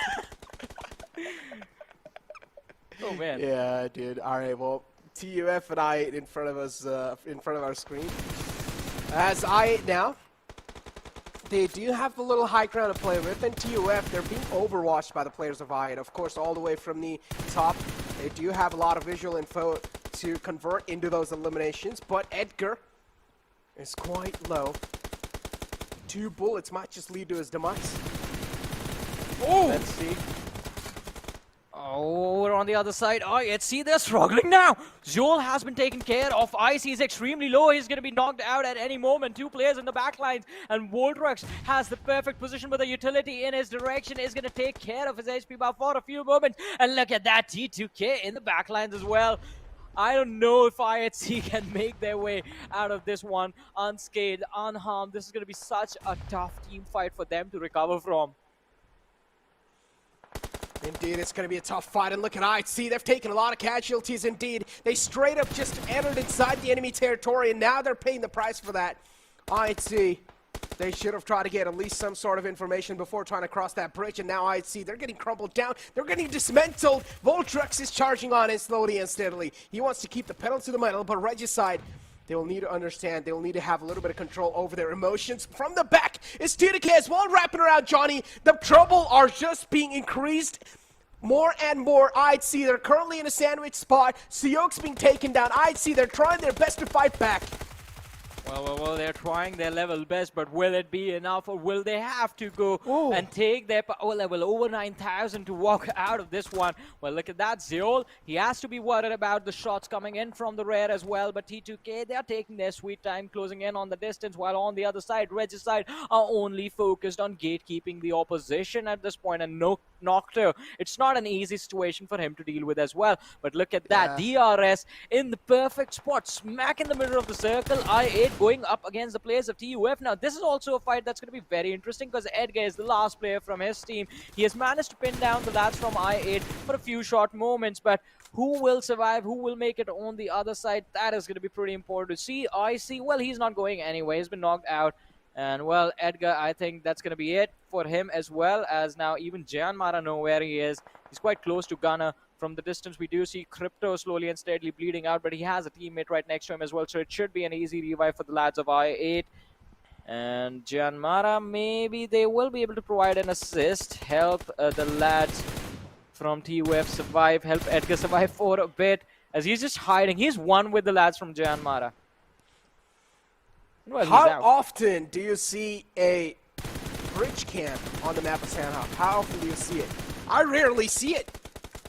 Rarely do you ever see a bridge camp in the map of Sanhok, but this time it's happening, and this is quite interesting. IHC are being hauled off at bay as JyanMaara, they're still peppering down the shots in the front. Big man Zol falls down, and T2K, they're able to just rub that salt on the wounds of IHC. IHC, they're just not able to get their name out of this trouble situation. Regicide, again, they're not deciding to back out anytime soon. Regicide realizes this is their only chance to take out the players of IHC and also wrap up a couple of elimination points. Doing so, Alex unfortunately oversteps, and well, he will be knocked out. Well, he's going to be taken care of now. IC, once again, he got knocked out a few moments earlier, but he finds himself as the last player surviving for his team. And it's going to be quite interesting to see exactly what he will be able to pull off in a situation like this, as Nocto, he's just looking to get away. He has done enough. He's like, yeah, there's one more team behind you. They're probably going to finish you off. I'm just going to try and get away from the blue, try and survive for a few extra moments inside of this match. A pretty good tactic from his end, but let's see if this works, because now, because of that bridge camp situation right there, his rotation is going to be a little bit delayed. Nocto, he has moved forward along with his teammates who have scouted out the ground ahead to make sure it's going to be a safe rotation for him while he's just there a few seconds later. Whoa! Ooh, wow! Wow, that has to be the play of the day right there. That was absolutely flawless and incredibly pulled off. Yeah, that was epic. That's all I'm going to say. Slipknot, though, unfortunately slides right inside the house, and there you go. Blink of an eye, the Slipknot will be taken down. And now Vexy as well is on the verge of crumbling down, and he will eventually fall down too. Phantom Esports did not really just eye out that compound first. Instead, they just straight up rammed their vehicles in and freestyle. We're just waiting for them to step in. There was just those people inside the house waiting for them to just straight up step in. On the other hand, you have the players of Deadeyes Guys right here inside the house. So far looking pretty good and pretty relaxed. But something I really am wondering here, Johnny, is the circle has shifted down south pretty much. DRS are right in the smack center inside the controlling spot, and still teams like IHC are still outside. Alex is finally back up on his feet, so that means IHC should be able to be alive with two players. Yeah, IC and Alex are the two final hope for IHC right there. But Stalwart Esports, I'm pretty sure they're going to try to hold the teams off at bay. Yeah, I mean, that's going to be their attempt, but let's see. Look at this now, JyanMaara, as soon as they get to the high ground, and if they get vision on the players of IH, it's going to be trouble in paradise for all the lads, because it's just 2 players, Uzum and Ghost remaining. And Seal Esports, even they have a pretty decent position for themselves. Uzum, he's prone out in the middle of all this greenery around him, trying to be one with the nature itself, but it's not going to be easy for him to survive. And Snipe needs to be careful, there's another man behind him. And Snipe YT just scouting the areas, and look at that, yeah. Uta is right there to Snipe YT. You better, I do understand you're sensing a lot of presence around you, but you don't exactly know where the players are, and that's what something Uta might just be able to take an advantage of. On the other hand, Malik just spamming through the windows right here, as you do see it in the little replay box. And this is how the fight really went down in Freestyle. They just got gifted those free 3 elimination points, Johnny. Well, but let's see what the end goal for the team is going to look like for now. Stalwart Esports getting spotted out by the players of Regicide. And, well, even though the knocks are going in the favor of Stalwart Esports, the last player surviving from the side of Regicide, Nocto, he's going to look to see if he can be in damage control mode at this point and just secure a few extra points. Still 10 teams remaining, and I think we are going to be at the 9 teams remaining marker very, very soon.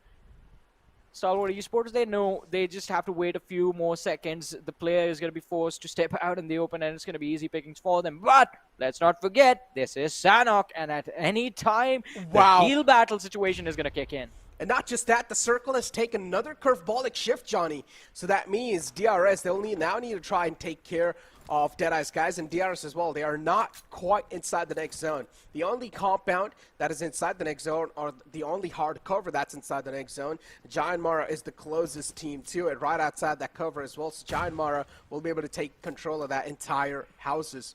But on the other hand, DRS against the players of Deadeyes Guys. Deadeyes Guys in a huge disadvantage in this fight, Johnny. Yeah, and along with that, I mean, the Deadeyes Guys are at a disadvantage. It's a literal uphill fight that they have to take. But the good thing for them is they can also go around the hill and find their way inside the zone. So that is something that they can look forward to. But for that to work, DRS need to be distracted for a few short moments. And, well, talking about distraction, IHC might be in trouble as Freestyle. They spot them out. Alex is going to be knocked out by Malik and finished off instantly. IC in the distance trying to hide away from all this aggression. But let's see. Oh, no. Did Alex's pickup got taken away by the lads from Seal Esports? It did, and then Freestyle just mowing down that Weekle in the front and blowing it up too in the process. Freestyle, the only man left alive with 4 elimination points wrapped up for them. Freestyle, indeed, they're looking quite okay in this game, but unfortunately, Stalwart Esports oblivious about the fact that maybe the players of DRS have set up a nice trap, and straight up Action walks into it, and Action taken out with ease. DRS will also get the confirmation rolling through, and yeah, talk about the Mets strat now. DRS will need to tank the zone. As Stalwart Esports, they're trying to gatekeep the players of DRS. One of the players out's in the open. Maybe Pika will find the right opportunity to strike. Well, let's see what that opportunity is going to look like. Down to the top 16 players, top 8 teams remaining. And Stalwart Esports, they are here again with 3 players remaining from their side. DRS, 1 male player was knocked out and now has been finished off. Delta has been taken care of, so they're down to 3 players as well. JyanMaara with all 4 players alive in this matchup, so it's between the top 3. Whoever wins will be making the push for the top 3 and, well, will be solidifying their position basically. But let's see. JyanMaara, 9 elimination points have been secured. Their intentions are quite clear. They want to take the second position away from the players of DRS. And hey, Stalwart Esports lending a helping hand to the lads of JyanMaara as, well, Pika has managed to take down 2 players from the side of DRS in one single spray. And if they manage to eliminate the team at this point, that's extra points going to the lads of JyanMaara. Oh, Top crossing out in the open. The lifeline's not going to be given away this time. He's quite mean. And he will be able to just knock him out, but that's all he's going to get, a nice knockout. Not really, no type of conversions yet. Top is still knocked out. Stalwart Esports, if they are able to get the rest back up on the fallen man, that should be a 3-man strong squad. But look at Phantom Esports. JyanMaara still oblivious about the fact that there might just be someone behind him, and Yita Uta is trying to crawl in inside the next zone, and he barely does too. What's going on? The trigger discipline. Yita Uta does not even have a lot of HP, but he does not want to heal himself as well, because if he does, Johnny, that'll give the sound cues away. Well, as you said, he can't even move an inch. He's right next to Susan, and at any moment, even if Susan by mistakes looks in his direction and spots him out, he's done for. JyanMaara, they are looking to climb that hill, just totally focused on pushing towards the players of Stalwart Esports, completely ignoring the man behind them who can in fact be the game changer. But talking about changing the game, Pika is going to make sure that the numbers in this situation are definitely going to be dwindled down little by little, finding that important pick on one of the lads from the side of JyanMaara.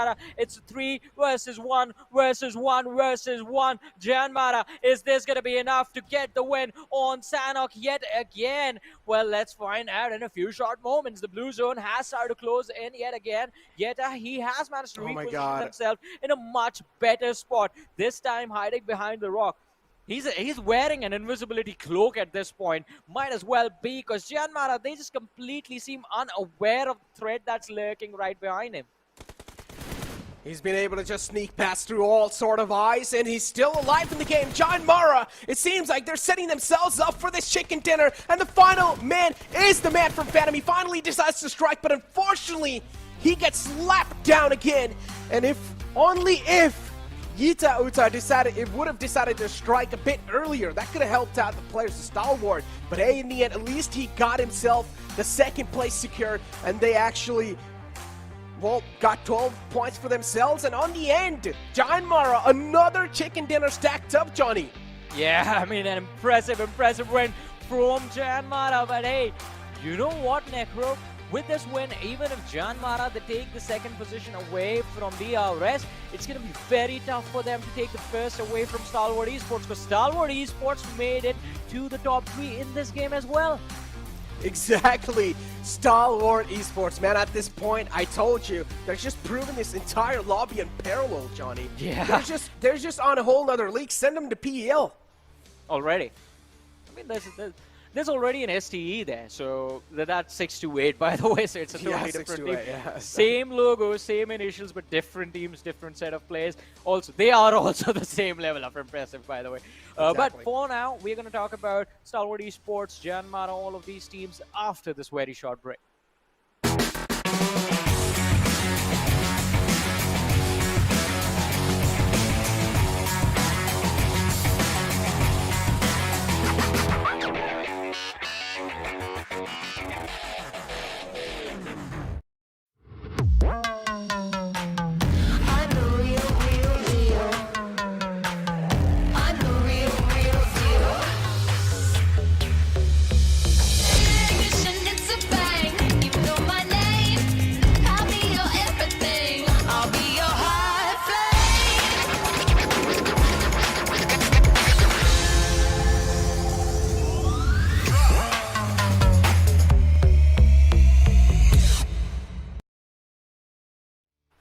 Hello and welcome to PUBG Mobile Pro League right here on day number 2. Things are definitely getting heated up, Necro, because again, talk about the games, the way these teams are just steamrolling across to maintain that presence known in the entire lobby. And again, I'm talking about those few select teams that, well, we've seen incredible plays from day number 1 as well as day 2. It's just a continuing saga for them.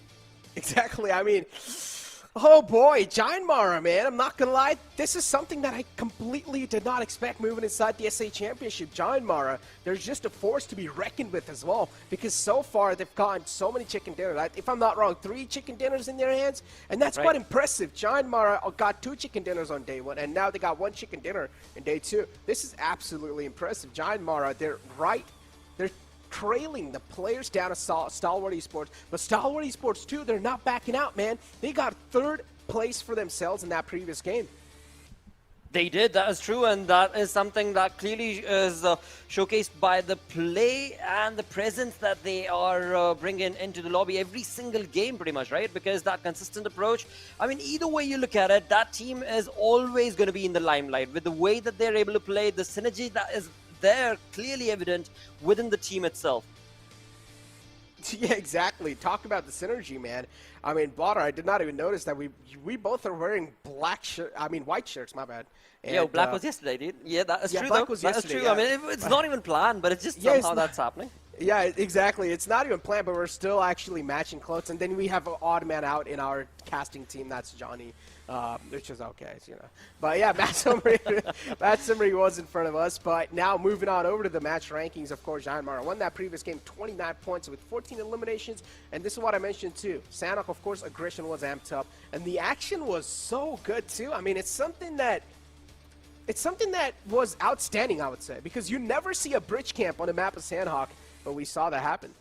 Absolutely, and as we look on to the match rankings as well, we are clearly evidently looking at a few teams that have made it through. And of course, I mean, the number of points that they've actually accumulated, it is clearly being showcased that that'll be very difficult for the others to try and climb up on. Of course, there are still 2 days remaining, tomorrow and day after, so there is still a possibility.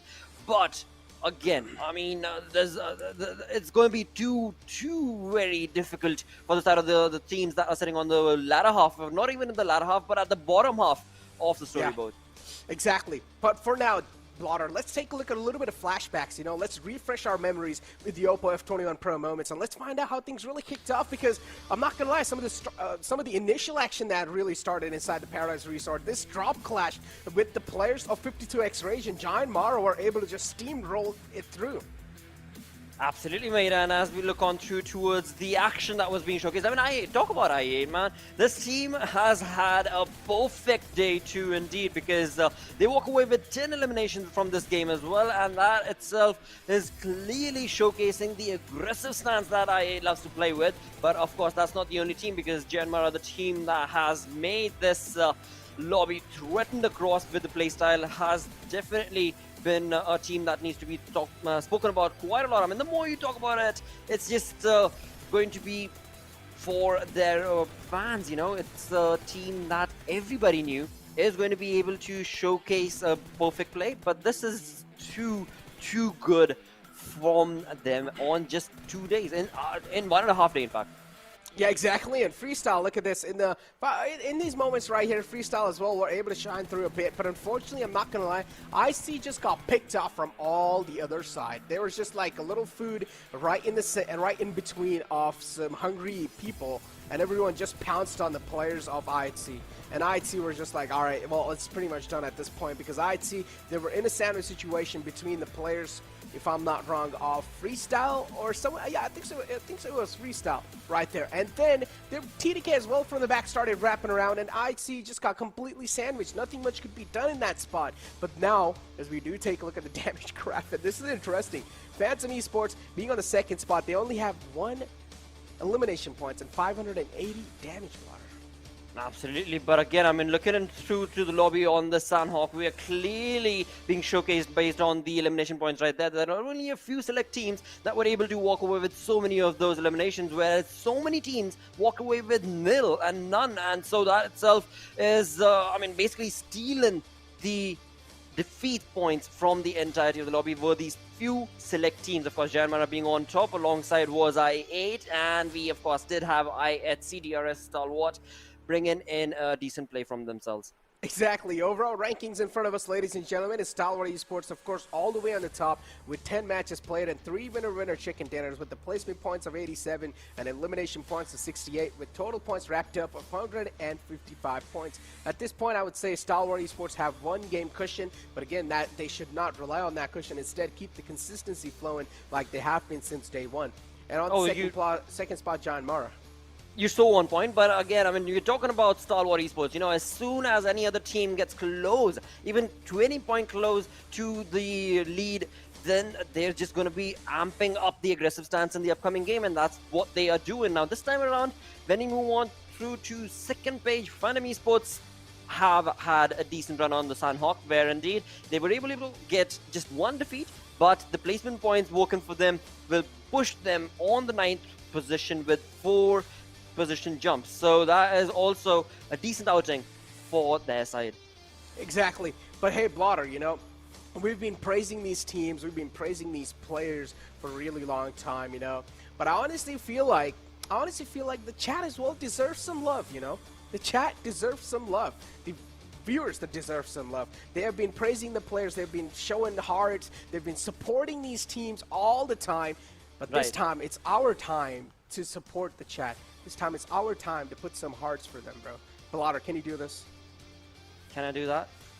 I can try and do that, yeah, why not? Sure thing. But before we do so, how about we start predicting as to what team do you believe is going to be getting that heart stolen away in this upcoming game, dude? I mean, I personally think so. This time, it has to be, like, I'm not going to lie.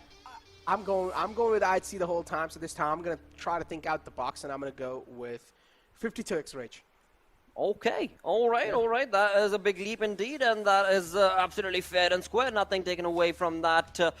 Prediction coming in from Necro, that's going to be 52X Rage for the chicken chat. What do you think?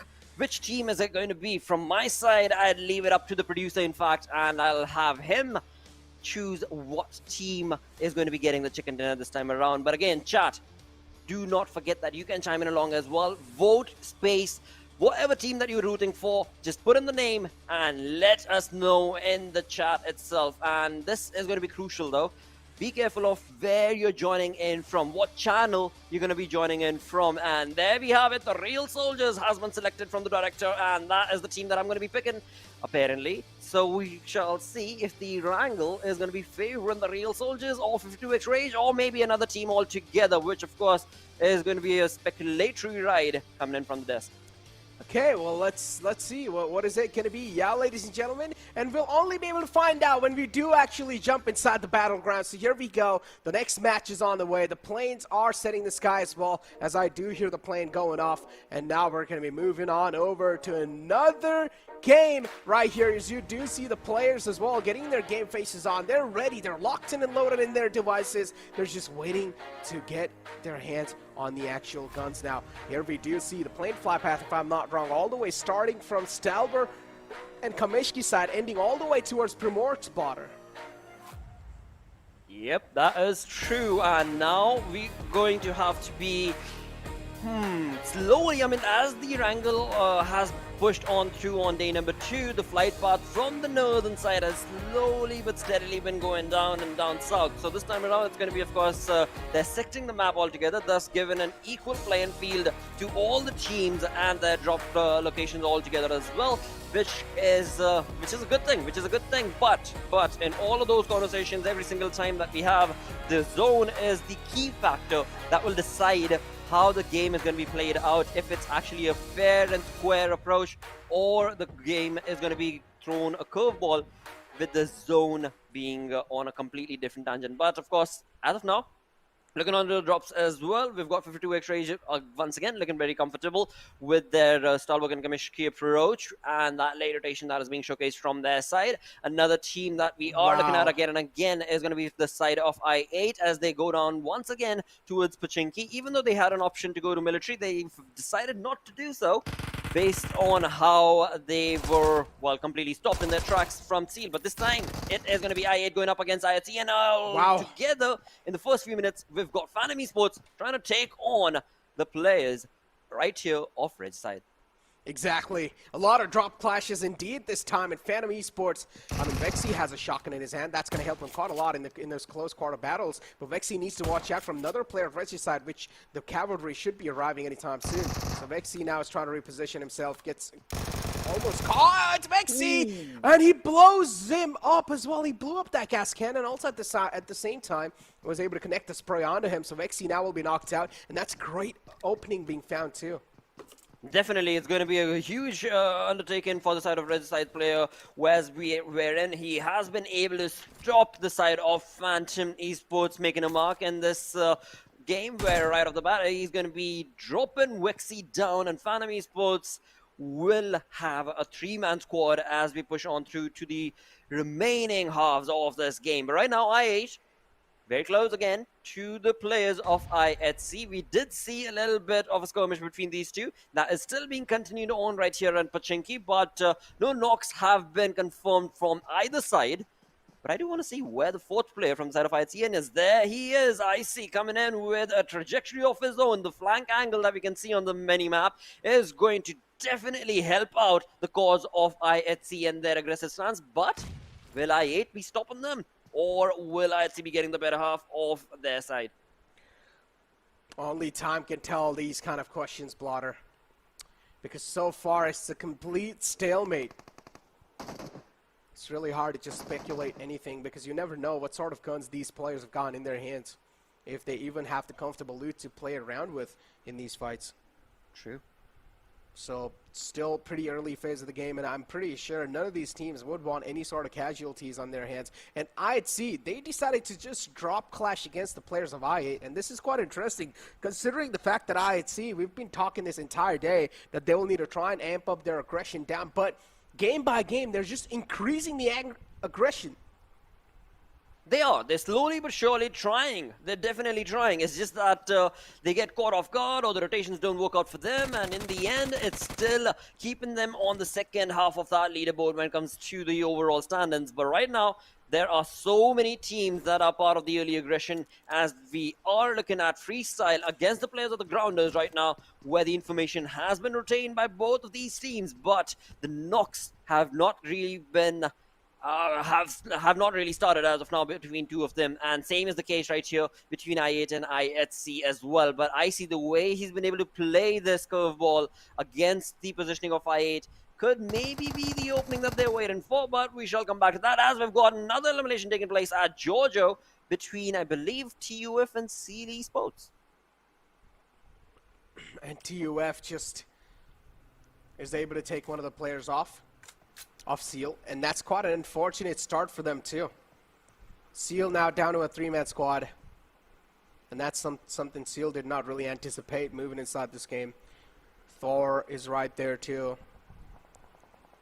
And look at Phantom Esports now. They're also moving in from the back lines. We might just see another clash between the players of Seal and Phantom. But Seal, they're on a move. They do not really want to fight this battle. But Demo, unfortunately, will leave his teammate in the back because he has no other option. Seal, they're getting dismantled early on this time in the game. Well, Phantom Esports, they are picking up that aggressive stance from the momentum that they got in the previous Sanhok game that we saw, and this time around it's going to be Stalwart Esports that they're going to be trying to get their points from, and they will be able to do so with ease. But in the process, Yeta has definitely taken on a lot of damage from the side of TUF's player, but that's going to be A-okay because 2 elimination points is what that team has been able to confirm for themselves as of now. And Stalwart Esports off to a little bit of a rocky start for their side. IHC right here trying to capitalize on the information they've been able to get. Again, I mean, I8, both of these teams, in fact, are in a little bit of a curveball of their own because I8 loves to go down to military base, but since the past 2 Erangel games, they have decided not to do so. And this time around, they jump into Pochinki with IHC finding themselves, and TUF getting the better half of that information that they had retained, where indeed a few minutes ago we did see Phantom Esports take on the players of Stalwart Esports, but as they did let go of that information, and that information was retained from TUF and has been capitalized as a knock, has been confirmed. But will this turn into a push coming in from the side of TUF, or perhaps not, because the team is actually pretty scattered as of now when it comes to the map. Indeed, they're definitely scattered. And look at Mad Max just peppering down the shots onto Edgar, but Edgar is going to find a safe way out of that one. Phantom Esports, it's like they found themselves a temporary home for now, which they would like to call permanent if the zone does shift right on top of them. But still, the stalemate in the Pochinki area is still going on, and that's something that will need to be taken care of as quick as possible because they're just wasting a lot of time. Well, while talking about wasting time, there is going to be the case for quite a lot of these teams as we are coming up to 8-minute marker. We did see a lot of teams retaining a lot of information, but again, they are just playing at stalemate situation for themselves and not really over-aggressing, which is good, which is really good. Coming in from the side of I8 as well as IHC, the play has been made from Ziyol right now, as we can clearly see, who's moved up on top of the compound roof, and that is going to be giving him a lot of information. But all the players from the side of I8 are prone. They're not going to be giving away any information. I see in the back lines is just maintaining that flank, but of course that is not really providing the X factor that is required for the side of IHC to be able to capitalize in that fight, and I8 are also playing it with perfection and the patience. Phantom, Uta still just moving around, and again, as I said, Phantom, they found themselves a temporary home for now, and I don't think so they have any intentions of moving anytime soon. And look at Icy all the way in the back. A nice separation. Icy is just waiting for any of the players of I8 to make a little mistake, and he will try to capitalize on top of it. But again, I8 too, they're just being so patient. These two teams are way too patient. But the problem is, at this point in time, they're just wasting a lot of time, and this does not really make any sense because the next zone is going to be closing in a couple of seconds, and they will need to try and be as proactive as possible and move inside the next zone, unless if it shifts on top of them. And there we go. It's their time to move now. If they don't move right now, then they will be screwed and gate-kept by a lot of teams. Well, looking at 52X Rage's position, they are pretty much in the center at that shooting range, very close to their position. Is going to be the side of the grounders, if I'm not mistaken. But again, I mean, that's no problem at all for the side of 52X Rage. Another point to bring up is going to be, as you were mentioning, taken on too much time for the side of I8 and IHC, as we do see them at the edge, the southern edge of the zone, and DRS chiming in along in towards that exact same place and position at Pochinki is going to be maybe the third party that we anticipated and hoped that could open up the fight between IHC and I8, but for now it seems like that's not going to be the case, as DRS are going to be changing that position and changing their trajectory as they get into the comfort of the zone. From far south we can see Stalwart is also making a late rotation from the blues. TDK, not really much happening at this point, Johnny. Oh, I just called you Johnny, my bad. Well, it's still the same case to you, because, yep, either it be Johnny or Blood, the case, the fact remains the same that, no, not really too much happening right now. That is true, Blotter. Necro. Exactly, yeah, man. I mean, it's just the fact that I saw the action just absolutely amped up in the map of Sanhok, and now that we've moved back in the Erangel map, the action is just dropped down by huge. And we're not seeing any sort of elimination points hit the deck so far, because we saw Seal getting demolished at the start, but then after that, we're just not seeing any sort of bodies falling down. No knockouts, no shots fired yet. Maybe a couple of bullets here and there, but nothing critical happening. Absolutely, but again, I mean, that is a crucial approach as well that's going to be required from the side of the teams in the lobby, as this is day number 2, second last game, in fact, of day 2 itself. So this is the moment wherein the teams really have to play it safe before they take on a fight, before they go into an onslaught position and situation. They need to be absolutely 200% certain that they want to be a part of that fight. They will be able to capitalize those points. If not, then yeah, taking the snail approach is probably the best way to go. But again, the zone is what will dictate how these fights are going to be progressing on along. As of now, we're looking at 12 minutes into the game. JyanMaara right here on our screens are out in the open, just waiting for other teams to be making a rotation around their vicinity. But for now, that's not going to be the case. Perhaps it will, because they are actually pretty close to the compound of T2K, and T2K for now are also holding on the fort, or not really, because it seems like JyanMaara are the ones who will be able to get the first information against T2K's play. Now, Jang and of course the entire squad of T2K are going to have to be careful as to how they approach. or how they defend their compound itself. We can see Suyog getting into the vehicle and actually moving away from that compound itself. So JyanMaara will still have to be a part of this dormant situation a little bit more longer, as they've got the northern edge of the zone working for themselves. Now, with the stalemate position and situation going on right now, viewers, we would request you to go ahead and vote and predict what team do you believe will get the chicken this time around? The team that you think will win this second last game of the day on Erangel. I mean, gonna be quite tough even for the audience, man, not gonna lie. Right, yeah. Yeah, I mean, because the way things have been going so far, Stalwart Esports, of course, without a doubt, if you pick Stalwart Esports at this point, it's just going to be a safer option, all right? It's just going to be a safe pick.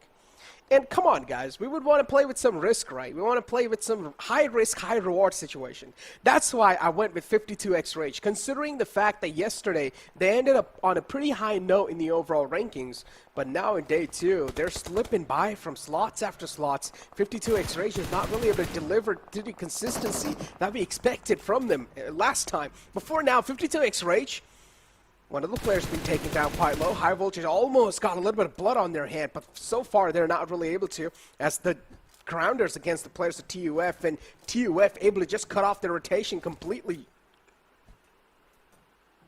Oh, they definitely have. Thor right here from the side of Team TUF has been able to already capitalize on the 2 elimination points for him and his team, but that will be all that was told from the side of Thor, because again, the entirety of the team is in the blues, so they're going to have to now start rotating to get into the comfort of the zone, and as they do, maybe their position could be a little bit contested as they try and make that rotation. But for now, again, that same thing can be said for the side of the Grounders as well, as they were at the receiving end, and the Grounders, they've had a rocky day today. I mean, the ups and downs that they've been facing have really not given them the momentum boost that I'm sure that they would have anticipated on day 2. But for now, I mean, the real soldiers on our screen are trying to stop Stalwart making a push on towards their compounds, as they are pretty scattered, but the real soldiers have what it takes to be able to nullify this aggressive stance that Stalwart are trying to make. The only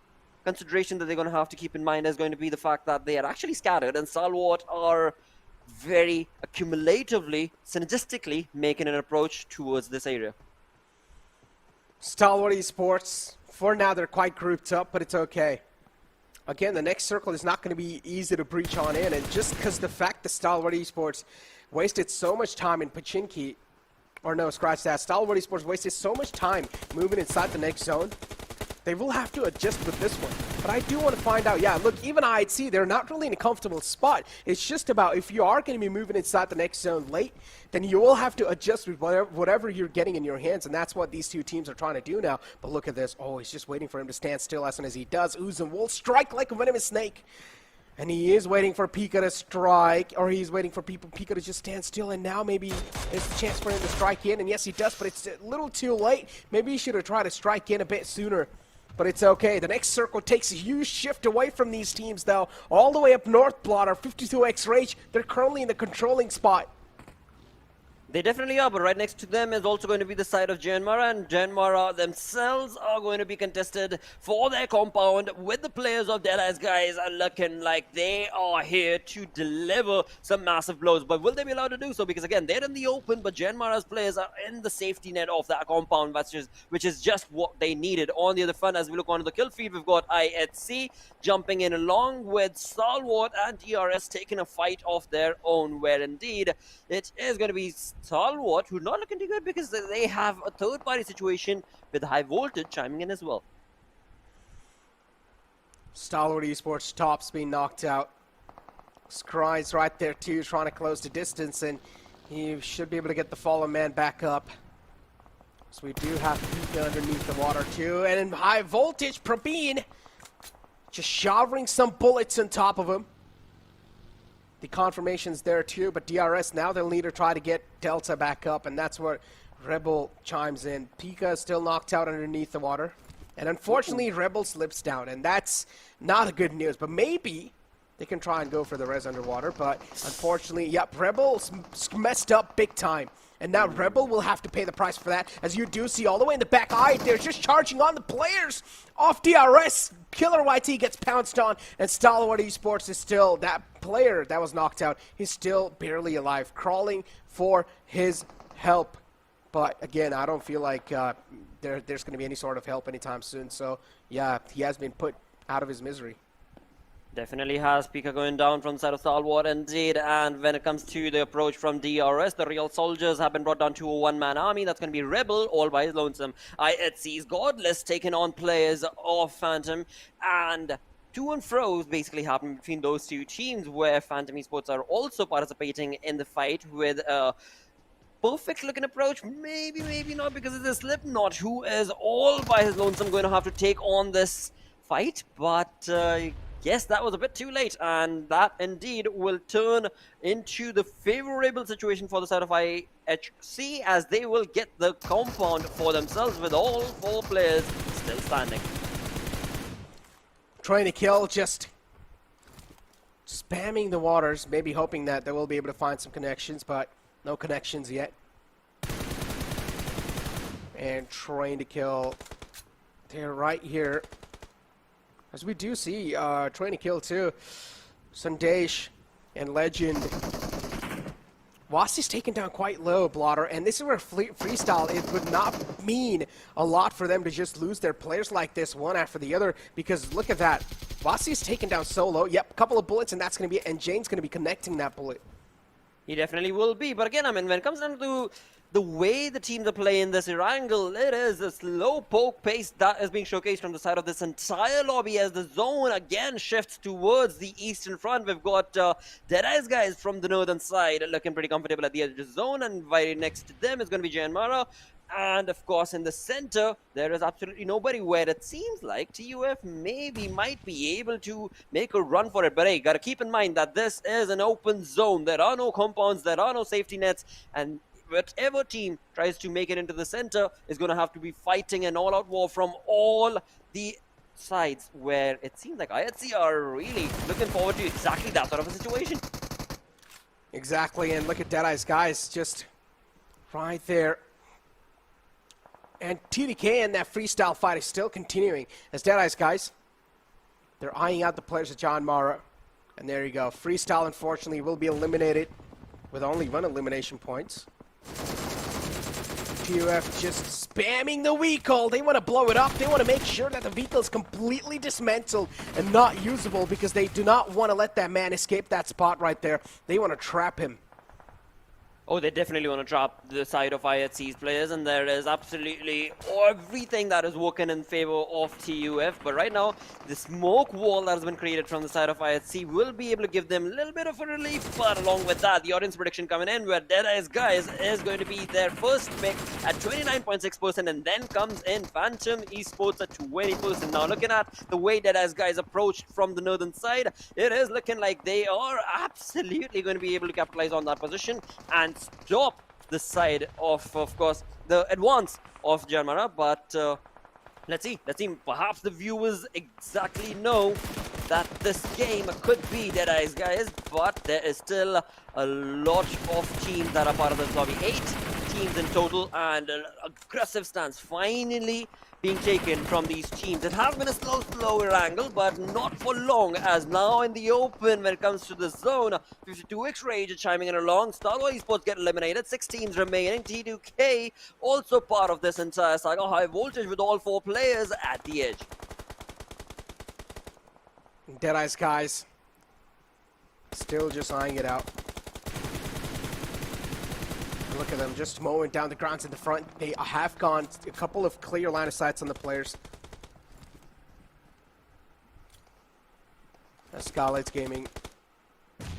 They're currently in an uphill battle. The nade's going to come right next to it, and it's going to crawl quite close. That's Skylightz Gaming.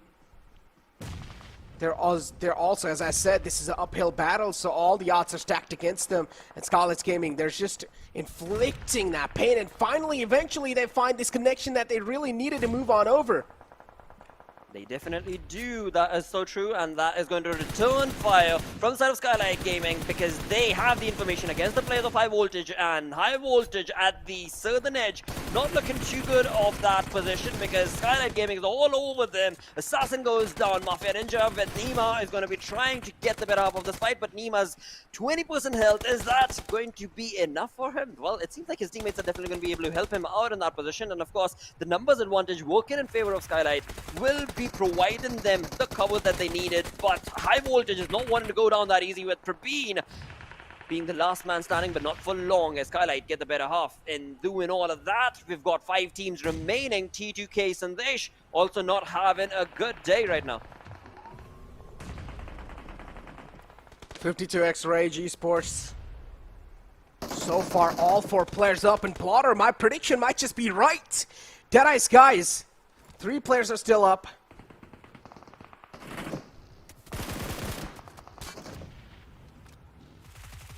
So it's going to be Necro's prediction against the people. This is going to be quite interesting, man.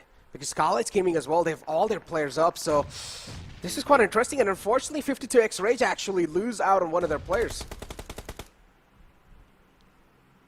For now, between the side of 52X Rage and Deadeyes Guys, it is an open invitation for a third party between those two, and that third party could be seen in just a matter of seconds on the other side of the zone altogether. We've got the likes of Skylightz Gaming, as you were mentioning earlier, with all 4 players at 7 eliminations. The momentum working in favor of Skylightz Gaming, the zone working in favor of that team, but IHC are still here, and they have definitely found the right track, the right synergistic approach that they needed and was missing from their side, as they are sitting at a comfortable 9 defeats for now and playing it safe, actually playing it real safe, not giving away too much information. But right now Skylightz Gaming's Galzin knows exactly where that player is, and as soon as Godless moves away from that position, it is going to be not too good for him.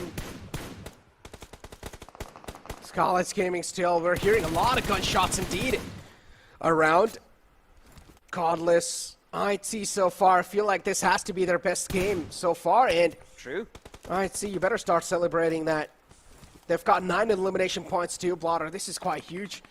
IHC will need to convert a bit more elimination points, and they might, and if they are able to win this one, this will be quite interesting. But Zen, look at 52X Ray. Zen is the only man left alive in the last glimmer of hope, and I think so. I've just cursed him. Oh no, Zen falls down too. Skylightz Gaming, all 4 players up, and this might just be Skylightz Gaming chicken dinner. They're like a full pack of wolves. They definitely are a full pack of wolves as they push on to take on the players of IHC, and not only that, as they do so, Deadeyes Guys also chime in to take on the players who have bunched up together against the likes of IHC. Now, IHC is down to just that one man, and that one man is going to be Alex, I believe, who's going to have to hold on the fort for as long as he possibly can, and also give a revival to his teammate Godless. But 3 teams surviving, the numbers advantage working in favor of Skylightz Gaming. Deadeyes Guys definitely at the edge, but they also do have a little bit of that information, being on a little better of a position, but no cover working for them. So they're going to have to move away right behind the position of IHC, and IHC with that perfect revival are going to be able to stop that team in their tracks. And now it's Skylightz Gaming 4v2 situation. Exactly, and Alex, look at that, he falls down. Mafia Ninja is able to find a great connection. Godless is still taken down so low. Oh, and he's barely alive too, and there we go. Skylightz Gaming, another nade's gonna crawl in, and an easy chicken dinner for them. What a way to close things out as well. They were just able to stay under the radar the entire game, able to keep all their players up throughout the entire game, and in the end, they have the man advantage to kick things off with 10 elimination points and 25 points in total. Skylightz Gaming have done a great job. They've perfectly utilized their position to their advantage. Have taken the chicken dinner with a stormy play right here, and decent turn of events for the side of IHC as well, because finally they were able to get the gameplay style that we were missing from their side showcased to this lobby this time around. Now IHC were able to get a lot of elimination points for themselves, along with the second position of the placement. They will be looking pretty good, and just what was needed from them to be able to, you know, move up the ladder when it comes to the storyboard. Exactly. Talk about moving up the ladders, man. Unfortunately, 52X Rage, they had quite a solid game, but I do want to see what they're going to be able to pull off in the futures. Well, we shall definitely find out. And looking into the game itself, things are taking a different turn from the side of the Mongolian team. That is going to be IHC. But before we jump into any of those conversations, it is time for us to go on a short little break. Stick around. We're going to be right back.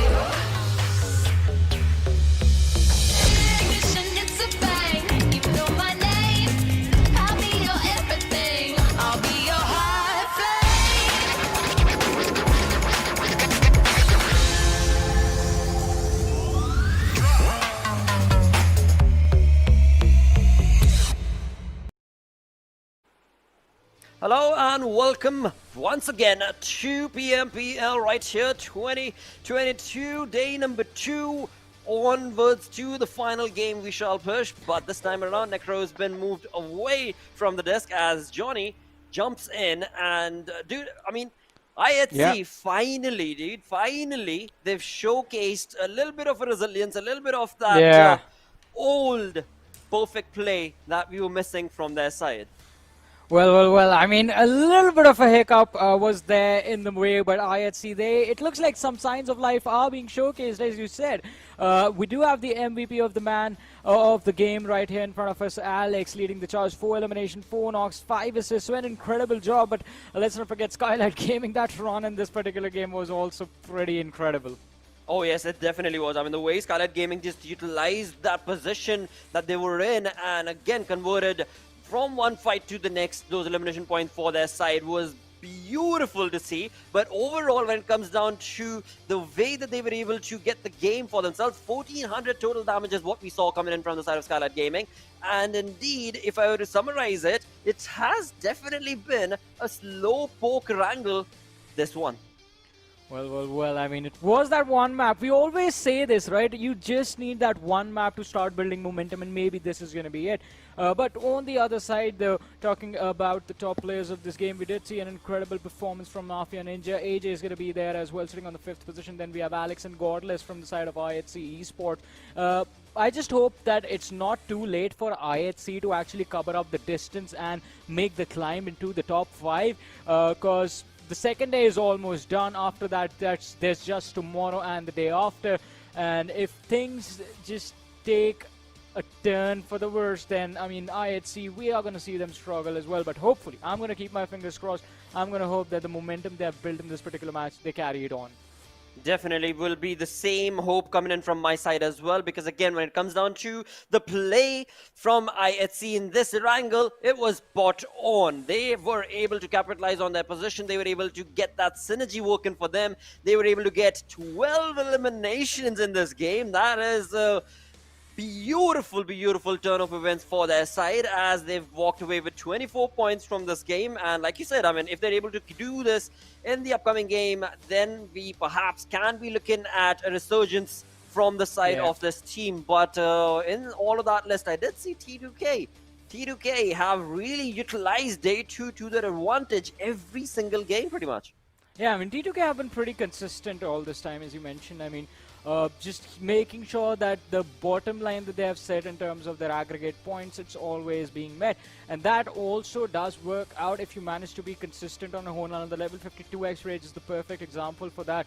Their run during the PMPL Pakistan final just displays it perfectly. But on the other side, I mean, I want to talk about this. This in the particular match, we did see the teams in the top 3 take a pretty massive tumble early on in the game.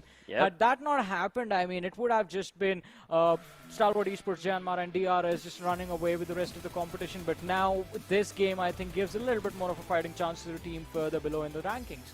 It does, and you know what, I mean, going back to what you had said earlier, I believe it was yesterday, in fact, that you had spoken about this, when it comes down to the play style that IHC were missing on, which was to play that slow, patient, strategic game, and that is exactly what they have been able to do. But right here, right now, we've got the Oppo F21 Pro moments on our screens, and IHC's action is all across the board, where indeed it started off with Zeol and slowly but surely pushed on to the entire lineup. Well, I mean, talk about taking care of lineups. IHC were doing pretty incredible job of just destroying one team after the other, just going completely insane and berserk on the rest of the competition. But Skylightz Gaming pulling off a wonderful performance of their own, just striking at the right nick of time, no unnecessary engagements from the side of Skylightz Gaming, and they just were able to maintain that composure throughout the thick and the thin situations of this match. IHC, although I have to give them props, I mean, for the first time in the PMPL South Asia Championship, we saw a glimpse of what IHC Esports was all about. This was such a close win. This could have been their game, but a few mistakes in the very end, and also a brilliant performance from Skylightz Gaming results in Skylightz Gaming getting those 15 points for the chicken dinner win. Dude, but look at that tower being created from the side of IHC in terms of the elimination points, in terms of the damage they've been able to dish out. This is looking like a revival comeback story, but I will not speak about that too much because of that caster's curse being a bit too genuine from me, Slippery Tongue. Well. Damage graph, damage histogram in front of us. And again, I mean, so majorly this match was dominated by the teams that do end up sitting on the top, because those damage numbers, look at Skylightz, IHC, Deadeyes Guys, everyone was just very aggressive on that hill slope fight. Early eliminations, all those open rotations, not really working out for anyone in a situation like this. Absolutely, and again, I mean, based on all the different Erangel games that we've seen, this one has to be the slowest one in terms of how the fights took place. But of course, slowly but surely, that is how the victory is going to be delivered, and it is going to be IHC, who now we shall have to see what exactly are they going to be bringing with the final game of the day right around the corner. But before we look at that, the storyboard is going to be depicting a different storyline altogether, where, of course, Stalwart Esports with the 3 chicken dinners, along with the 69 eliminations, they have secured 158 total points, and sitting on the second is going to be JyanMaara Esports. A massive difference in terms of the points and the lead that Stalwart, of course, have. But maybe this is where we can expect their downfall. Not necessarily, but the other teams right below them could maybe be picking up the ladder. Well, talking about the ladder, as we move on to the next page of the rankings, look at that. That chicken dinner win was so important for Skylightz Gaming. They were struggling. Let's be honest. They were struggling this entire time, along with the lads from IHC Esports. But those few extra points keep them on the 9th position. IHC, they find themselves on the 10th position, but the points are all tied up between these two teams as well. And on the other end of the spectrum, we have Phantom Esports stuck on 58 points. Freestyle with 50 points, just being left a little bit behind from the top 10. Absolutely, and looking at that elimination point coming in for the side of IHC, I mean 50 elimination points, and we did just showcase when it comes down to the team that is sitting all the way up on top, it is going to be 69 elimination points. So again, IHC, I mean, when it comes down to the elimination points, they are definitely keeping it close and tight along with Stalwart Esports. It's just those placement points that are missing from the side of that team. But this final game, we shall see if IHC is finally back on track with the play that they were able to make on Erangel. Could that be replicated on Miramar? Well, it's going to be tough, but hopefully they're going to be hopeful about this as well. And if they make it to the late game stages, I think this time they can't really afford to fail securing the win over chicken dinner, because they need at least one to sort of get the morale boost, to get the confidence boost in the players, in themselves as well, that yes, they have what it takes to close out the game. Now, closing out the matches, also an interesting point, because that is something that we earlier on in the days never really saw IHC struggle with. They were perfect and flawless in securing those chicken dinner wins, always. But this time they end up losing those few key individuals earlier on in the mid-game team fight. So by the time they make it to the late game stages, if they do make it to the late game stages, they do not have enough firepower to finish things off. And again, I think that is one more thing that we will have to see if IHC find an answer to. This game was perfect approach from their side. They tried the level best. Unlucky for them, DRS played it a little bit better than them.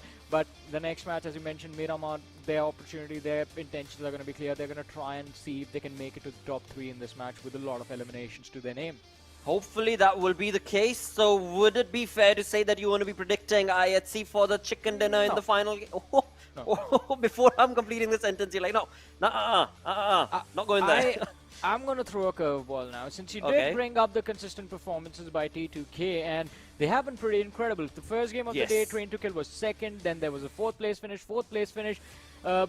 They did make a massive blunder on the map of Sanhok, where they finished 11th with just 2 eliminations, but that was one game, and now it was a 5th place finish with 8 eliminations. So this one, I want to see if Train to Kill can actually close out this match with a chicken dinner win. So I'm going to go for T2K. All right. So it's going to be T2K being locked for the final prediction coming in from Johnny. And this time around, once again, I'm going to be leaving it out to, of course, the viewers. You can chime in, vote, space, whatever team that you want to be rooting for. And from that, I would, of course, request the director and the producer to choose one team that the viewers have selected, one team that they predict is going to be getting that chicken dinner in the final game on the map of Miramar. And one more thing to add on to this, I just hope, dude, honestly, I just hope that IHC...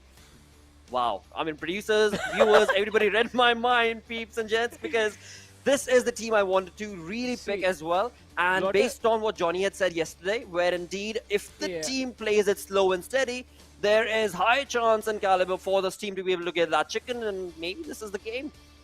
I mean, I just have to say, you have hosted your way out of so many situations like these where questions are tossed towards you and you still manage to wiggle your way out. Even the production knows what you're going to say next. It's like automatically, he's just going to be like, IHC, so IHC it is.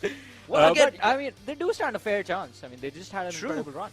True, that's the thing, right? I mean, in the end, it's all about being able to choose a team wisely, and not only just that, but looking at the momentum that the team is rolling across with. And that momentum this time around is most certainly going to be favoring IHC. But with all of that done, all of that set in stone from the desk, now it is time to call out the viewers for a request. It is going to be a very important request, actually, viewers, because we are here to make it the flawless experience for you guys as soon as you jump into the battleground. For that, there is a survey that's available, and I would request you to go ahead and take out a few minutes of your time right now as we are getting ready, as the players are just finding their seats. You know, I mean, when you're boarding a plane, it is a hotspot scenario, so of course it's going to take another minute or two before we jump into the flight paths, and that is all you need. You just need 1 minute out of your life right now, and go ahead, fill up that survey, because that's going to make the experience that much more wonderful for you guys.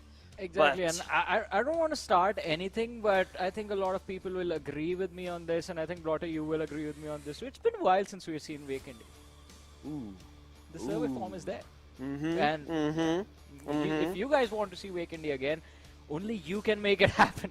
That's true. Only you can make it happen now. Now that is the beauty. That is the beauty when it comes to PMPLs and all across the board throughout the year, all the different tournaments that are taking place in PUBG MOBILE Esports universe, basically, is what I would call it now, because it is always down to the viewers as to what you guys choose. That is what we're going to be delivering every single time. And this time you predicted IHC. Well, I wish I could say that that's exactly what I'm going to be delivering, but maybe IHC are going to be the ones reigning in supreme. But along with that, as Johnny did say, there is a lot more that that survey has, and the power is, of course, in your court, is going to be in your hands. So go right ahead and take out that 1 minute. I mean, it's already been a minute. You should have already filled up. I mean, 20 to 50%, I would say, have already filled up. The remaining ones, dudes, come on, don't be so lethargic. Go ahead. It's a perfect it's a perfect weekend, you know, and this is the getaway that you had been waiting for. Just go right ahead, give in your vote, and that is going to be the force that will get maybe Weekend back, maybe some other things as well. I mean, yeah, there's a lot of things that I could actually talk about, which I would want to be changed, but it's all in your hands, in your court. Exactly, it's not in ours. It's up to you now what you want to see in the upcoming PMPLs. But for now, what we want to see is the action on this last map of Miramar. Again, it feels quite weird, right? We always end the day on Miramar, on Erangel. We used to end the day on Erangel, but now we have shifted to Miramar. I'm like, all right, this just feels a bit off, but Miramars are also pretty exciting. Miramars can turn out to be lovely maps, especially during those mid-game stages where we do see teams fighting for those high grounds on those ridges, but it becomes a tricky situation when you know there's going to be someone on the other high ground just opposite to you. You don't have a lot of cover. Protecting your vehicles becomes a challenge and important at the same time. So a lot of stuff for these teams to figure out, but hey, let's see. The match is about to begin, and we see our lovely players on the screen once again. Absolutely, and they are in for a roller coaster ride with one final game on day number 2 to be played. That's going to be, of course, on the map of Miramar. As the flight path has taken across, we are going to be, well, again, I mean, predictions have been set, but would you want to change your prediction, Johnny? No. I've been saying since the start of the day, I want things to be a little bit closer. All right, can I add a team to my prediction? T2K or I8, one of these teams. I want one of these two teams to win. Okay, all right. We've got a 50-50 chance going in there, but let's see. Maybe that'll be all down to none altogether, which we will find out based on where the teams are going to be dropping down towards. Now, for the side of I8, we know that they do like that southern side of Los Leones, but across that position, of course, we've seen other team that is in the name of Steel Esports also do like to go down there as well. So maybe that early contestation between them could result in, well, never mind what it will result in. For now, looking at the first blood situation itself, it's going to be Steel Esports chiming in against the players of Regicide. Wow, that was swift and quick. Demo all by his lonesome, dude.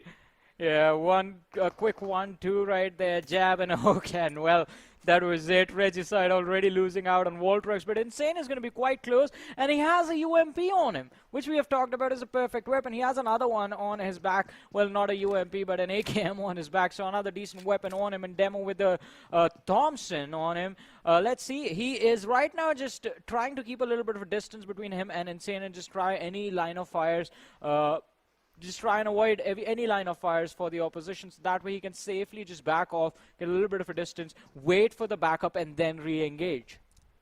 Okay, all right. Well, Demo, even though he's always lonesome, you know, he's got that trusted approach where indeed he's got, wow. Never mind that, because right now it's going to be Delta from the side of DRS taking on shots and completely stopping Arham in his tracks from FS, and Freestyle is the second team to take a blow in this game, as we are looking at first 2 minutes and 2 eliminations already confirmed on our screens. One which was too quick from Demo, and now the second one coming in from DRS. An incredible stance, but I mean, what is Regicide doing? Why have they decided to not even get any information? They're just sticking too far back from that fight. They're not even wanting to push ahead towards the Demo, but little do they know, if they would have had the numbers advantage working for them.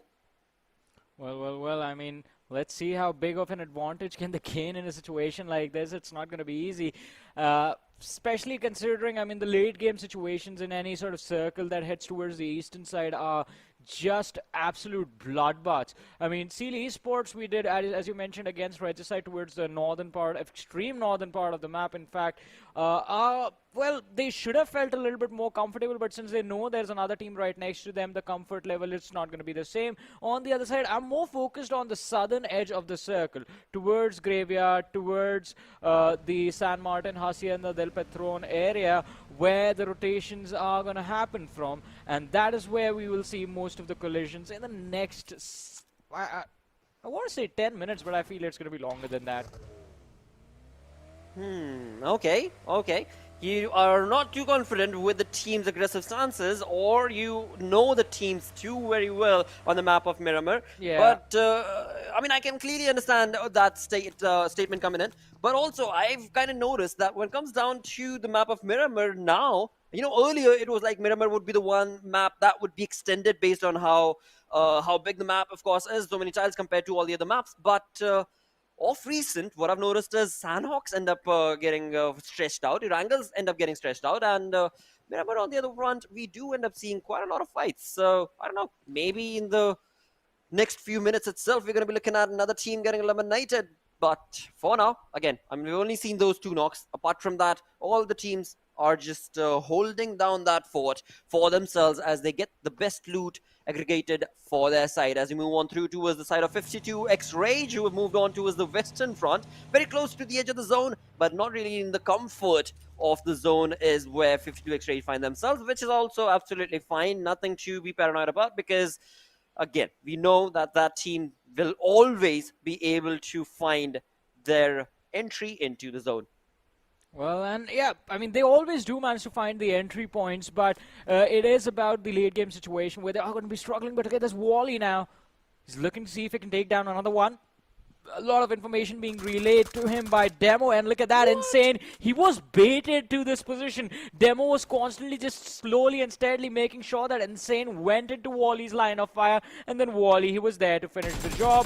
But Wally now in the crosshairs of Nocto, and Nocto is not going to waste any time. That's going to be a knock, and well, will they be able to secure the finish? Because, well, Seal Esports, they're applying a lot of pressure on the lads of Regicide, and one after the other, Regicide seems to be losing their players left, right, and center. It's just 2 more lads that remain. The UMP with just 7 bullets left in it. He's going to switch up to the Uzi as Leo, he goes for a push, and Demo is quite close. He needs to secure those knock. He goes down. This is going to be it. Seal Esports, they are going to lose 2 players as well. Nocto jiggling left and right, avoiding those shots. A brilliant display of the mechanical skills by both these lads, but Demo just remaining absolutely calm and composed.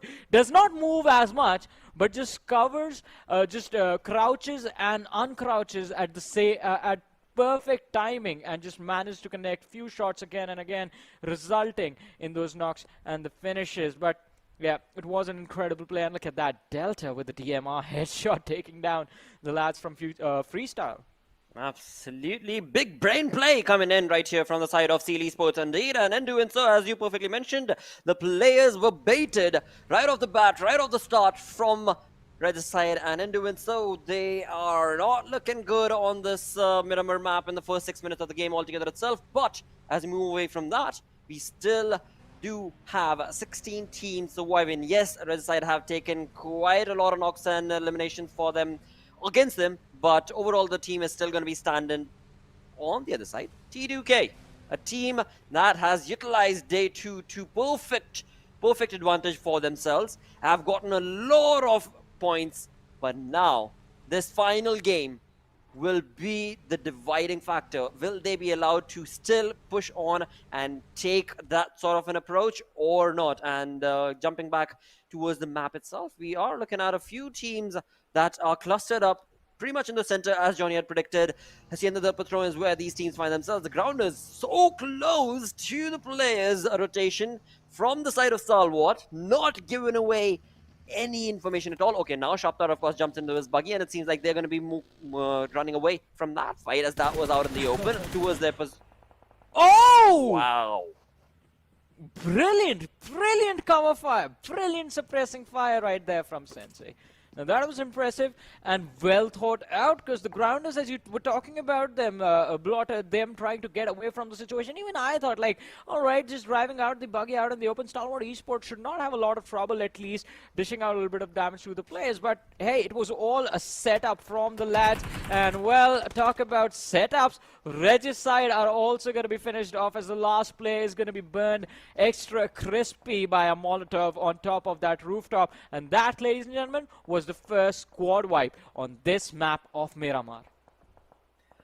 A team that took on that first blood situation, that was, of course, Demo from the side of Seal Esports against the players of Regicide, have completely erased the team of Regicide from the lobby. 15 teams, of course, remaining right here, wherein, as we push on through to the map once again, they're looking at that Hacienda del Patro region, where so many teams are going to be around in the close proximity and vicinity, but it is going to be trained to kill, taking on some shots. Sandesh, now this dude has been legendary today for the side of this team, as he has, from one map to the next, been the pillar in so many individual fights that I've noticed from his side. But hey, it's not only a one-man army, of course, from the side of T2K. All the players together have been sensational in on day number 2 today in all the different games that they've been a part of. As Johnny did also mention earlier, from that fourth position finishes to the top, basically the top 5 finishers coming in towards the side of T2K is working for them. But hey, look at that, Alex, dude, from the side of IHC, Alex is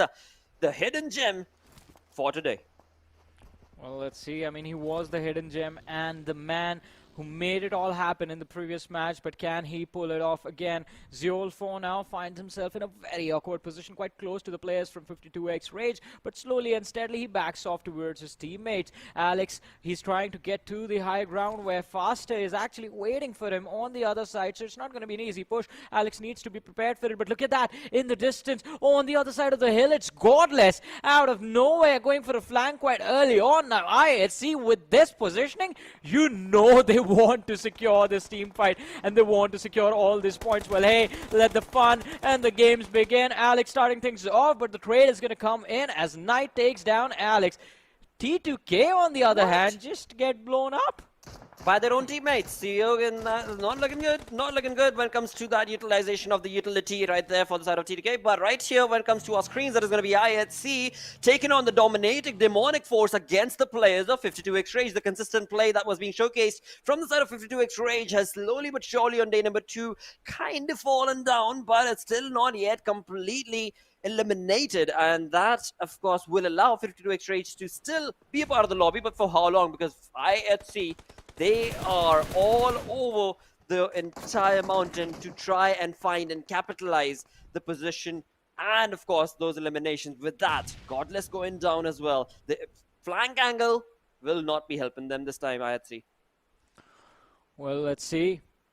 As you mentioned, the flank is not going to be helpful at all. Godless knocked out all the way on the other side of the road. Zeol, he's on the high ground, but does not really have an angle of approach to join this fight. It's going to be down to IC and Alex. Now, Alex is back on his feet. Zeol, all he can do is just make sure the players on the other side are going to be pinned down for a few extra moments, but Godless is definitely getting finished off right there. Zen getting the pickup for himself, and 52X Rage find themselves with a man advantage against IHC Esports.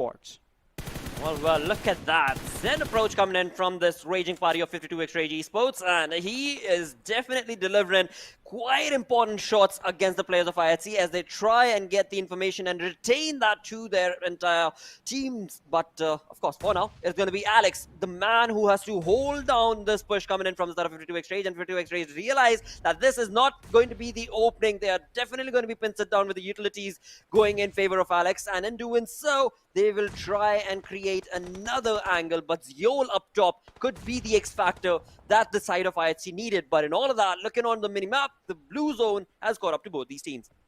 Well, but let's see, as you said, the blue zone is here, and if these lads don't take care of each other, the blue zone will definitely will. And talk about taking care, well, a gift from above, a nade handed over to the lads of 52X Rage, and Alex does find the knock. Knight, he's taking a little bit of damage, but IHC Esports now, this is their time to move. We see Alex going for a flank, but he needs to be careful. Daku has been spotted out as well, and Alex and IC, they're looking to avoid any shots from Zen in the distance. On the other side, though, we have the airdrop number 2, ladies and gentlemen, with the MK in there. We'll talk about that a little bit later, or in fact see which individual which players will be wielding that weapon, which individual will be wielding that weapon. But 52X Rage, they lose out on one more player, so I believe there's just one last lad from the side surviving. IHC Esports also down to 2 players. Well, IC and Alex, the 2 players surviving, are going to try and get away from this precarious situation that they're in to get into the comfort of the zone. IC definitely will be able to get away from that, but it seems like I8's Blade will not be allowed to do so, as some perfectly set up mini shots. Okay, that was really close, but it seems Blade will be able to get away from that, and True Love, sir, right here, not able to deliver with the information that he had, with Deadeyes Guys not capitalizing on that elimination point. But right now, as we fall back on the fight that we were a part of, 52X Rage not looking too good, with the one player that is, of course, all by his lonesome, going to be left out in the open. But look at that kill feed. T2K Sandesh has been dropped thanks to JyanMaara's approach, and TUF also taking on the fight. Well, let's see.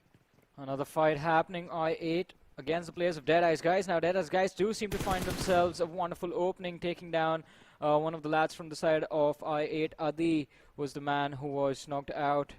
But his teammates are quite close to him, so it's going to be an easy revive for the lads of I8. The only thing that can give them actual trouble in a few short moments is going to be the blue zone coming in from the red. JyanMaara, one of the top contenders in the lobby right now, are just doing a brilliant job taking out a team that I predicted was going to win the game. T2K almost getting eliminated. JyanMaara is all over the place. Snipe the man of the hour or the minute right now, because he has been able to accumulate 3 elimination points for his side in just a matter of 60 seconds. And along with that, not one, but 2 individual teams is what he had his crosshairs towards. But with that done and dusted, the 4 elimination points converted, is that going to be all, or is there more in store from the side of JyanMaara's plan? Right now, this is looking like a fierce play that JyanMaara is able to create and make for them, because they are pretty scattered, but they've got a lot of information as well. For now, Susan on our screens trying to get some information related to his teammates. T2K Jane far out back, along with, of course, other teams around in the vicinity for JyanMaara. But look at the scattered approach that they've got. A 2-man split coming in from their side. Thor, not looking good, mate. The wielding lightning rod for Thor is somehow going to be able to help him out. I mean, if you do actually manage to just one way or the other just summon lightning, I think the easiest way to take care of your opponents is just bring down a massive lightning bolt and just run towards your opponent. They're going to be pretty scared to face you, but let's see. JyanMaara, they ain't scared of anyone. They are JyanMaara. And because of that, they run towards Thor, trying to finish him off, do spot him out, and Snipe YT does not really care if you're a mere mortal or the God of Thunder. If he sees you, and if you are worth a few points, he will secure those points. Dude, Snipe IT is on a miraculous roll right now with 4 elimination points already confirmed for their side. And with that, we move on back to Freestyle Tyrant, who was looking on towards the positioning of I8 and did know that there is a team right around that vicinity in that compound. But Uzan will get the better half of that spray and will be able to get a little bit of damage onto the player, but not an elimination point, not a knock as of now, as I8 is too far away for them to be able to convert. But look at Crypto and Ghost. They are making a run for it. They are creating a flank for themselves right now. And this is where things can get real tricky and troublesome for Freestyle if they're not careful. Well, it is definitely going to be a lot of trouble for them, but talking about trouble, I think IHC are pretty much just stuck on that edge. If they try to close in any further, they risk getting spotted out by either JyanMaara or DRS. If they just fail to find a hiding spot, then Deadeyes Guys is going to be closing on their position. But Freestyle, let's talk about them closing in on the lads of I8. Now both these teams are quite far away from the zone, so it's going to be quite important for them to finish off this fight early. Either just eliminate the other side or just completely disengage and push towards the circle. But whatever you do, you have to be quick about this. And talking about being quick, well, Deadeyes Guys were pretty quick in closing up their distance against the lads of I8C. Now Alex, he's going to have to be extremely careful with how he approaches, but oh, he's looking in the wrong direction. Chari, he was towards the right, and Alex is sprayed towards the left, completely missing the marker. But his teammate from the backlines does manage to find an important trade. Now Chari and Trulove 2v1 situation, and if they beat I8C Esports, then this southern edge of the circle, it's going to be completely under their control. Well, I see the only man standing from the side of I8C, and right behind him, of course, we do have JyanMaara, DRS. Right in front, of course, is going to be Deadeyes Guys as well, where Shifitsu has been knocked behind that bale. Will definitely be looking for a revival from his teammates, and it seems like Chari is going to be more interested in getting that elimination point rather than getting the revival of his teammate. But again, that is what it takes in the battleground. You have to be very decisive, and that is what the side of Deadeyes Guys have showcased. Right now, it is going to be the Skylightz Gaming moving on to take on Stalwart as Action Pika are up on top of that mountain. But will that be enough? With Top creating that flank, will that be enough for the side of Stalwart to be able to stop Skylightz Gaming in their track? Because the momentous play that was showcased on the side of Skylightz, it seems like it is going to be hurted just a little bit, and in all of that, Deadeyes Guys approach will get the final player of IHC as IHC get eliminated. Well, let's see. IHC, they're going to be out of it, but let's see which team is going to be able to seize this opportunity for themselves. Well, Stalwart Esports definitely look to think so, that this one is going to be theirs, but For now, at least, Skylightz Gaming is the team blocking their way. And talking about the teams that we are in fact talking about, all of them are on the edge. The circle center, well, after the shift, is in the control of Seal Esports, and they have a pretty solid cover for themselves available. But we'll talk about that when we actually see Seal Esports. Mafia Ninja, he's extremely lucky, and he's not anymore. Wow, that was a sensational run coming in from the side of Mafia Ninja, but just not able to get out of that position quite early. And in doing so, of course, Stalwart have been able to knock him down. And now that he's so far out and away from his teammates, it's going to be very, very tricky for him to be able to get that revival. On the other side, I mean, Stalwart, they are on top of this hill. They are out of the comfort of the zone, but they've got a lot of information for the players of Skylightz, and all of that is now getting converted into points for the side of Stalwart Esports. JyanMaara on the other side of the zone as well are taking on shots against the players of FS as they get eliminated on the 12th. We've got 11 teams remaining, and Stalwart are just definitely hunkering down this placement from Skylightz and will not be allowing Skylightz to be able to walk out of this position as they get all the players of Skylightz Gaming eliminated. With 4 elimination points confirmed, Stalwart will be able to recuperate, get that revival, and then push on into the comfort of the zone once again. Well, but let's see. On our screens right now, Phantom Esports, 3 players still alive against the players of T2K. In fact, against the player of T2K, as Jane is the only man left surviving. And whoa, that was too close. He's down to 50 HP. A few more shots, and that's the job done. Mad Max getting the final pickup. So down to 9 teams, 27 players are surviving. And Phantom Esports, after taking care of the last remaining lad from T2K, they only have to look forward and just see if they can take care of high voltage as well, because look on the radar, they are just already moving in for this position. Seal Esports, we do see them again and again on the elimination feed. I8 as well, definitely on the wrong side of a few pickups as Ghost has been knocked out. It's just Blade, the last player surviving, goes for an impressive spray on the players of DRS, but oh, just grabs too much attention on himself and gets taken out. I8 are out of this matchup as well. Well, 4 elimination points is what they were able to get with that one final play from the side of DRS is going to be stopping I8, and that will be all that they could sing in map of Miramar. But right now, we've got 7 teams, and all of that, the grounders, they have all 4 players surviving along with Seal Esports, and the momentous play that Seal Esports have been able to accumulate for themselves. They have the zone, they have the numbers, they've got the eliminations. What exactly is it going to take to stop this team? For now, DRS getting eliminated on the 7th spot. We've got Seal Esports again with 7 elimination points comfortably moving on along. And the zone also working for them. The compound going to be theirs for the taking. What is it going to be that will stop this team and their momentous play right here on the final match on Miramar? Well, it's the final game of the day, and let's see who will walk away with the win. Seal Esports all set for the action. 7 eliminations secured. Look at JyanMaara. They're doing a brilliant job. 10 eliminations to JyanMaara. Stalwart Esports with 2 players still surviving. 4 eliminations secured. But on our screens are the grounders now. They have a pretty solid position towards the southern edge of the circle. And it looks like there's a clear pathway, clear entryway leading them into the zone. But the problem is it's out in the open, so it's going to be quite tricky for them to survive. At the same time, avoid any sort of confrontation with the team sitting on the high ground on top of these ridges once they actually get there.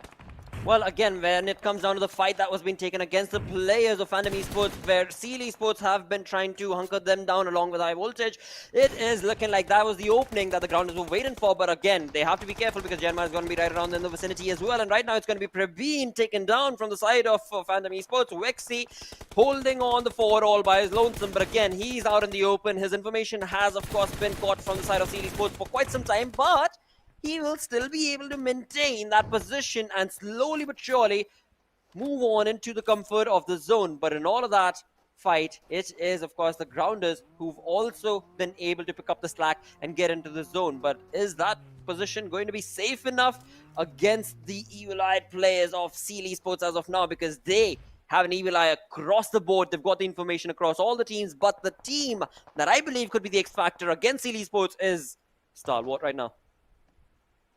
Well, Stalwart Esports doing a pretty phenomenal job. I mean, that's all we can say about them.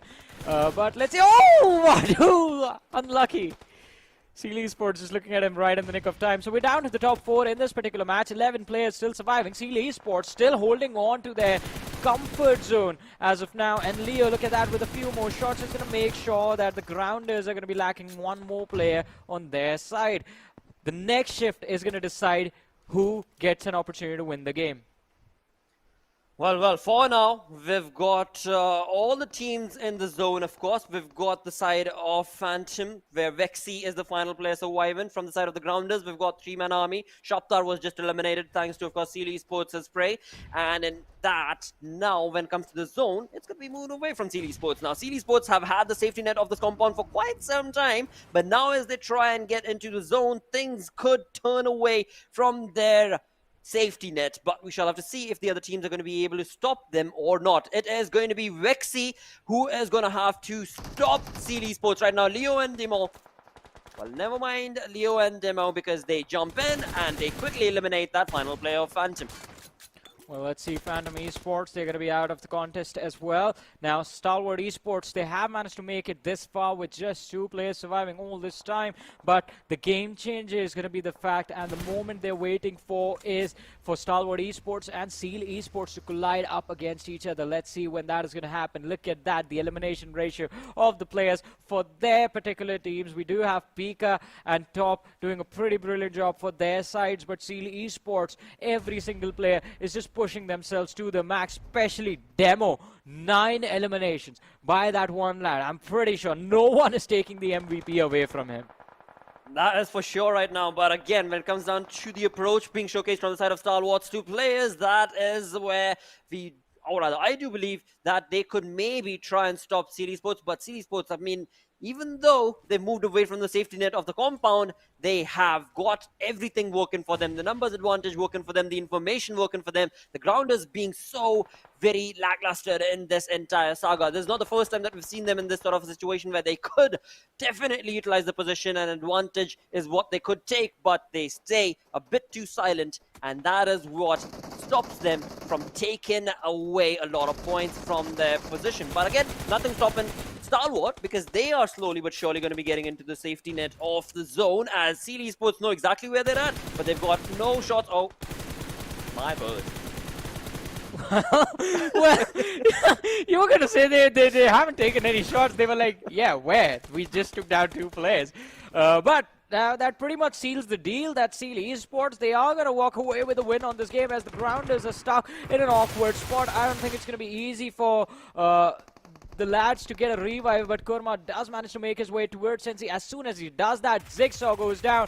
4v1, and it's done. Seal Esports, an impressive winner chicken dinner. I believe 15 eliminations is the total number.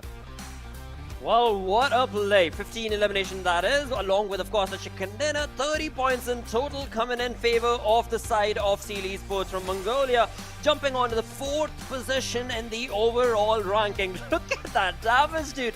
3,335 damage dished out from the side of the Sealy Esports. It is just absolutely absurd, the amount of demolition they were able to showcase to this lobby.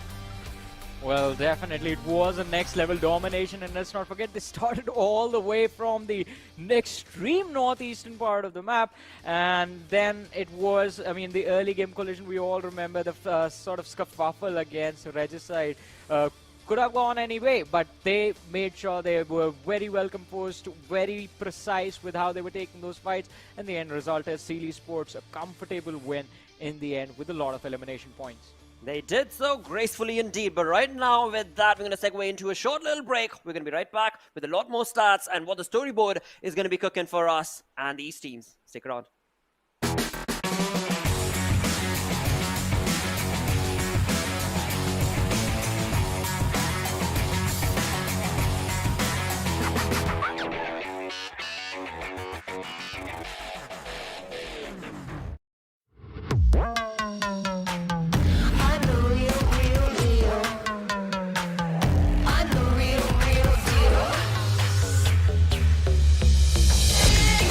It's a bang.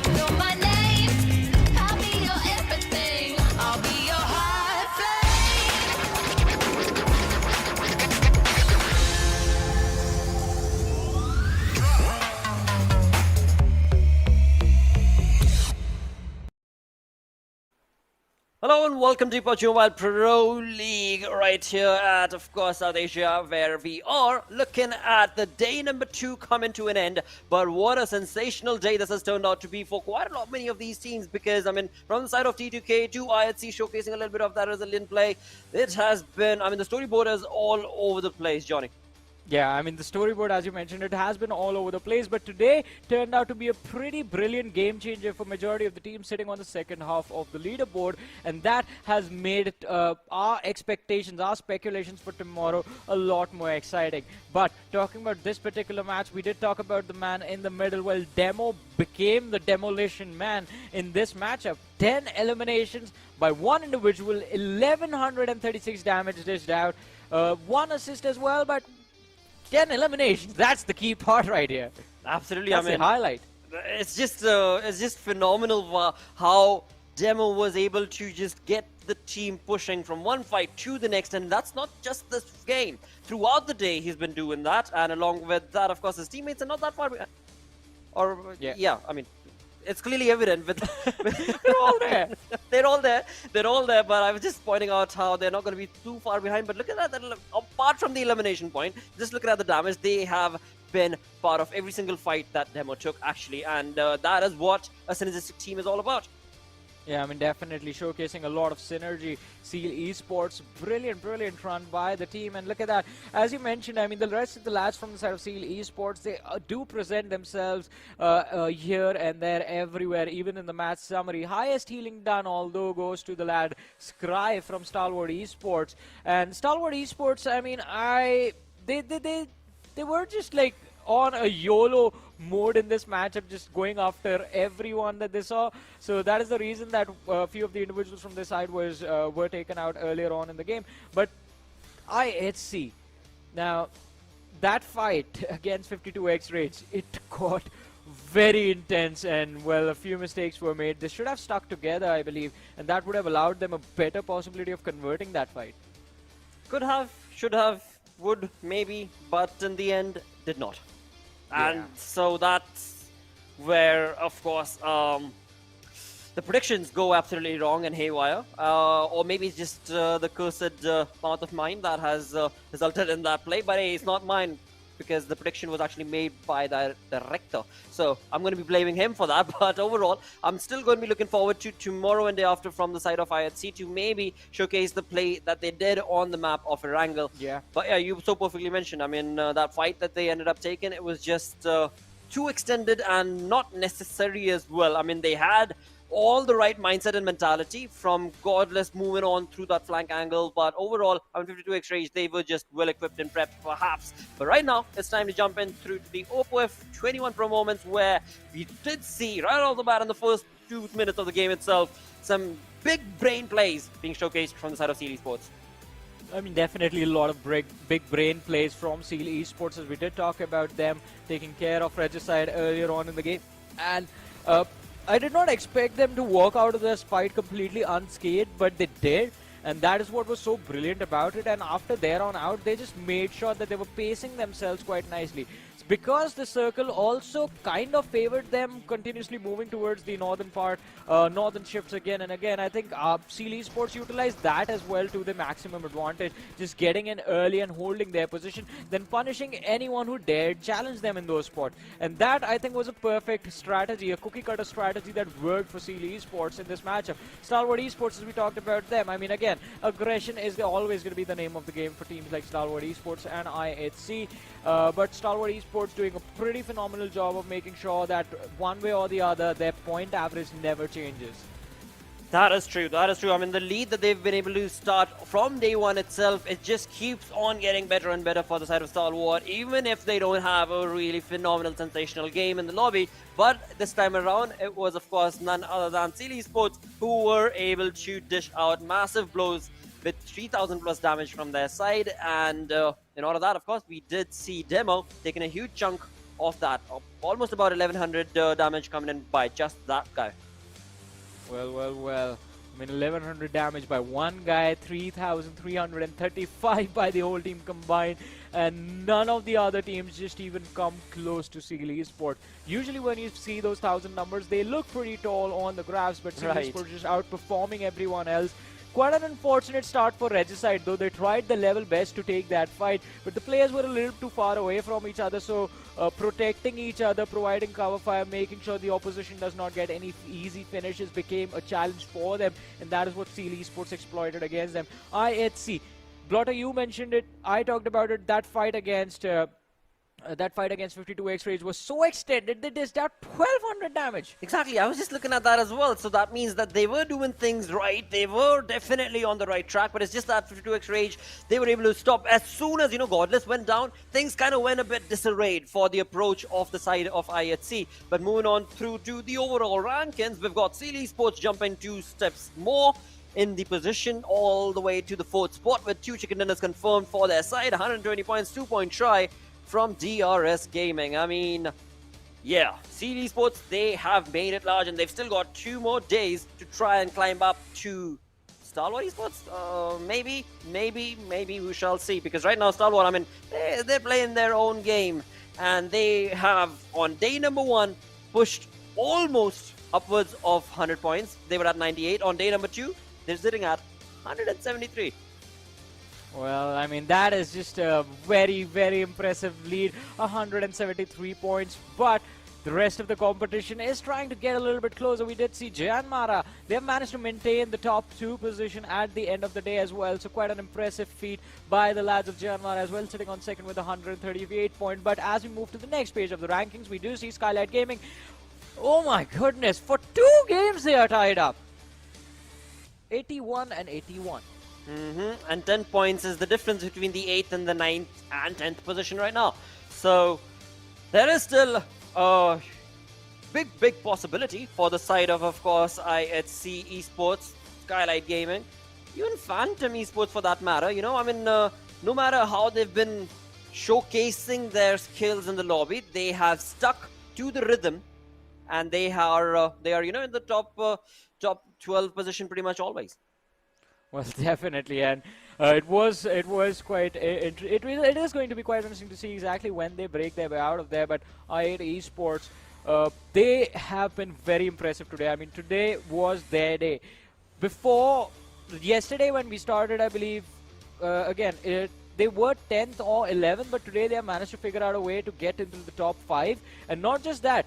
They are very close to Seal Esports. They are very close to toppling over DRS. And maybe if the first 2 games tomorrow, i8, one way or the other, manage to finish in the top 3 with at least 6 to 7 eliminations consistently in both those matches, they will topple over JyanMaara as well.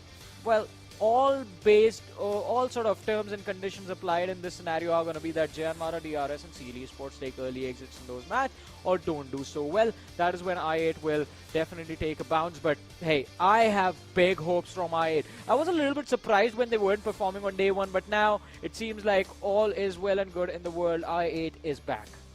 They are. That is true, because again, as you so perfectly mentioned, the difference between the play that they showcased on day 1 compared to the way that they have been on day 2 is definitely a rock-solid performance for their lot, and that, of course, can also be spoken about for the side of T2K, as they have been pretty consistent overall, and the storyboard is, of course, dictating the exact same as well. But for now, when it comes to the entire storyline right here, it is 2 days done, 2 more days remain, and what exactly is going to change in the next 2 days? Well, I'm definitely sure quite a lot based on the way this thing is playing. Well, I mean, the competition just got tough for the lads of Stalwart Esports, I guess, within themselves. But hey, the rest of the players are trying to catch up. Demo at least has elimination numbers quite close to what Pika has for himself. It's just the survival time that are causing that massive difference between the averages, because again, the formula for MVPs have been changed, ladies and gentlemen. It's been almost a year and a half since that happened. Earlier on, it was just purely based on the number of elimination. Now it takes into account the damage dealt and also the average survival time, and those 2 factors do hold a much higher priority than the elimination numbers. But talking about comparisons, we do have a comparison of Pika up against Top, and the damage numbers, the survival time might be in the favor of Top, but just those 32 eliminations in the hands of Pika are going to keep him on the first position in the MVP rankings. That definitely will. But again, I mean, these two players, they're just competing against themselves. They have been doing so since day one. And I actually did notice when it came down to the graph, or rather the chart for I8, Crypto did kind of fall down a little bit when it comes down to the elimination points compared to his teammates. But in the end, that is not the story that, of course, has been dictated from the side of I8, wherein they definitely have had a really good day, number 2, pushing on from one match to the other. They were pretty consistent in the gameplay. I mean, they were very consistent. They have managed to climb quite steadily since the start of the day. As you mentioned, that very first game, the chicken dinner be secured, and then in the next Erangel that happened, they were able to hold a very good position for themselves as well, and ending the day with a pretty decent amount of eliminations as well. So I8, their run today was phenomenal. One first place finish, 5th place finish, third going on, tumbling down in the last few matches, but then they covered up with the number of eliminations that they got. So the total tally, I8 has been able to maintain a quite a consistent run today. But what about tomorrow? Now, one of the teams, one of the big names that we were seeing struggling a bit on day one has recovered. But what about the rest? Skylightz Gaming and I8C. It's high time these teams step up their game. Well, I'm sure that they will as well. If at all, I mean, today we've seen from the side of Skylightz Gaming as well as the side of I8C as well, the play that they've been able to create from one match to the other has been ups and downs, yes, definitely. But overall, it is still looking like the teams are, they're just holding on to something that is holding them back, and that, well, hopefully tomorrow onwards will not be the case, because I8C, when it comes down to the elimination points that we've seen from their side on the storyboard, looking really good. Skylightz Gaming, they were able to get that chicken, so perfect play from them as well. But again, I mean, that's not the only lot that we need to talk about, because there are other teams. The team, for example, PMPL Esports as well, right? I mean, they are the chat favorite, I guess, is how I would describe them. But overall, it is still lacking the play that they showcased on day one in the first game itself. Yeah, I mean, the play was lacking just a little bit. Overall, I have to say, I mean, PMPL Esports, they are moving slowly and steadily. Now, the only team that's ahead of them is I8C and Skylightz Gaming and the rest of the lobby above. But if they cover up that difference between them and I8C and Skylightz Gaming, then I think PMPL Esports do end up a chance of finishing at the end of this tournament in the top 8, in the top 7. But I don't think that's going to be enough. I think they want to lift the trophy. Every team does. But what is going to happen, only time will tell. But I guess that brings us to the end of the show today. It definitely does. It does bring us to the end of the day. Thank you all so very much for tuning in. We're going to be back again with day 3 tomorrow as the action continues right here at PMPL. It's a big thanks, of course, to Oppo. And along with that, when it comes down to that beautiful F21 Pro, well, it is out. It is available for you guys to, of course, go ahead and grab it as soon as you can. But yeah, for today, we do have reached the end. But thank you so much. Until tomorrow, take care. Bye-bye.